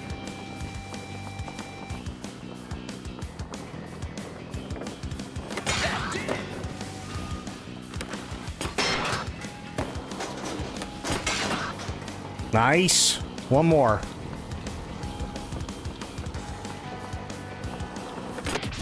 Nice.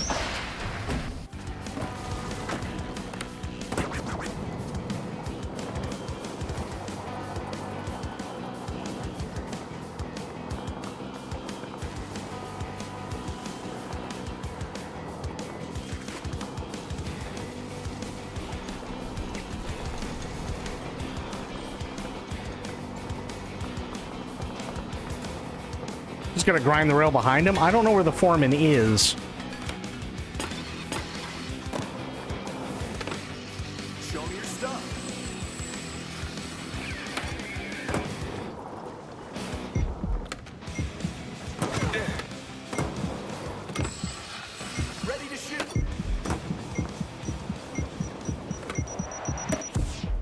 That's fine. I got it.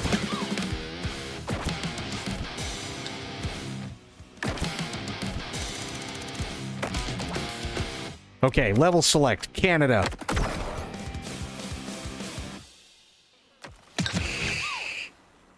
Oh no.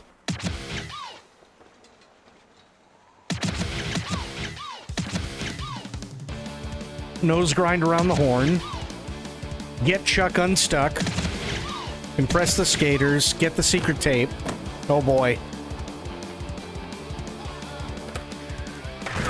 Ow!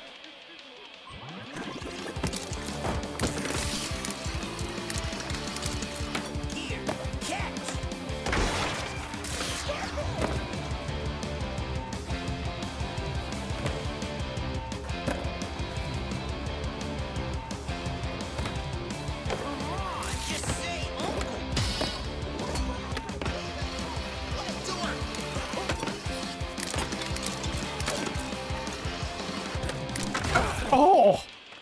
Oh, that looked like it hurt.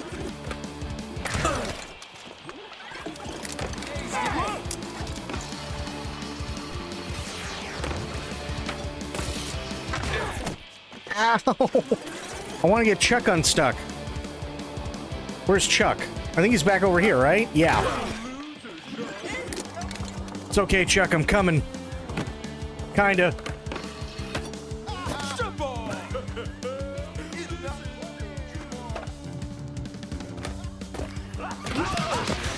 There we go.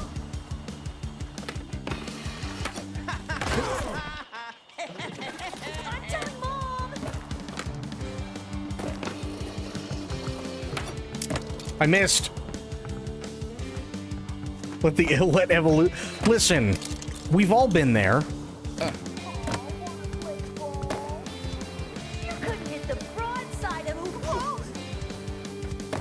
Did he just say you couldn't hit the broadside of a roast?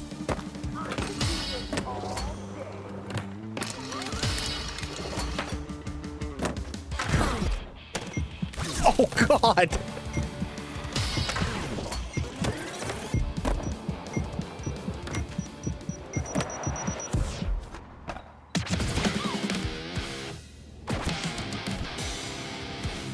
Bury that bully.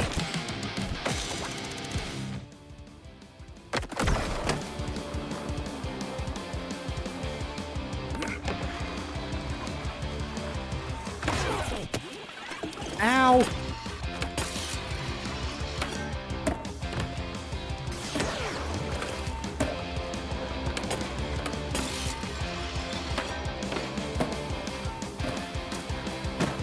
Ow!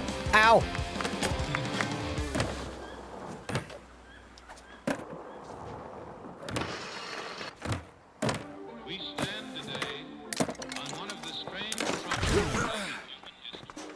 Oh, that's the bully, I think. I think that's the bully. Shit.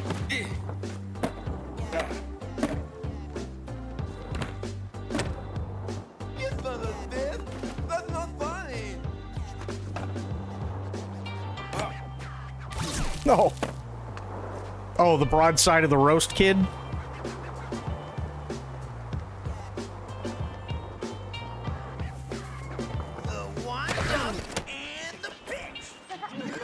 Ow!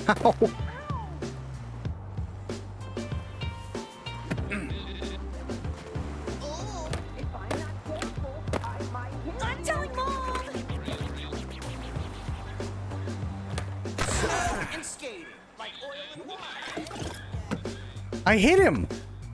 So how do I bury? Oh, probably I gotta, like, hit the tree or some shit.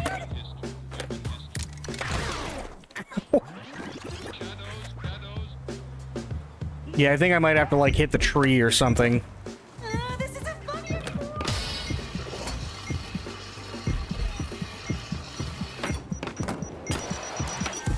I think I got him, man. Okay, well, I got high combo.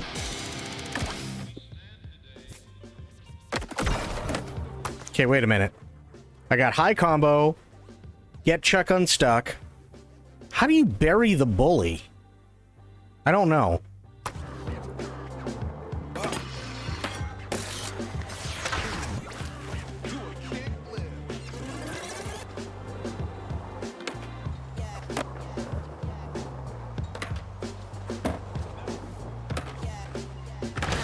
Ow.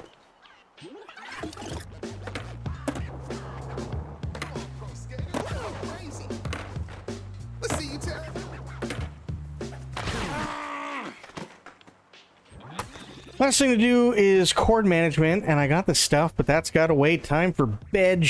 Spoiled. Have yourself a good night. Thanks for stopping by. Always love and appreciate you being here. And congrats on the new monitor. Now that means she can game while watching me just suck.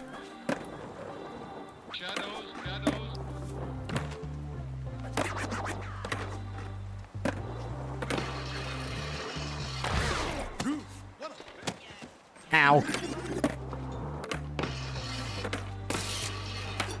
Oh god. I missed. I think I gotta grind the horn anyway, right?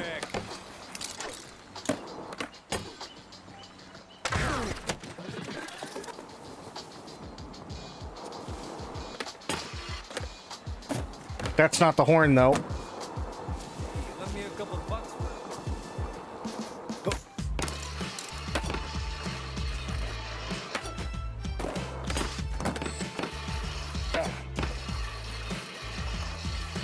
Better watch. You couldn't hit the broadside of a wall.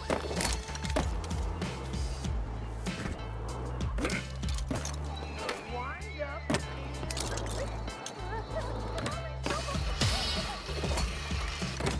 Shit.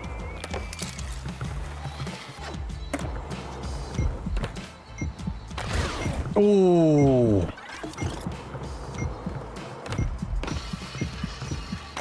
Okay. Horn is kind of the pain in the ass. I mean, it looks like it. Okay, I gotta get skate. If I'm not careful, I might hit. Stop it!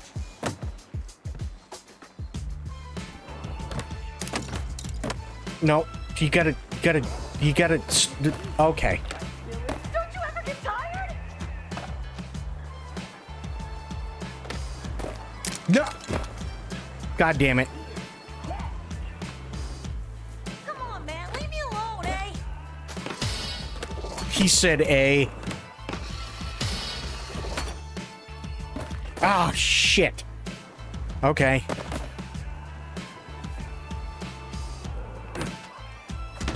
Oh, God. Ow.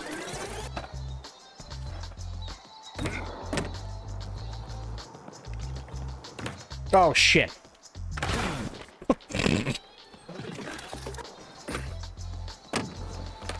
No, I want to... There we... No, okay. Sorry, it slipped.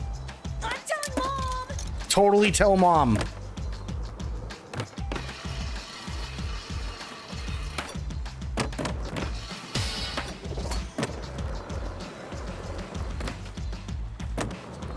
No! No, I was there!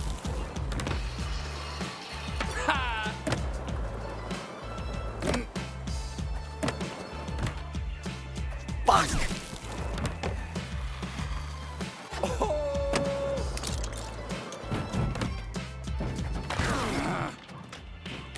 Oh, God.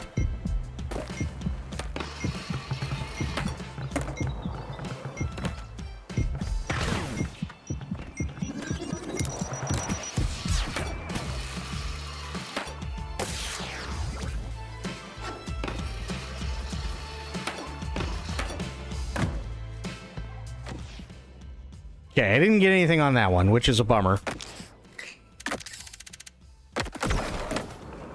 I really want to try and get skate.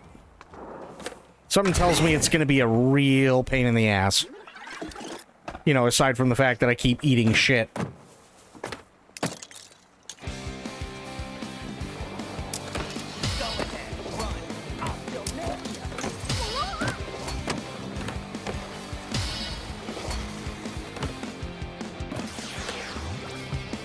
Oh god. Or that. Do the same thing again, it's fine.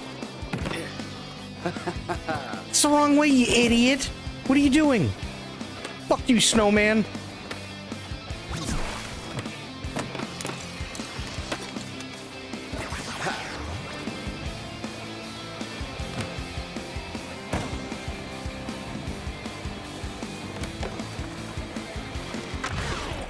Ow!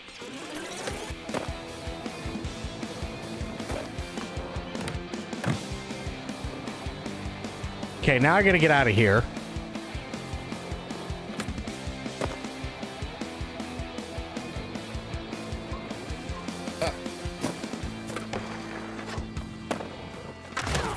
Oh, God. I don't know how to do that until it shows me. Come on, just say uncle. Don't you ever get tired?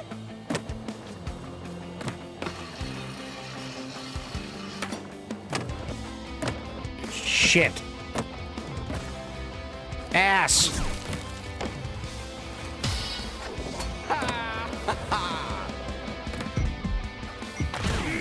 Oh, fuck, I'm so close. How do I... Here? Air. It's as good as it can get.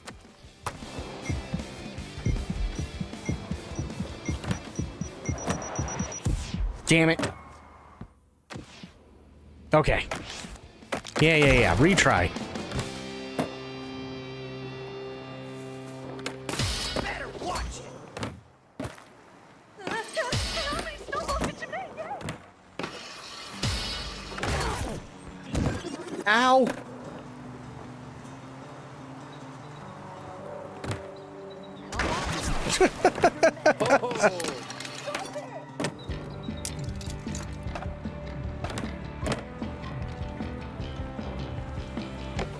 No, you fucking... Oh my god.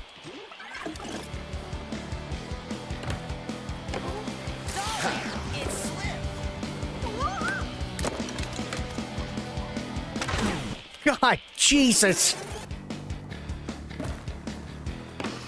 I could do this all day. My brother's gonna kick your butt.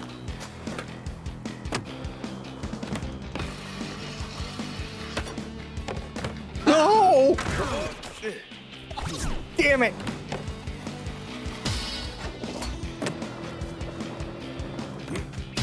There we go.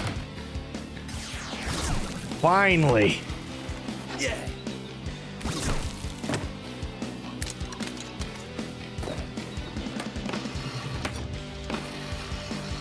Let's shoot over here.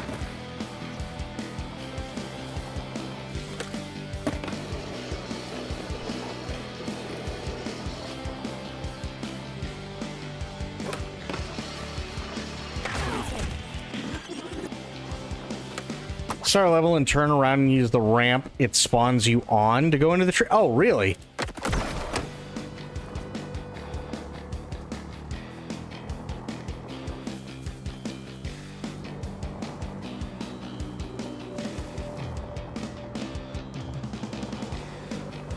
Next time you'll see. Right, Ow. Billy?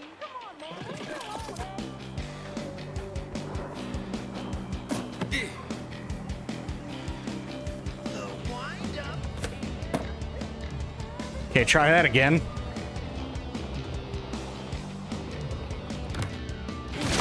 There.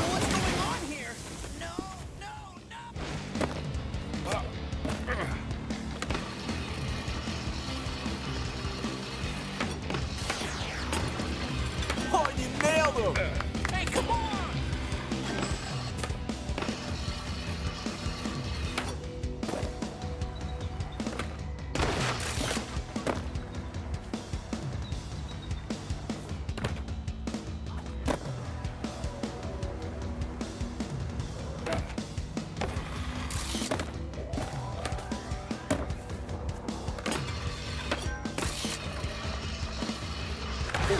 Damn it.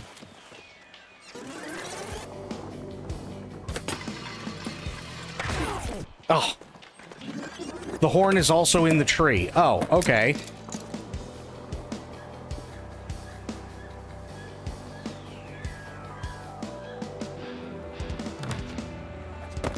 Come on! I can't feel my feet! Good. Idiot. Fuck. Son of a bitch.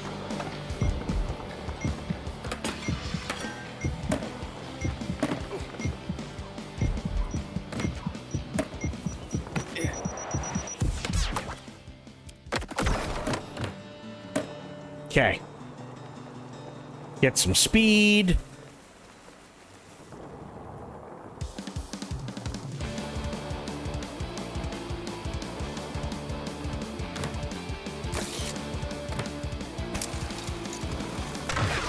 Oh!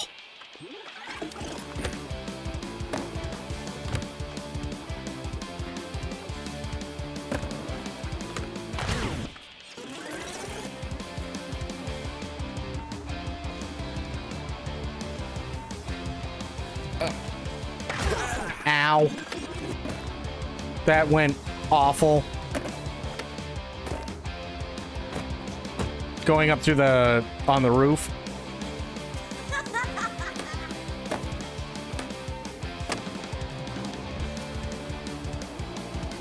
Jibbers, welcome in. You just gotta nose grind it.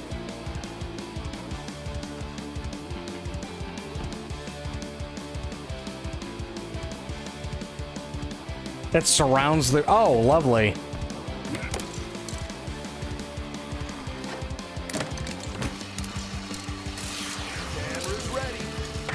Damn it.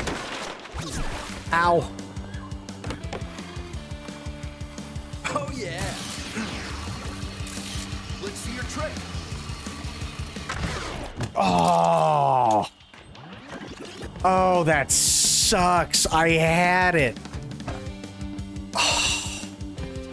Oh, that's heartbreaking.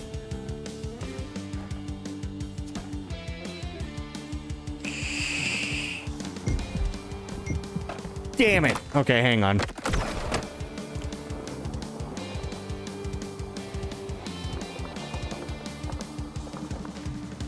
And it has to be a nose grind? Shit. Or just completely biff it all together, that works too. Ow.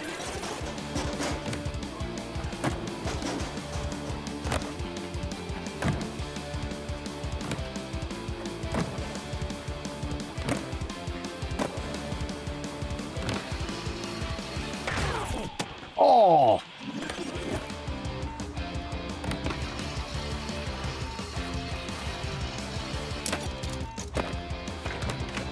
Okay, well, at least I landed that. That was decent.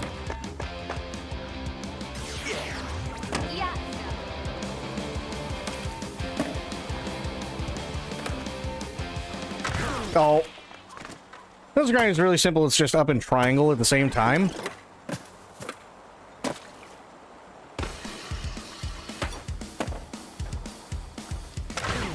Ow.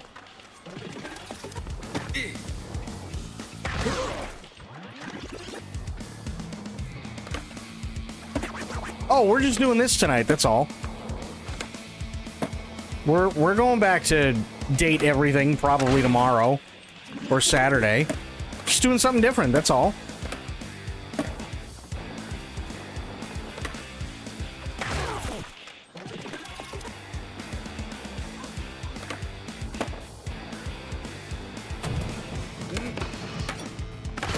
Ow.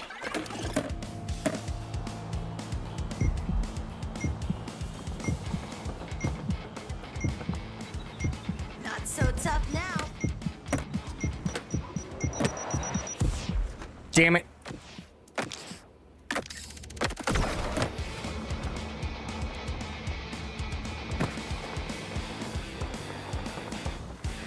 Say ah.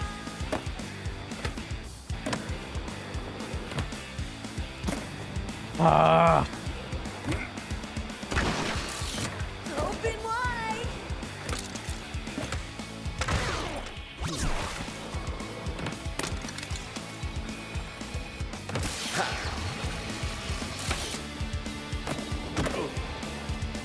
I didn't get around the horn. That sucks.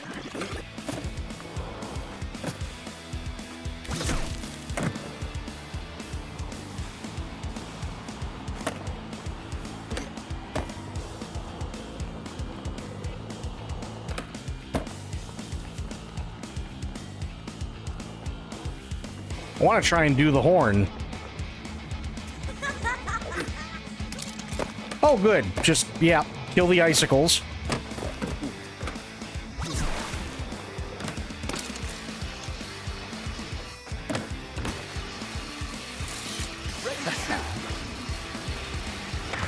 Oh.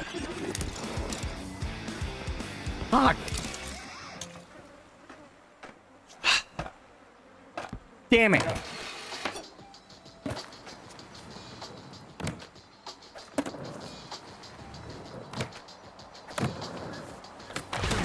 Ow.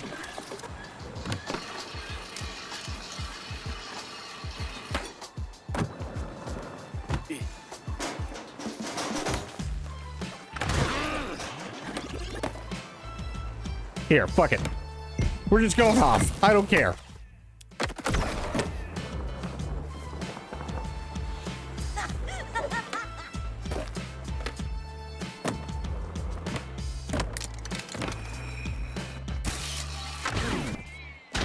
Really?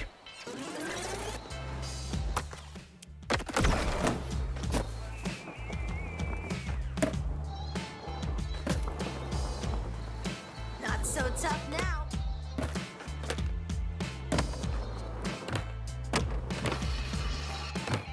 Oh my god. Every time.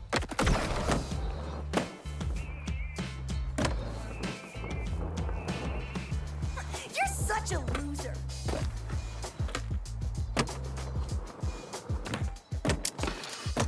Really? Turn around, idiot.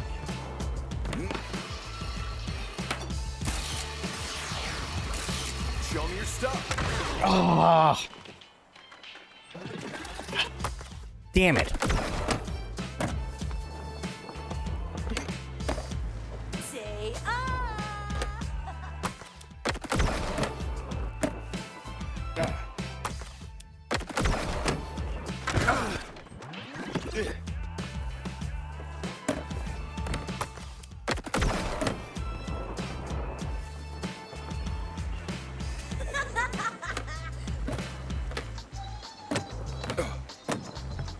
Yeah.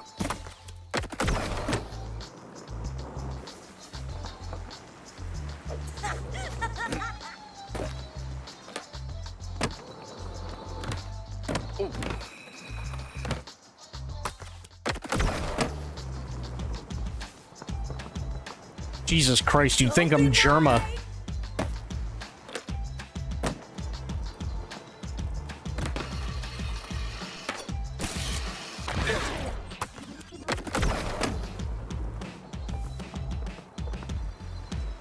not so tough now.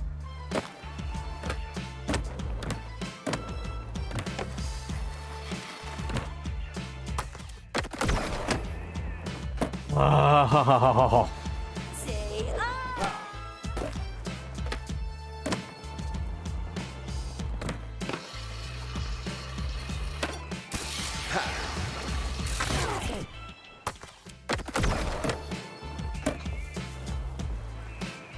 You're such a loser.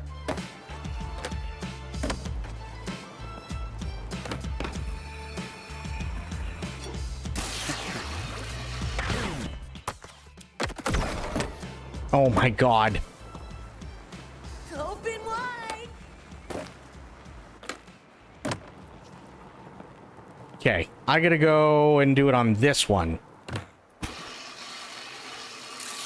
Let's shoot over here. Oh my god, why?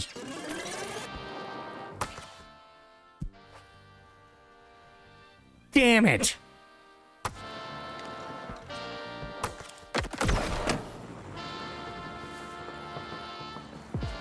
Not so tough now.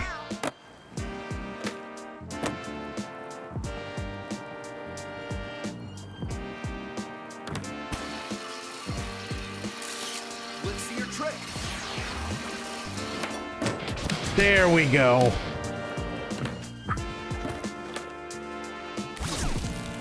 Finally. Holy crap.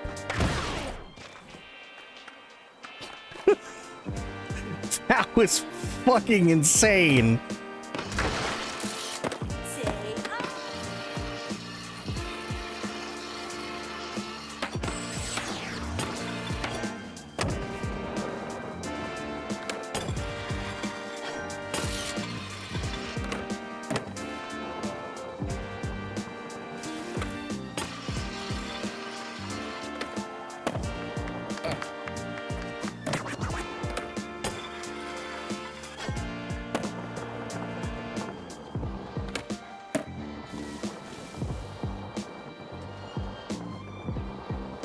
Sweet jeez, yeah, but I gotta figure out where the secret tape is.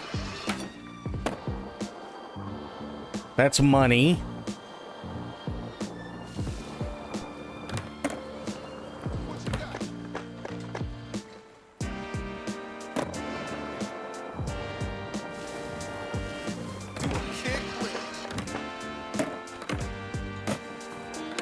Come on, pro skater.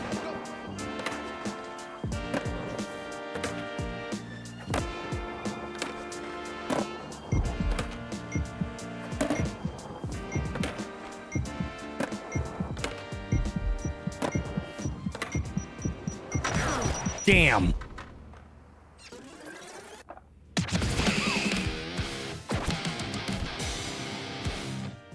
Wow.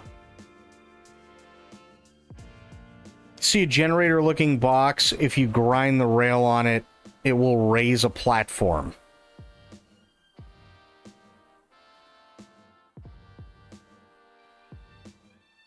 Generator-looking box. If you grind the rail on it, it will raise a platform.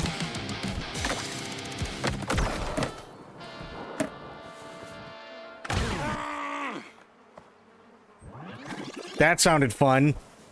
We stand today on one of the strange promontories of human history, with the shadows of a dismal, stormy night behind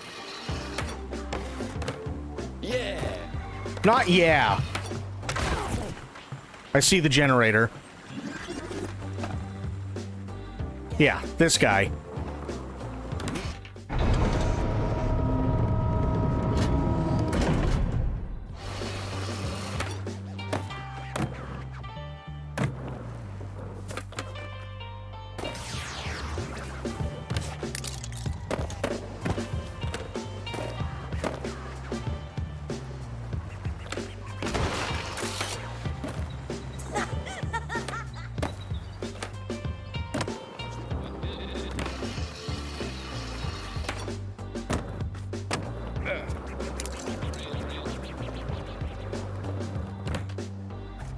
Ah, shit.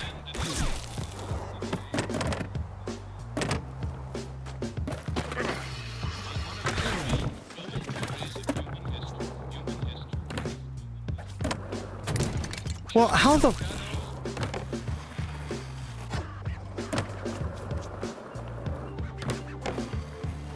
No!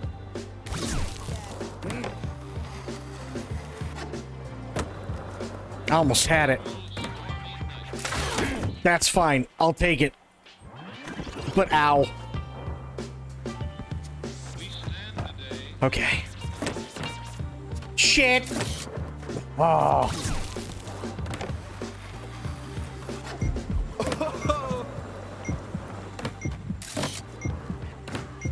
No! Damn it!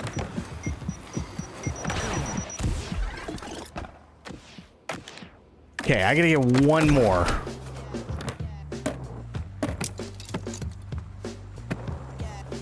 Now that I actually have the time, I can get the tape. Not so tough now.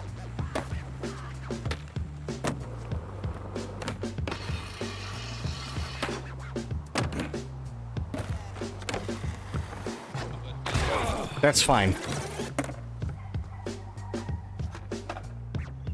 Oh, it's already down?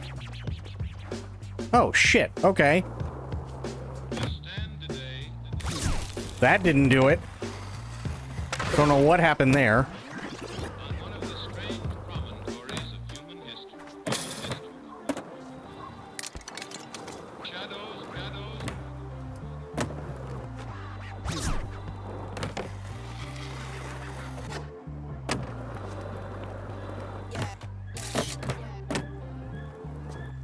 Oh my god.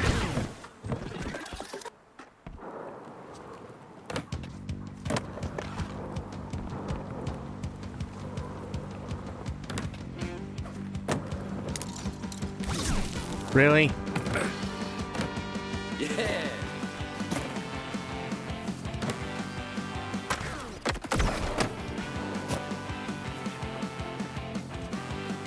Say ah.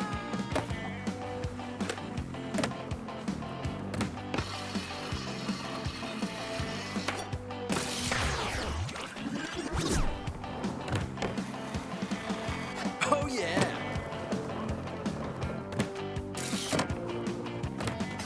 Oh.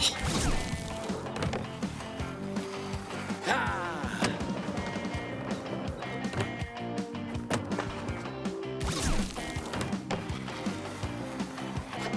Yeah.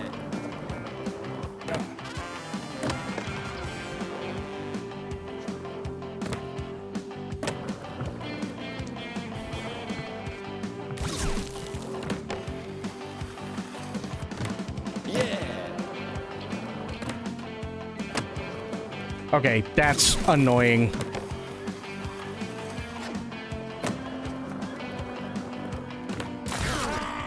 I don't care. I'm up. That's all that matters. Eat a dick.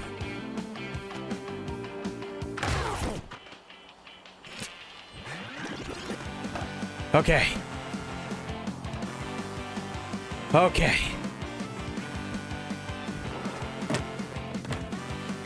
There we go.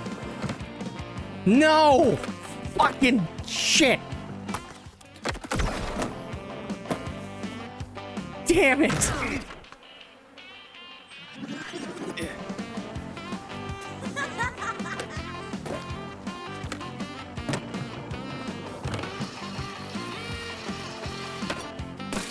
Yeah.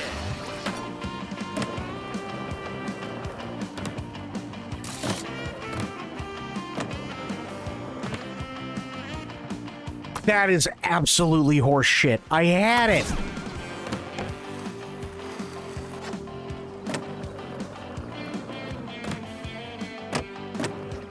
What?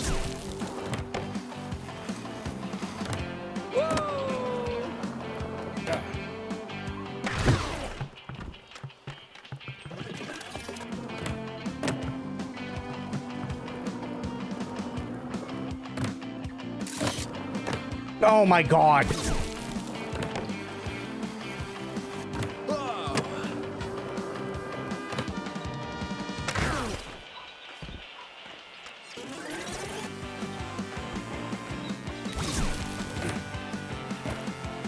Just, there we go. Thank you.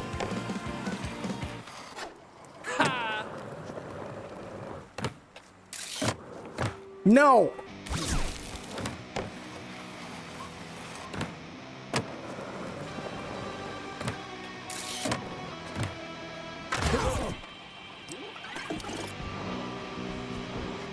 This secret tape sucks.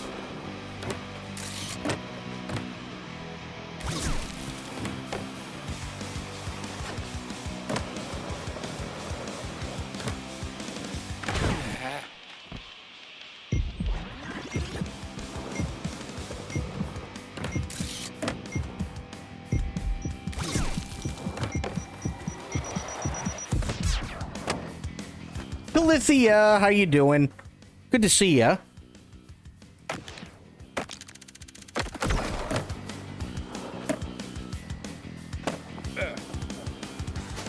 Open wide. Well, I mean, you know, aside from just falling on my everything right now, doing pretty good.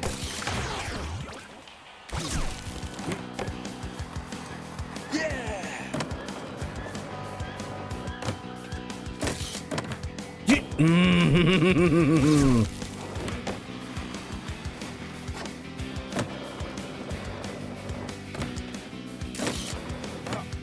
Yep, just right into the mountain. Good God. Okay.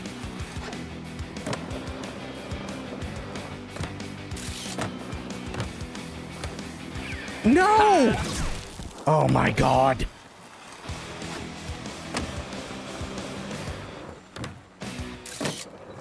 No.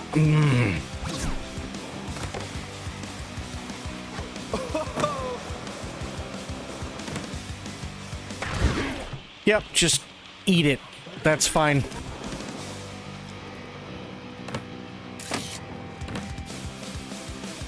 Perfect. Great. Not like I was using those brain cells anyway. I'm a skater.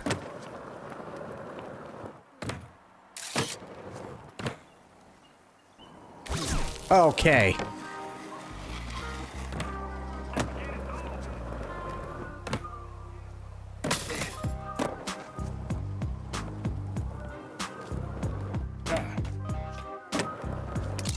Yep, just right there we go. Okay.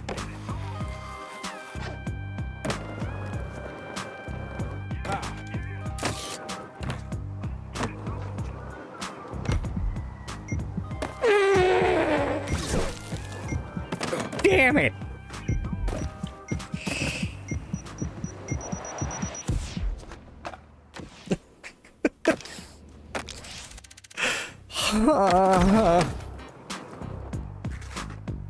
Okay, turn around. Go this way.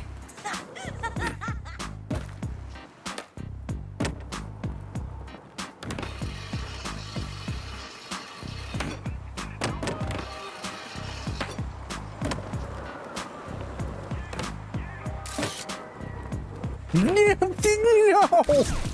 Why? Why?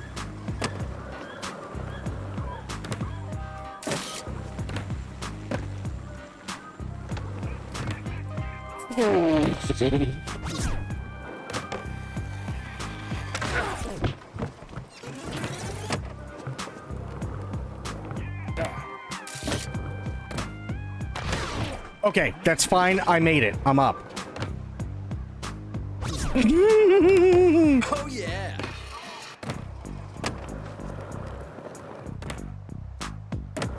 Yeah, just fine. Go right. Okay. No, you gotta just go over. Yeah, into the fence. That okay.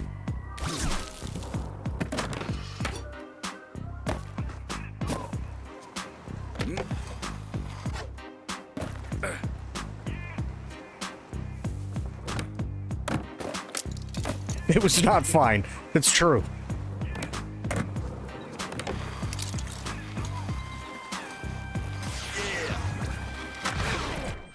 Oh. 17 seconds, not enough. How you doing, Nightshade? Oh, God. No, Jesus! No, stop going up the ramp!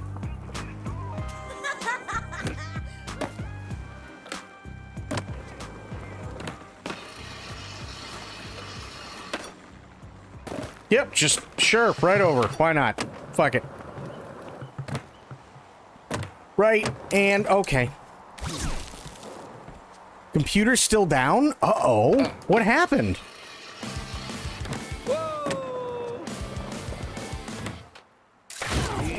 There we go. Right, perfect. Just what I wanted. Okay. No, no, no, no, no, no, no, no! Fuck! Yeah. Yep, just right off. It's fine.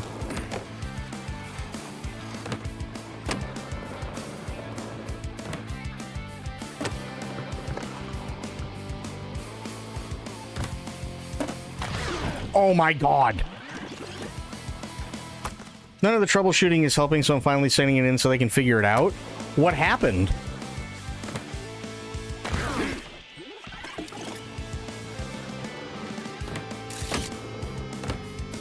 Oh, damn it.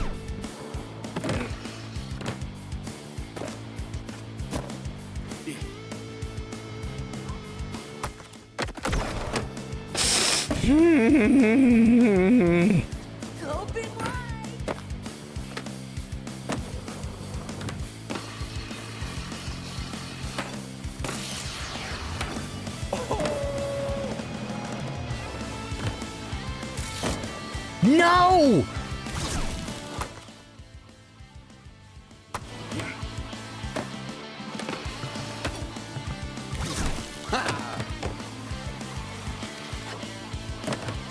It just randomly shut down while watching a stream, and it has refused to stay on for longer than a few minutes until I updated the BIOS.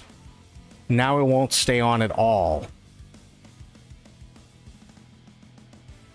Huh. That's really weird. Yeah, just sure. Fine. Just fucking... Okay. Oh my god. Yep, right into the fucking lake. Perfect.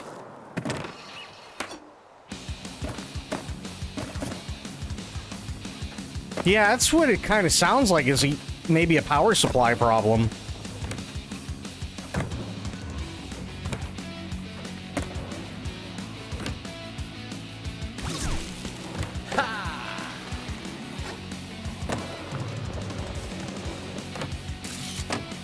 Oh my god!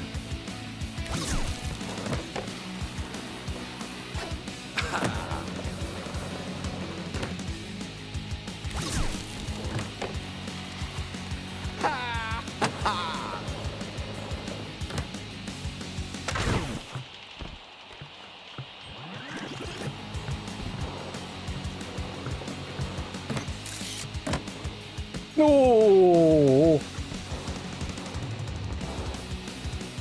Oh, great. Now I'm too slow.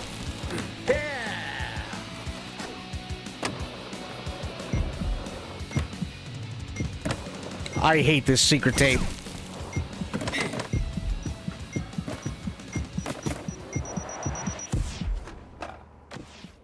That's my thought. Friend let me use their tester, and I sent them the results, and they said send it to us.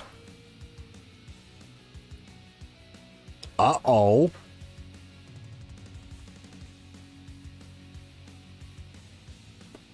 That doesn't sound good.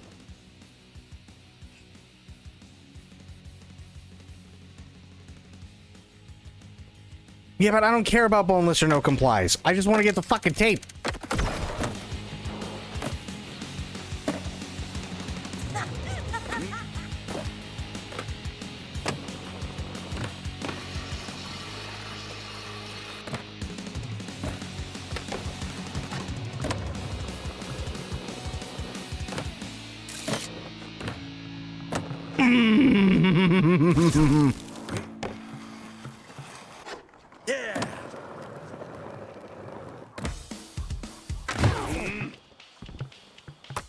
Been back and forth over emails for 3 weeks? Jesus.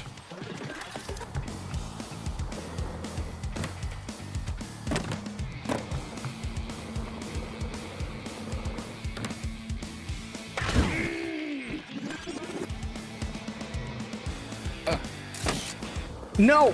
Oh my god. Yeah, sure, just eat shit. That's fantastic.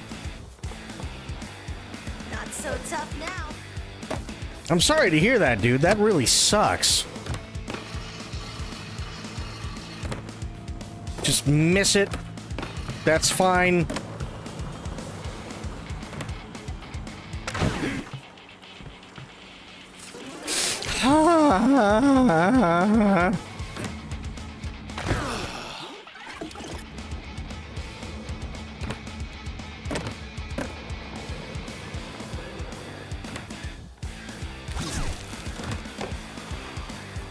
Try to stay in this isn't the park! What do you mean?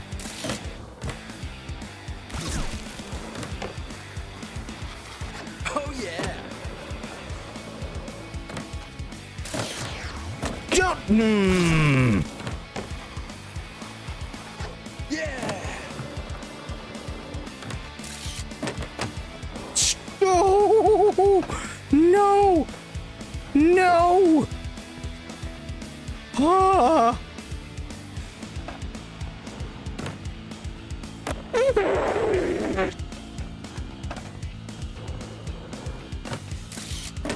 Stop! Shit! Fuck! No! Stop being an idiot!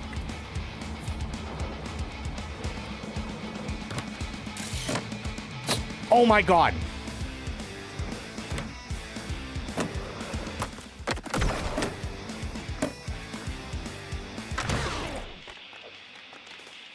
Hang on.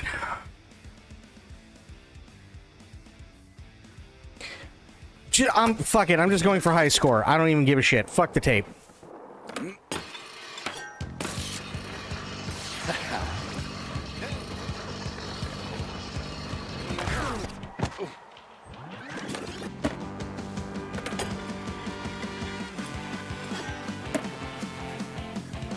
Seriously, fuck the tape.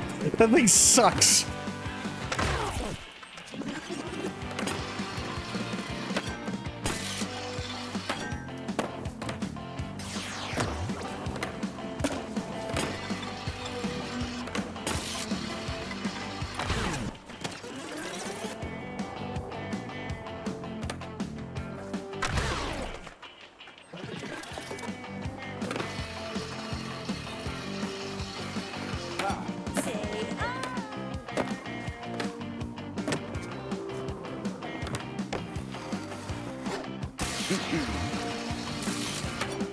Oh yeah.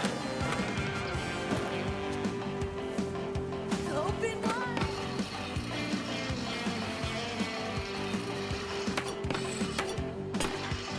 Oh, I think I got him, eh?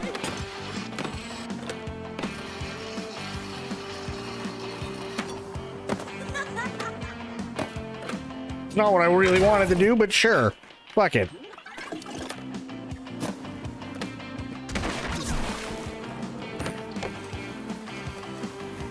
Yeah. Damn it. I will grind my way to perfection. Oh, this guy never gives up. You nailed him.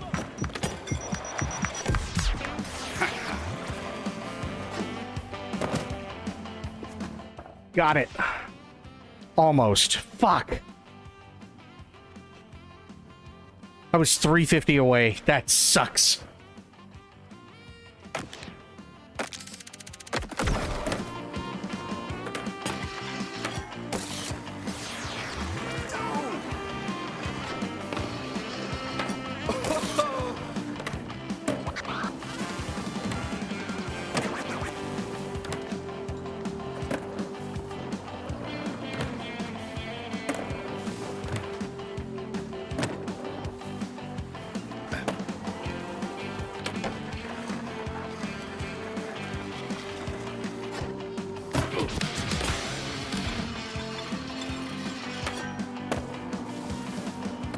Show me your moves.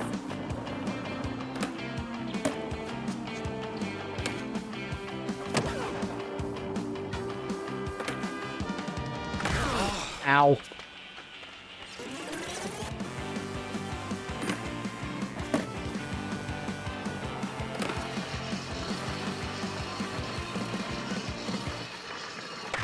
Damn it. I was really trying to grind that whole thing, too.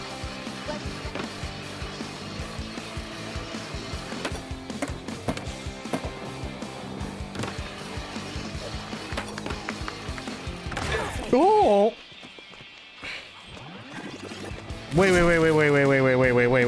Wait.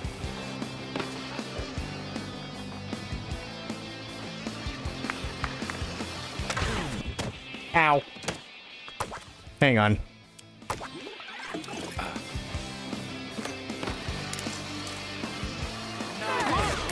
I just fucking... I'm pretty sure I just killed that kid.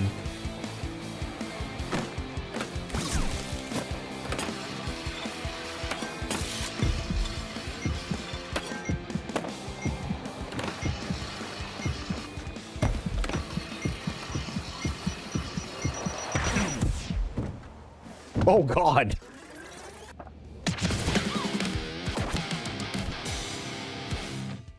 I need one more.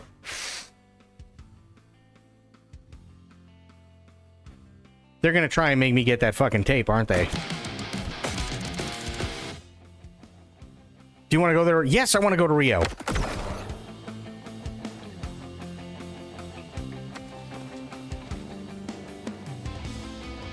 Best two heats count, Bales deduct points. Oh no.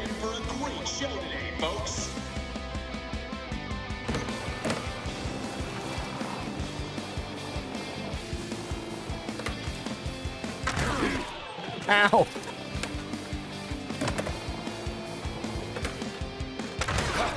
Ow.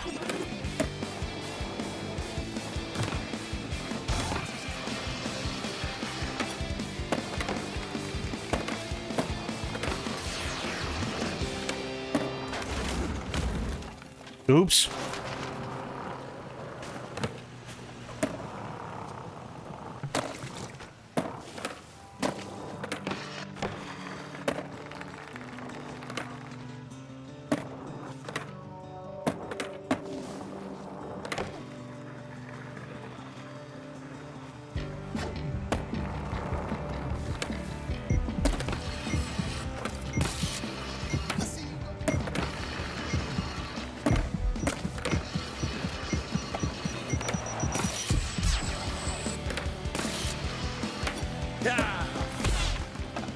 Okay, I'll take it. That was... Okay, 80. Yeah.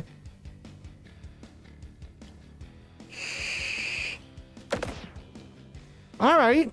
All right. Not terrible, not good.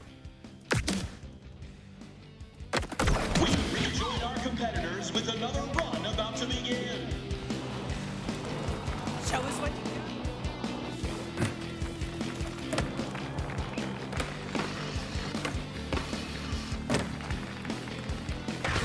Fuck. Ow. You can do it.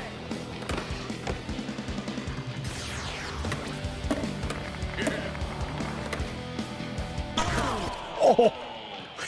Yeah, that's the correct response for that.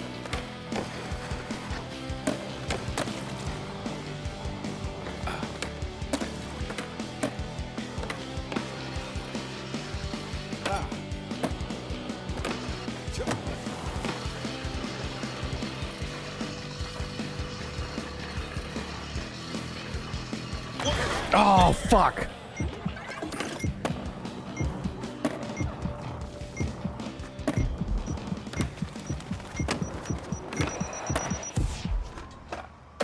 Yeah, that was not going to be enough.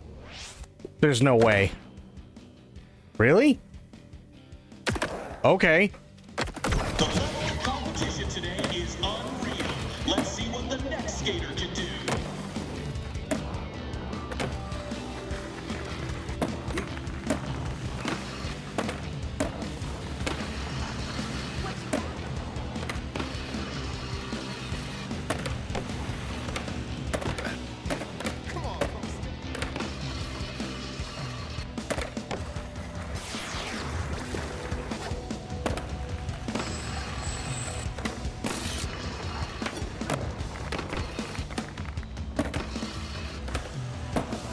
Fuck it, I'll just do this. I don't care.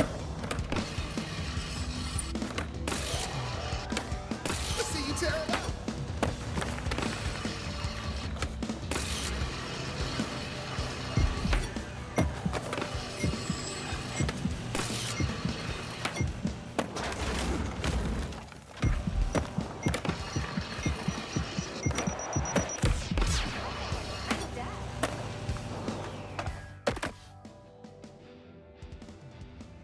I got an 82.291.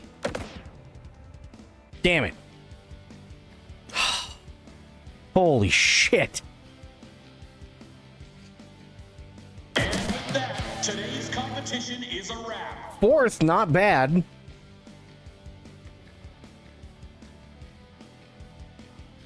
I want to play so badly. I used to play the hell out of 2 on the old family PC. Me and my sisters played the color battle like it was war. Hell yeah. Okay. Speed. Restart. On display today is on another level.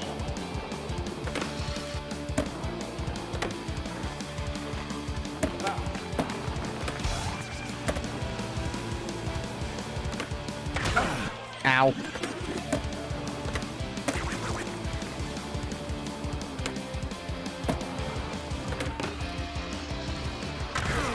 Try again.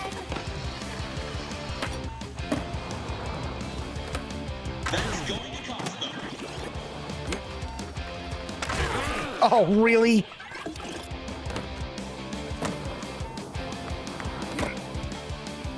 Oh, God.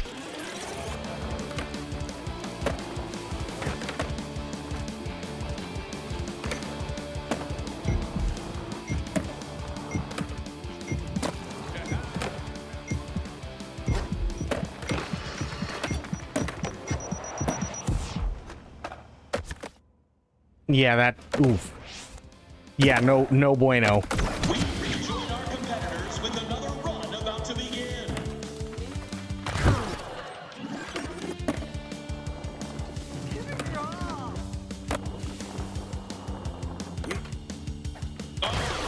I keep going too far over.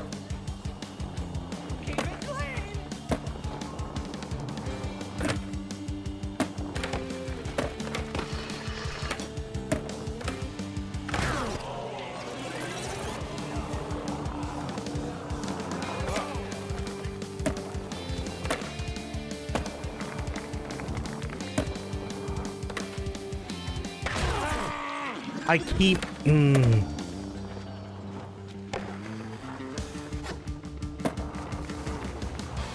What's the move? What the hell was that? Damn it.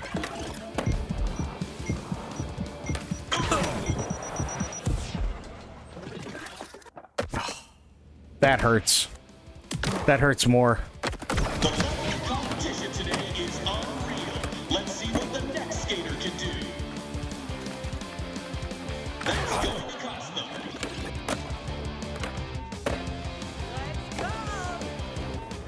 That's not what I wanted to do. Nor is that. Tell us what you got.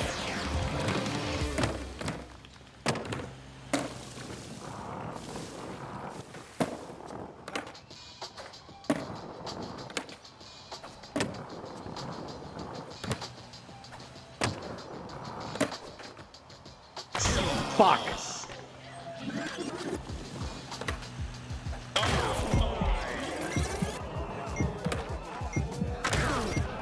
Really?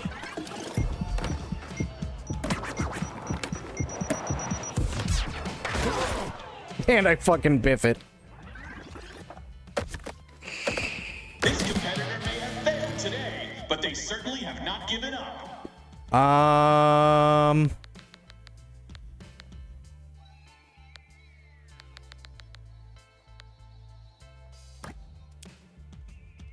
The talent on display today is on another level.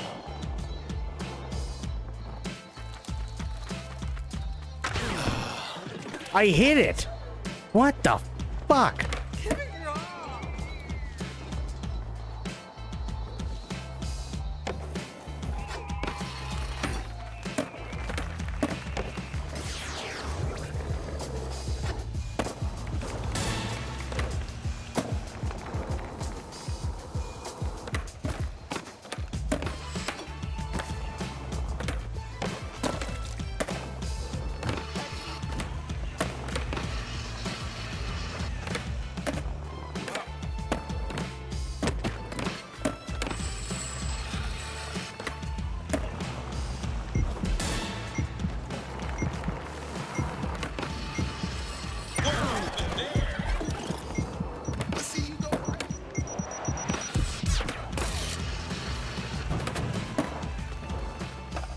Okay, that was definitely better. Holy shit. We rejoin our competitors with another run about to begin.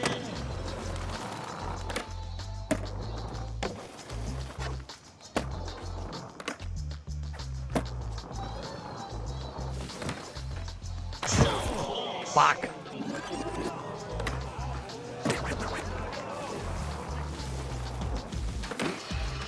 Keep it clean. What you got?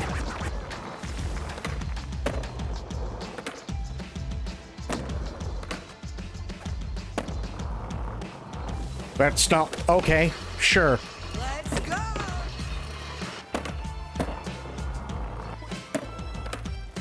Yeah.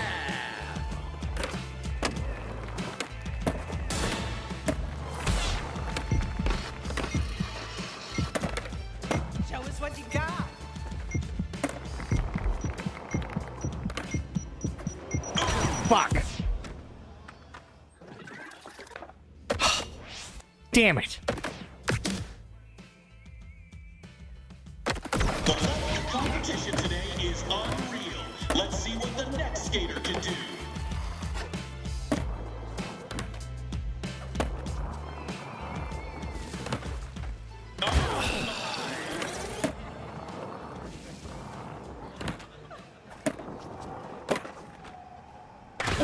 Oh my god. This is just like the bowl earlier. You can do it.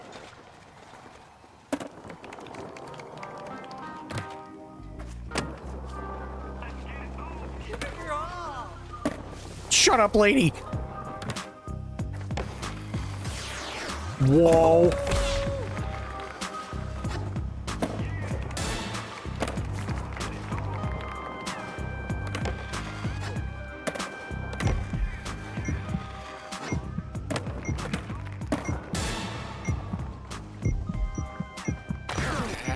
Damn it.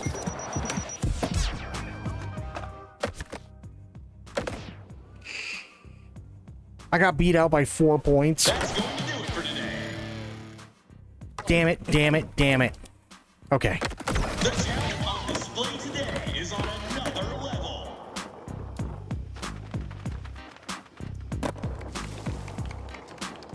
Keep it clean. What happened there? Hello?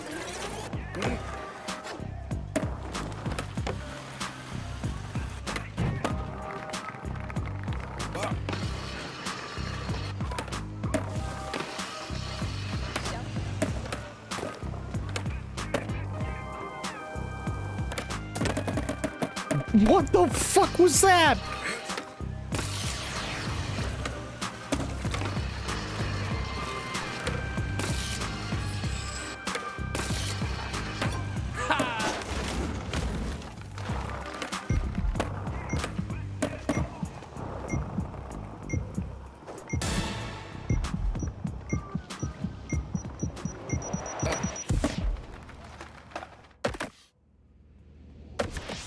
Okay, that put me in third. Jesus. We rejoin our competitors with another run about to begin.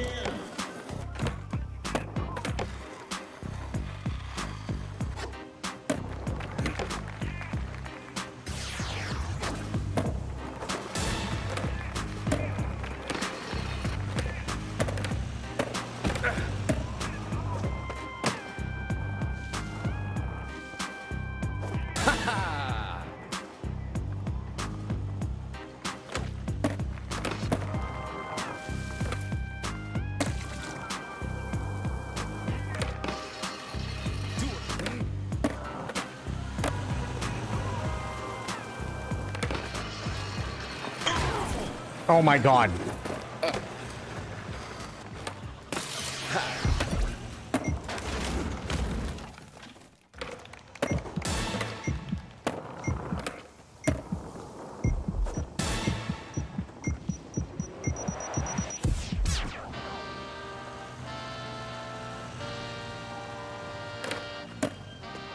There we go. Okay.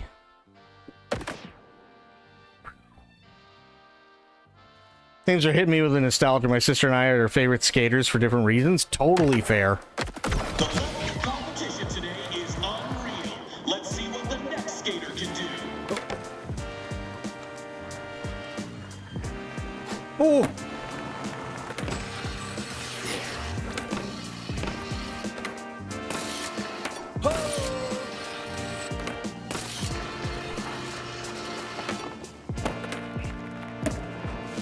Damn!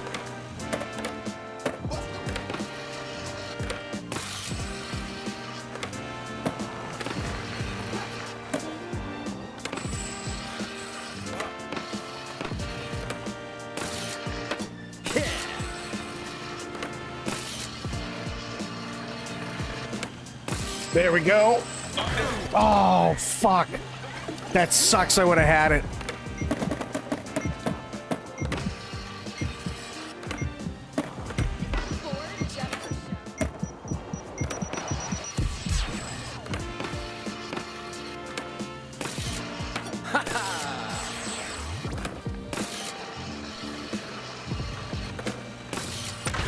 Ah.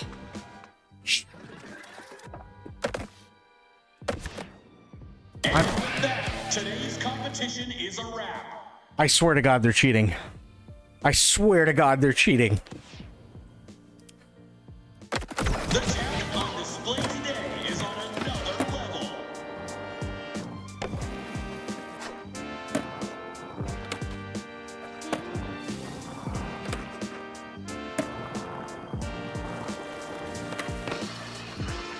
Let's go.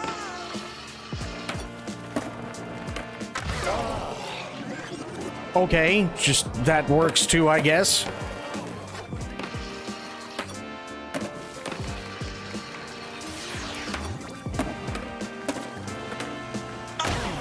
Ow.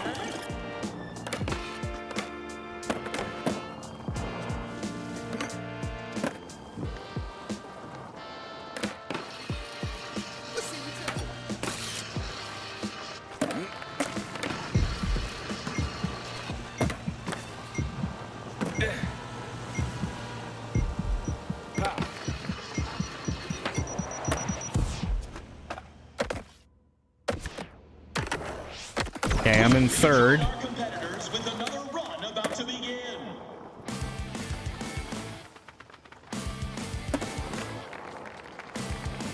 Tell us what you got.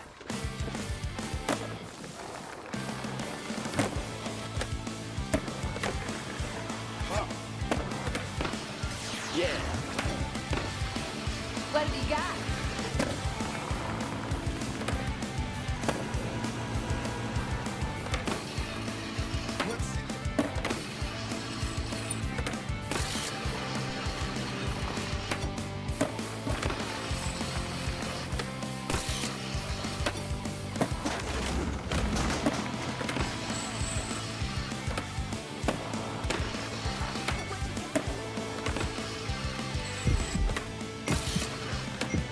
Come on, Broski.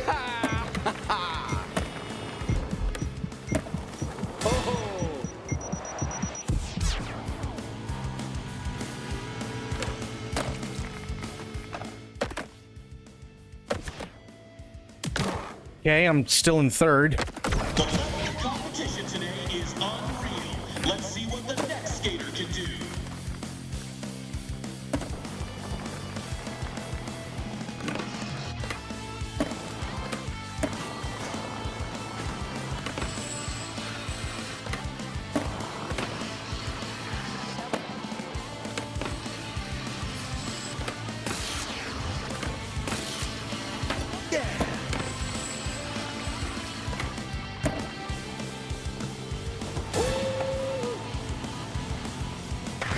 Fuck.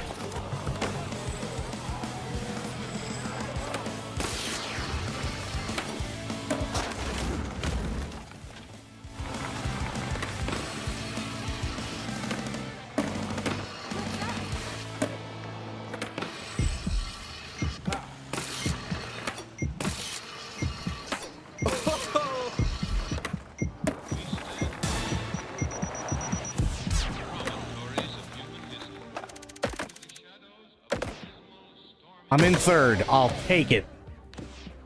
Holy shit. Yes.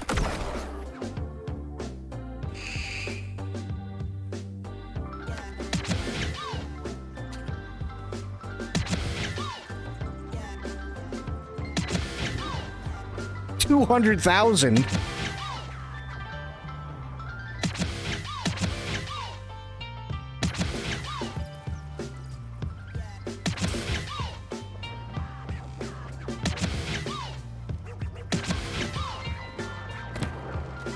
Fucking asshole secret tape.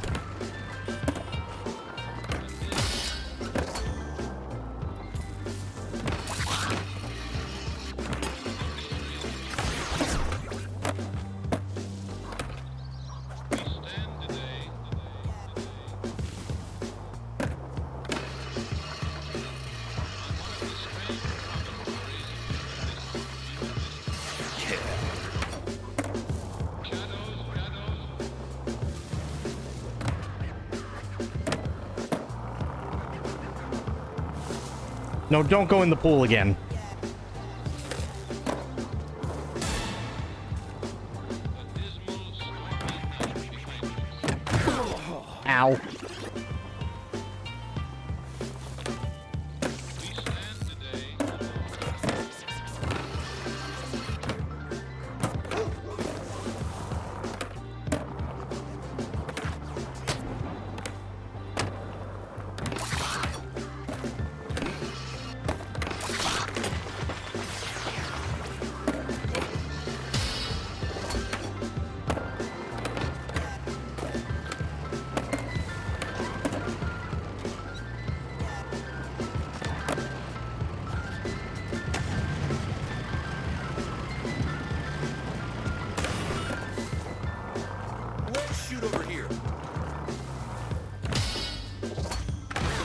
Ow. Ready to shoot.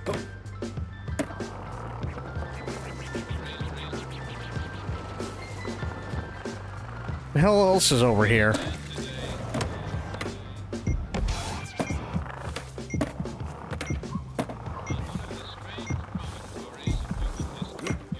Happy Halloween, goofball.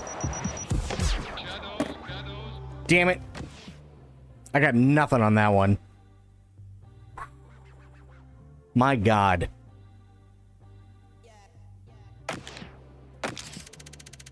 I forgot how tough this was. Well, you stay in the air.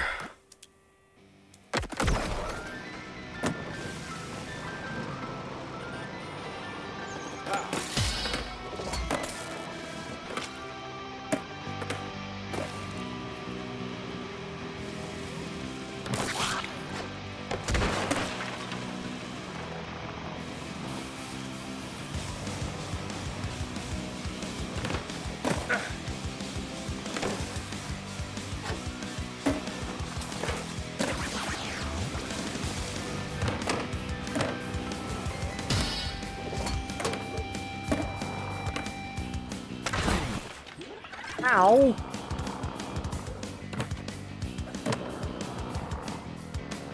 Show me your stuff.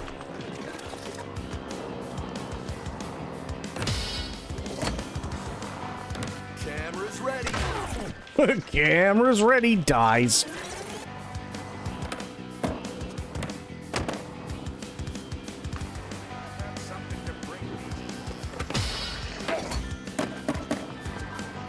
I see you. There we go.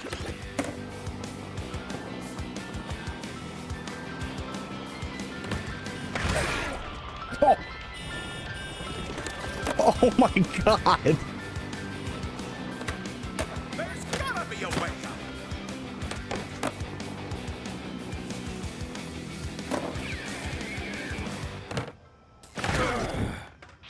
out. Ow.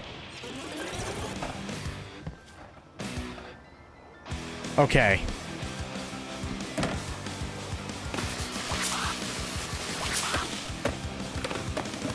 No, no, no. Fuck. Branches are screwing up. Uh-oh.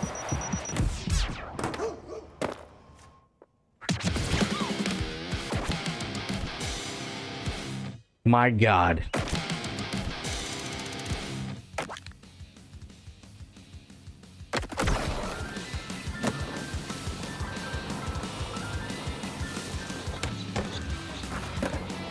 Okay, well, that's not what I wanted, but sure. I want to try and get those branches off. What the? Hello? No. Turn around. Just what? A little bit.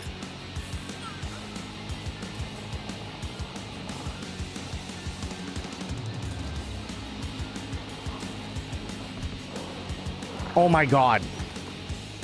Why?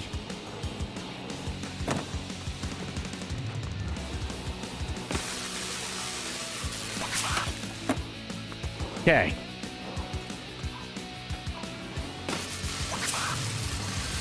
It's TV time. There we go. Thanks, buddy.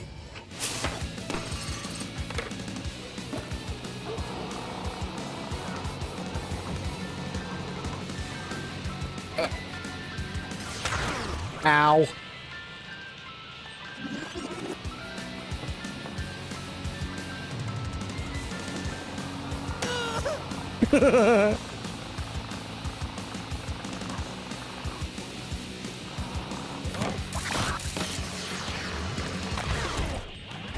Oh God.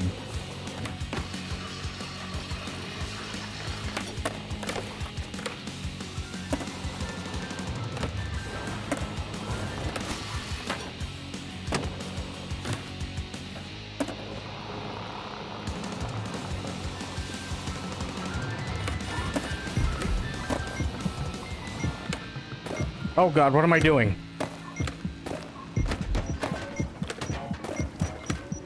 I'm just hitting shit. That's all I'm doing.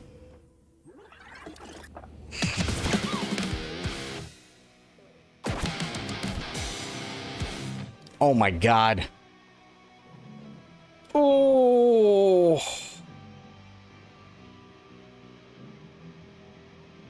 Oh, shit.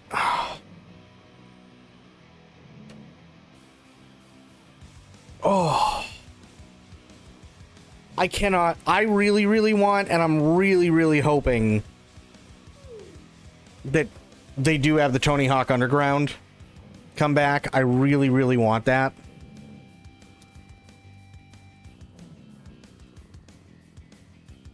Like Underground and Underground 2. I really, really want those to come back. Those are so much fun.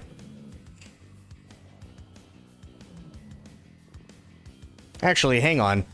Didn't they say...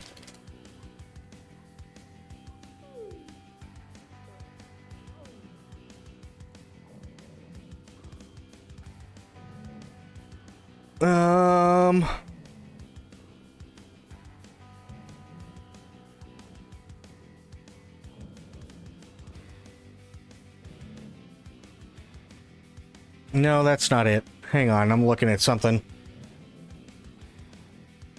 Tony Hawk wants a Tony Hawk's Underground Remaster 2. And he said, I'll campaign all I can.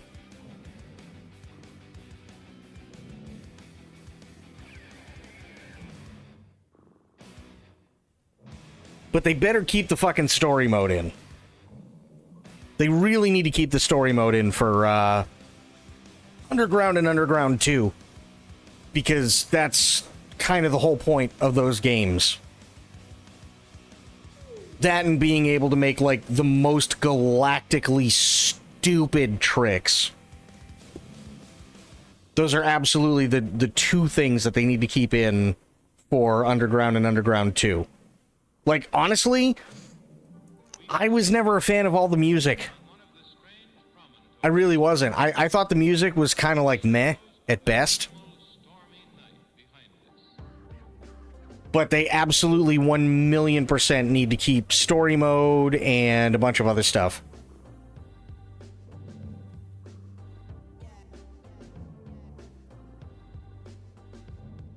Wait, what is this? Hang on.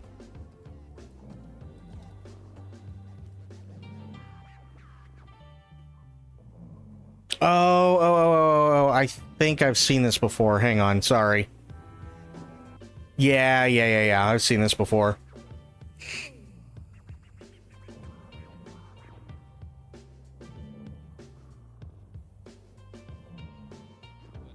There's a demo out for a game. It's called Starship Simulator, which sounds really cool, but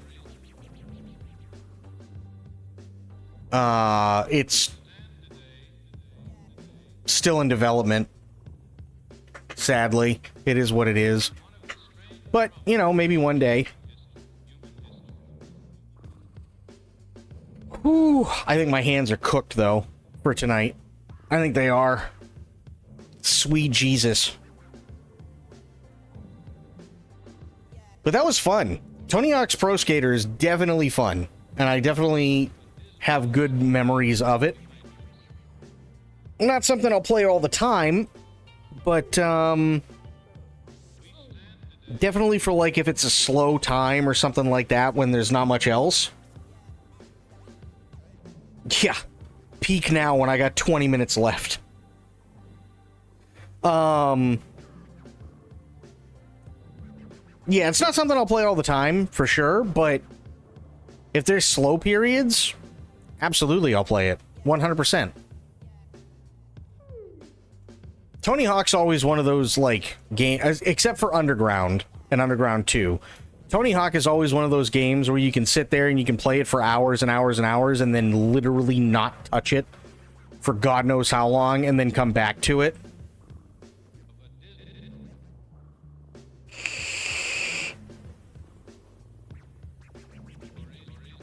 Well, so if you're talking about Tony Hawk, yes, but that's only because it's been...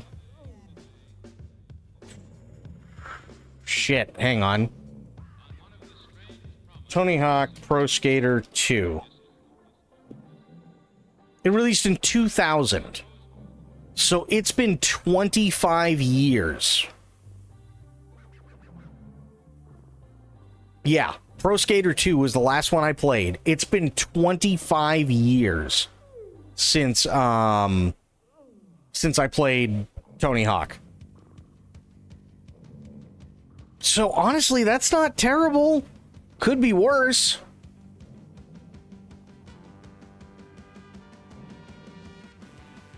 Could be a hell of a lot worse, but I have had a lot of fun with it, for sure.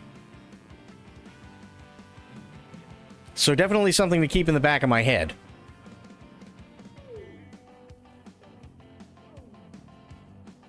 So yeah. Tomorrow.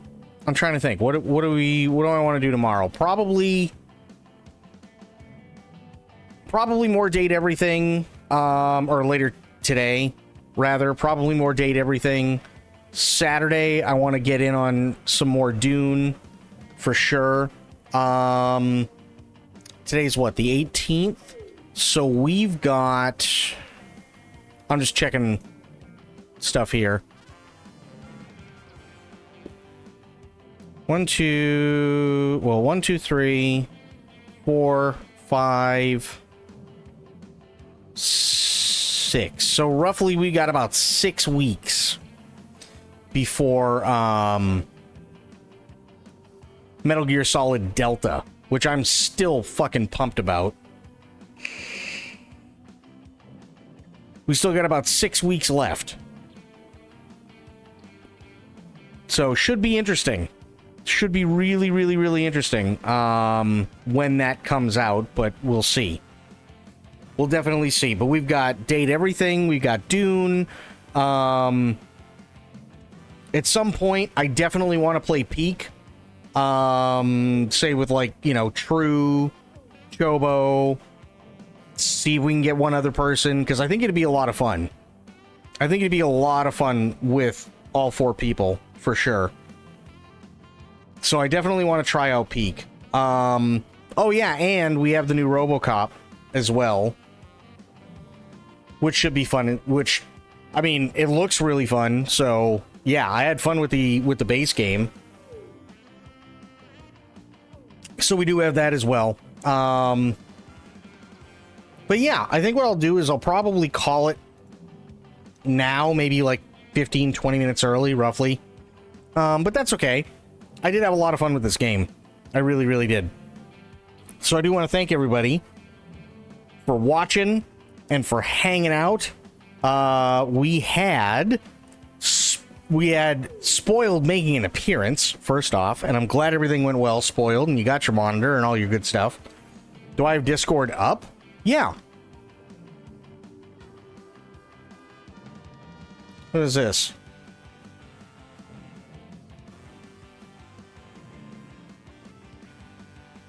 Hang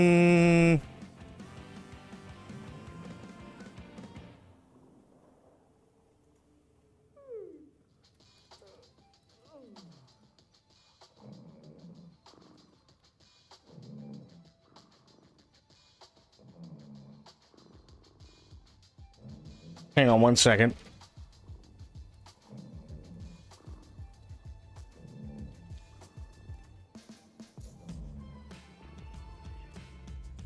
But now you're going to bed. Oh, okay. Well, Spoiled, it was good to see you. I'm glad that you got the monitor, because now you can watch me eat shit while playing a game. We had MacLad coming in. And no, sorry, MacLad was yesterday. Why does it keep doing that? We had Sophia coming in, gifting a sub to Northern Mango, not Mongo, but that's okay. I'm sure Northern Mango appreciates it. I don't know Northern Mango, but that's fine. But we had Spoiled, we had Sophia, we had Aelin, we had True, we had Nightshade, Gibber. It was good to see you. Thank you so much for stopping by. We had Bloop. It was good to see you as well, buddy. We had Calithia, and Calithia, it was great to see you. We had Alpa. We had a bunch of awesome people tonight. We really, really did. So, that is going to be it for me. But to anybody else that was hanging out and lurking, I appreciate y'all. Thank you so much. We will be back. I was spamming Discord, created a new channel called Just... Oh, God. Now what? You create... Wait, in my Discord? Oh, no. What is this?